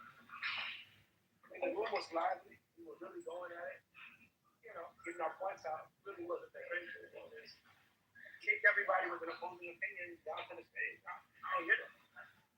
Yeah, I don't know how I got to the top left because this is not my room. It's actually Edmund's room here.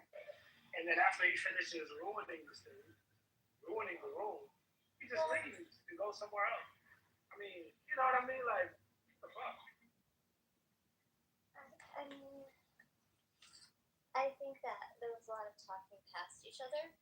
So, and it seems like you may have like a history with each other, which, obviously there's a history there with the two of you. So that obviously just overpowered any good kind of conversation.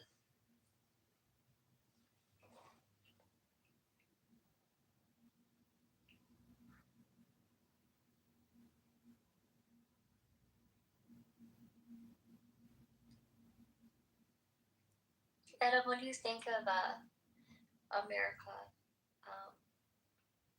allying with Israel and what's going on? Do you think that was a good move that Trump made for America in the future of America, or what do you think? Israel's been an ally of the United States for a long time, so nothing new here. I think if it was, if the W. Bush era, if they were just steamrolling and not getting bogged down, they would have been doing what Trump's doing now. It's a continuation, as I see it, but I think there's going to be great costs in the short term. I mean, oil is skyrocketing. I think oil prices in the United States are up 11 cents a gallon, which is the highest single day spike since 2005. Well, it depends on each state, because each state is different. Like, ours was raised in Michigan 20 cents, and Will Gretchen said, well, we're gonna fix the damn road. Yeah, I mean there'll be variation, but broadly speaking, there's going to be a negative impact to the U.S. consumer as a result of this action, and it's going to start with oil supply, and then that will percolate into higher costs in China for manufacturing and so forth and so on, and this is all inflationary. So it's but it's for the end result, right? Because like the end result is that like we honestly I mean our government over the years has sold us out. You know what I'm saying? So like we don't make really anything anymore here in America. So like in the long haul, like, and I may not be alive to see it, but like my daughter will. To like reap the benefits and have things that are American made. So like we may hurt, financially, economically, but I see like, I mean, China has like us in a chokehold, you know. Yeah, but the only way to achieve this is to make the United States poorer in order to be competitive in manufacturing, which means like your labor is going to be worth less. Yeah. That's the only way that you're going to be able to compete in manufacturing. So I don't know. Like I get the it is good for any country to not gut its entire manufacturing base, and China has been, I think, what China's done here is usually what happens when you build up your country and you have a huge manufacturing base that over time the currency rises, right? And your population become consumers and wealthier, and this naturally leads to the manufacturing going elsewhere where there's cheaper labor. Right. But with China's case, they've artificially suppressed their currency at the expense of their people in order to maintain its manufacturing dominance, and that sort of ices out a lot of other countries from getting into the manufacturing game. So they're kind of they're in a way sacrificing their own people in order to maintain that dominance. This is a strategic move, but I think it's a bit futile for the United States to try to chase that. I think it's not going to. It's just going to lead to the United States being poor, and I think that the United States is poor right now. 72 or whatever hours after this. Now there's lots of other reasons to do what Trump's doing with Iran, but in terms of economics, which I think is first and foremost in the mind of voters, I think the United States consumer is pretty tapped out, not only with the tariffs, but also just inflation and COVID and distorted business cycle from the real estate bust and quantitative easing and bailouts and everything else. So I think the tolerance level of the U.S. consumer, which has pretty high expectations of cheap goods, and the favorite pastime of folks in the States it isn't baseball or football. It's buying shit.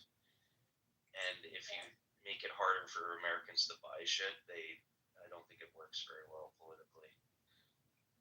Well, yeah, and I'll just give you, you're absolutely right.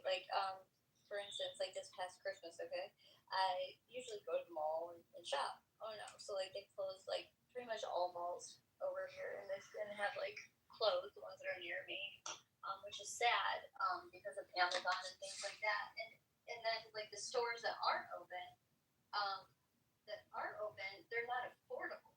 And when I mean maybe 10 years ago, I would have bought those things, right? But now I'm looking at the price and I'm there's no way. So I hate that I had to do this, but ordering things from Shein and from Amazon, I mean that's all I could financially afford, to get my daughter stuff, and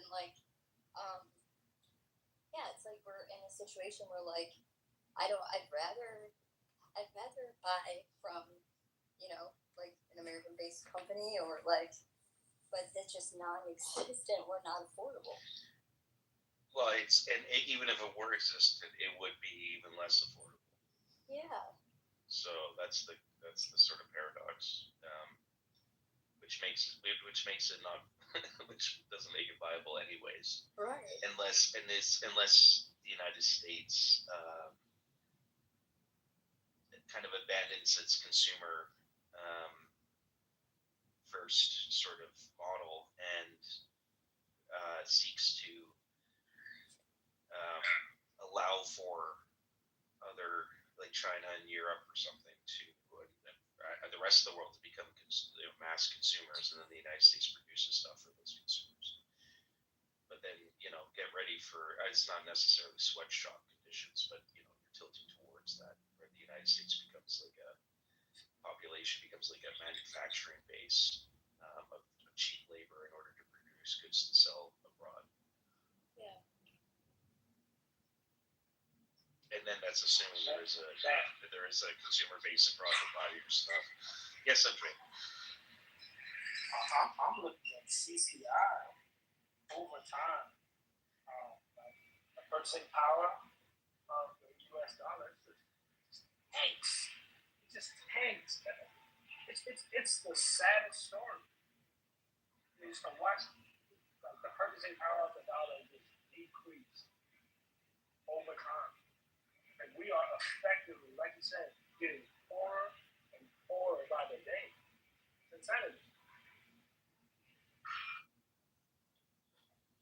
I know, and Adam, I don't know if you listened to it, I brought it up, I think actually you were here when I brought it up, but recently, Glenn Beck, like, he had a podcast and that came out, and he played clips of an interview that Elon just recently did, talking about, like, the future and the universal basic income and all that, and he's saying that, like, people saving up for retirement or getting these jobs that have, retirement pension, like, I mean, it's not even worth it. Don't even do that. It's not going to matter.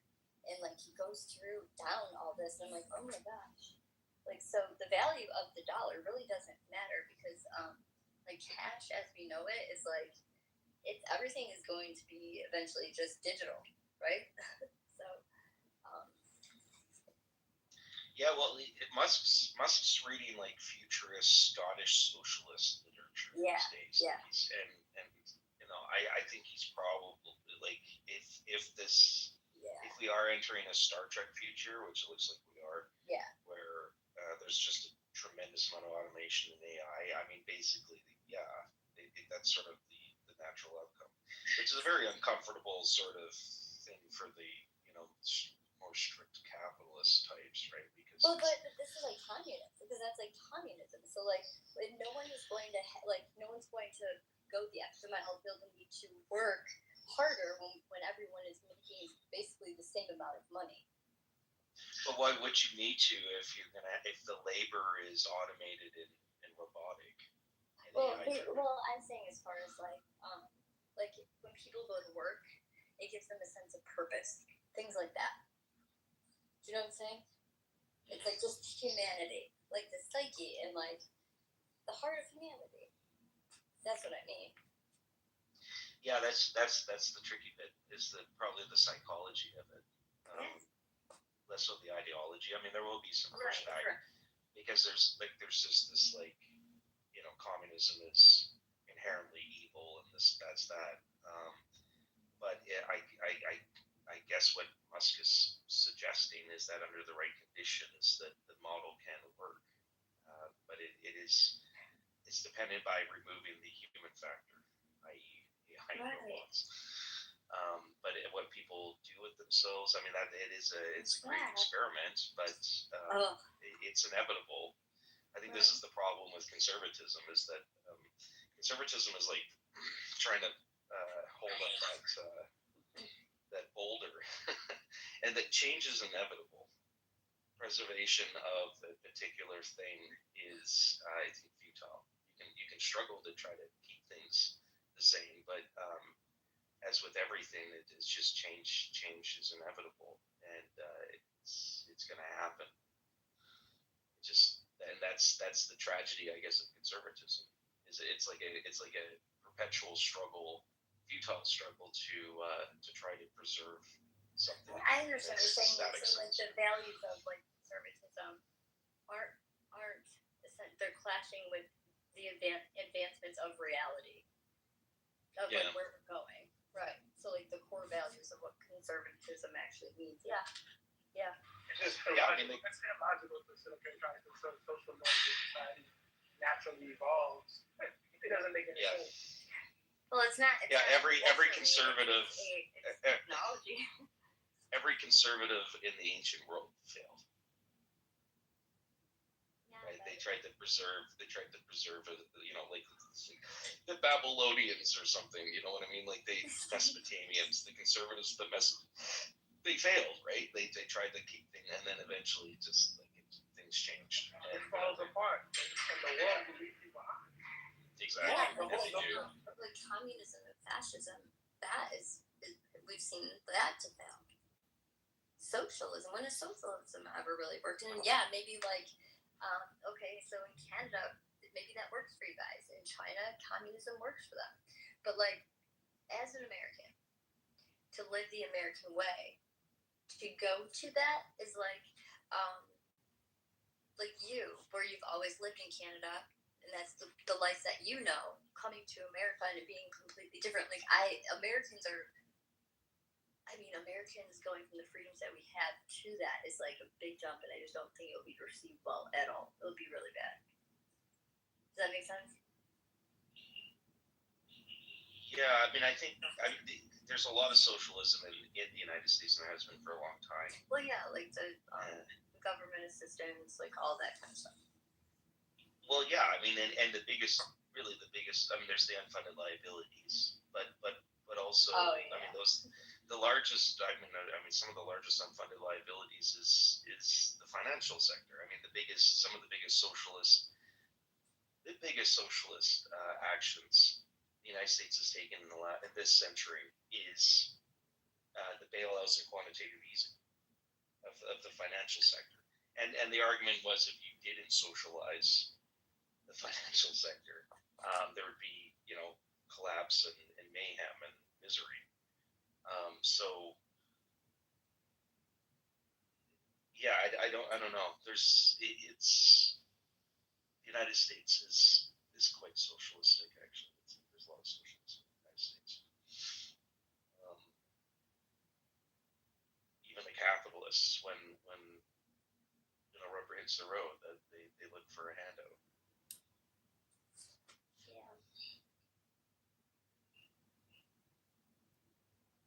Everyone tries to put like every individual into a box, like, well, you're this or you're that, and I would say, I don't know if I wouldn't consider myself to be a capitalist or any of these things. I just know that I believe in trusting God, and that comes first, and then like everything falls from there. So like everything I do in my life. So like I don't like to be put into a box. I think that I mean, just seeing, and I've never experienced. I guess. You said socialism's always been present, like in America, and like I guess if it's always been there, like I guess I don't know what I don't know. It's always been there, and like when you said quantum, that was over my pay grade. I don't even understand that concept, and I don't expect you to explain it to me. But like communism, I've never experienced that, or I mean, some people say that we're under fascism. I don't even know if that this stuff even. To me, I've never seen that. Well, fascism is Orwell wrote in the early 40s. He wrote a thing about how like fascism had lost any sort of semblance of definition.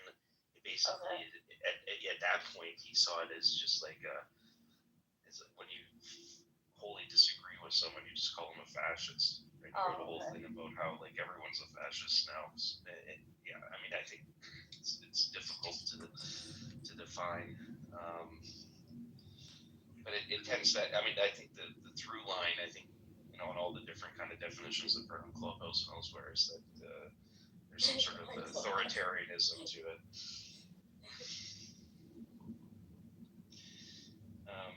But I mean, Trump's saying he's going to provide like escort and insurance for oil tankers. Fascism has to do with the relationship between the corporation and the government, right? So this is in a lot. This is closer to like mercantilism than like free market capitalism, where the relationship between like government and private entity are more closely associated. One finds to create monopoly, one finds to again state type influence and favor for certain players. These are the tenets of fascism, simply on the basis of economics. Yeah, like Giovanni Gentili, the Italian fascist thinker, who was kind of like Mussolini's ghostwriter kind of brain. He would have been strictly on the definition being of the like corporatism, the merging of state and corporate power under the state, fundamentally. But then it is also infused with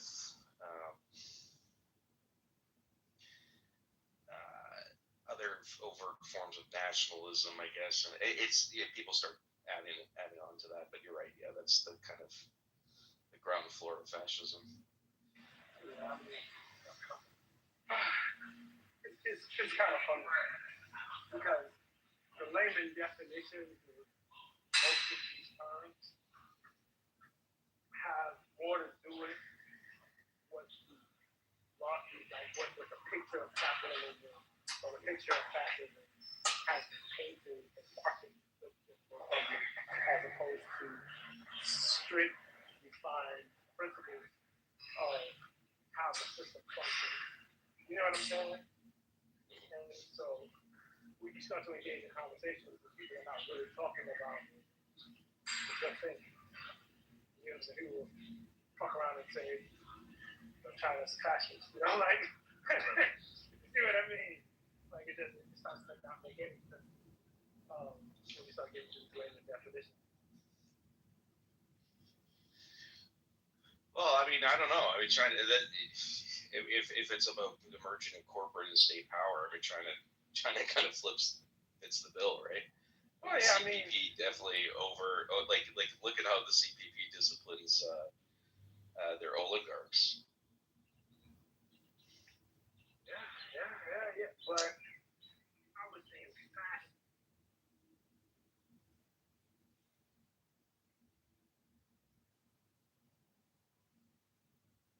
Capital takes precedent over.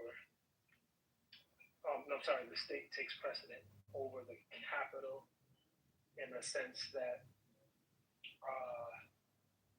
the beneficiary is the state apparatus primarily, as opposed to them becoming one in the same.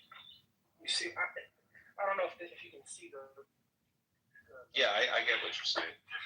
Like, I think in a fascist state like Italy, the CEO of Fiat has way more power than the CEO of freaking Chinese car company, which you get the idea. Yeah.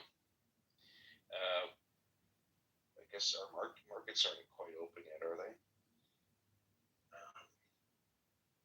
This room was around. Norm killed this room. For the record, Norm killed this room with his bully modding and then leaving when it's dead. Fucking, I'm done, man. I'm gonna follow you though, Adam. All right, I'll follow you too.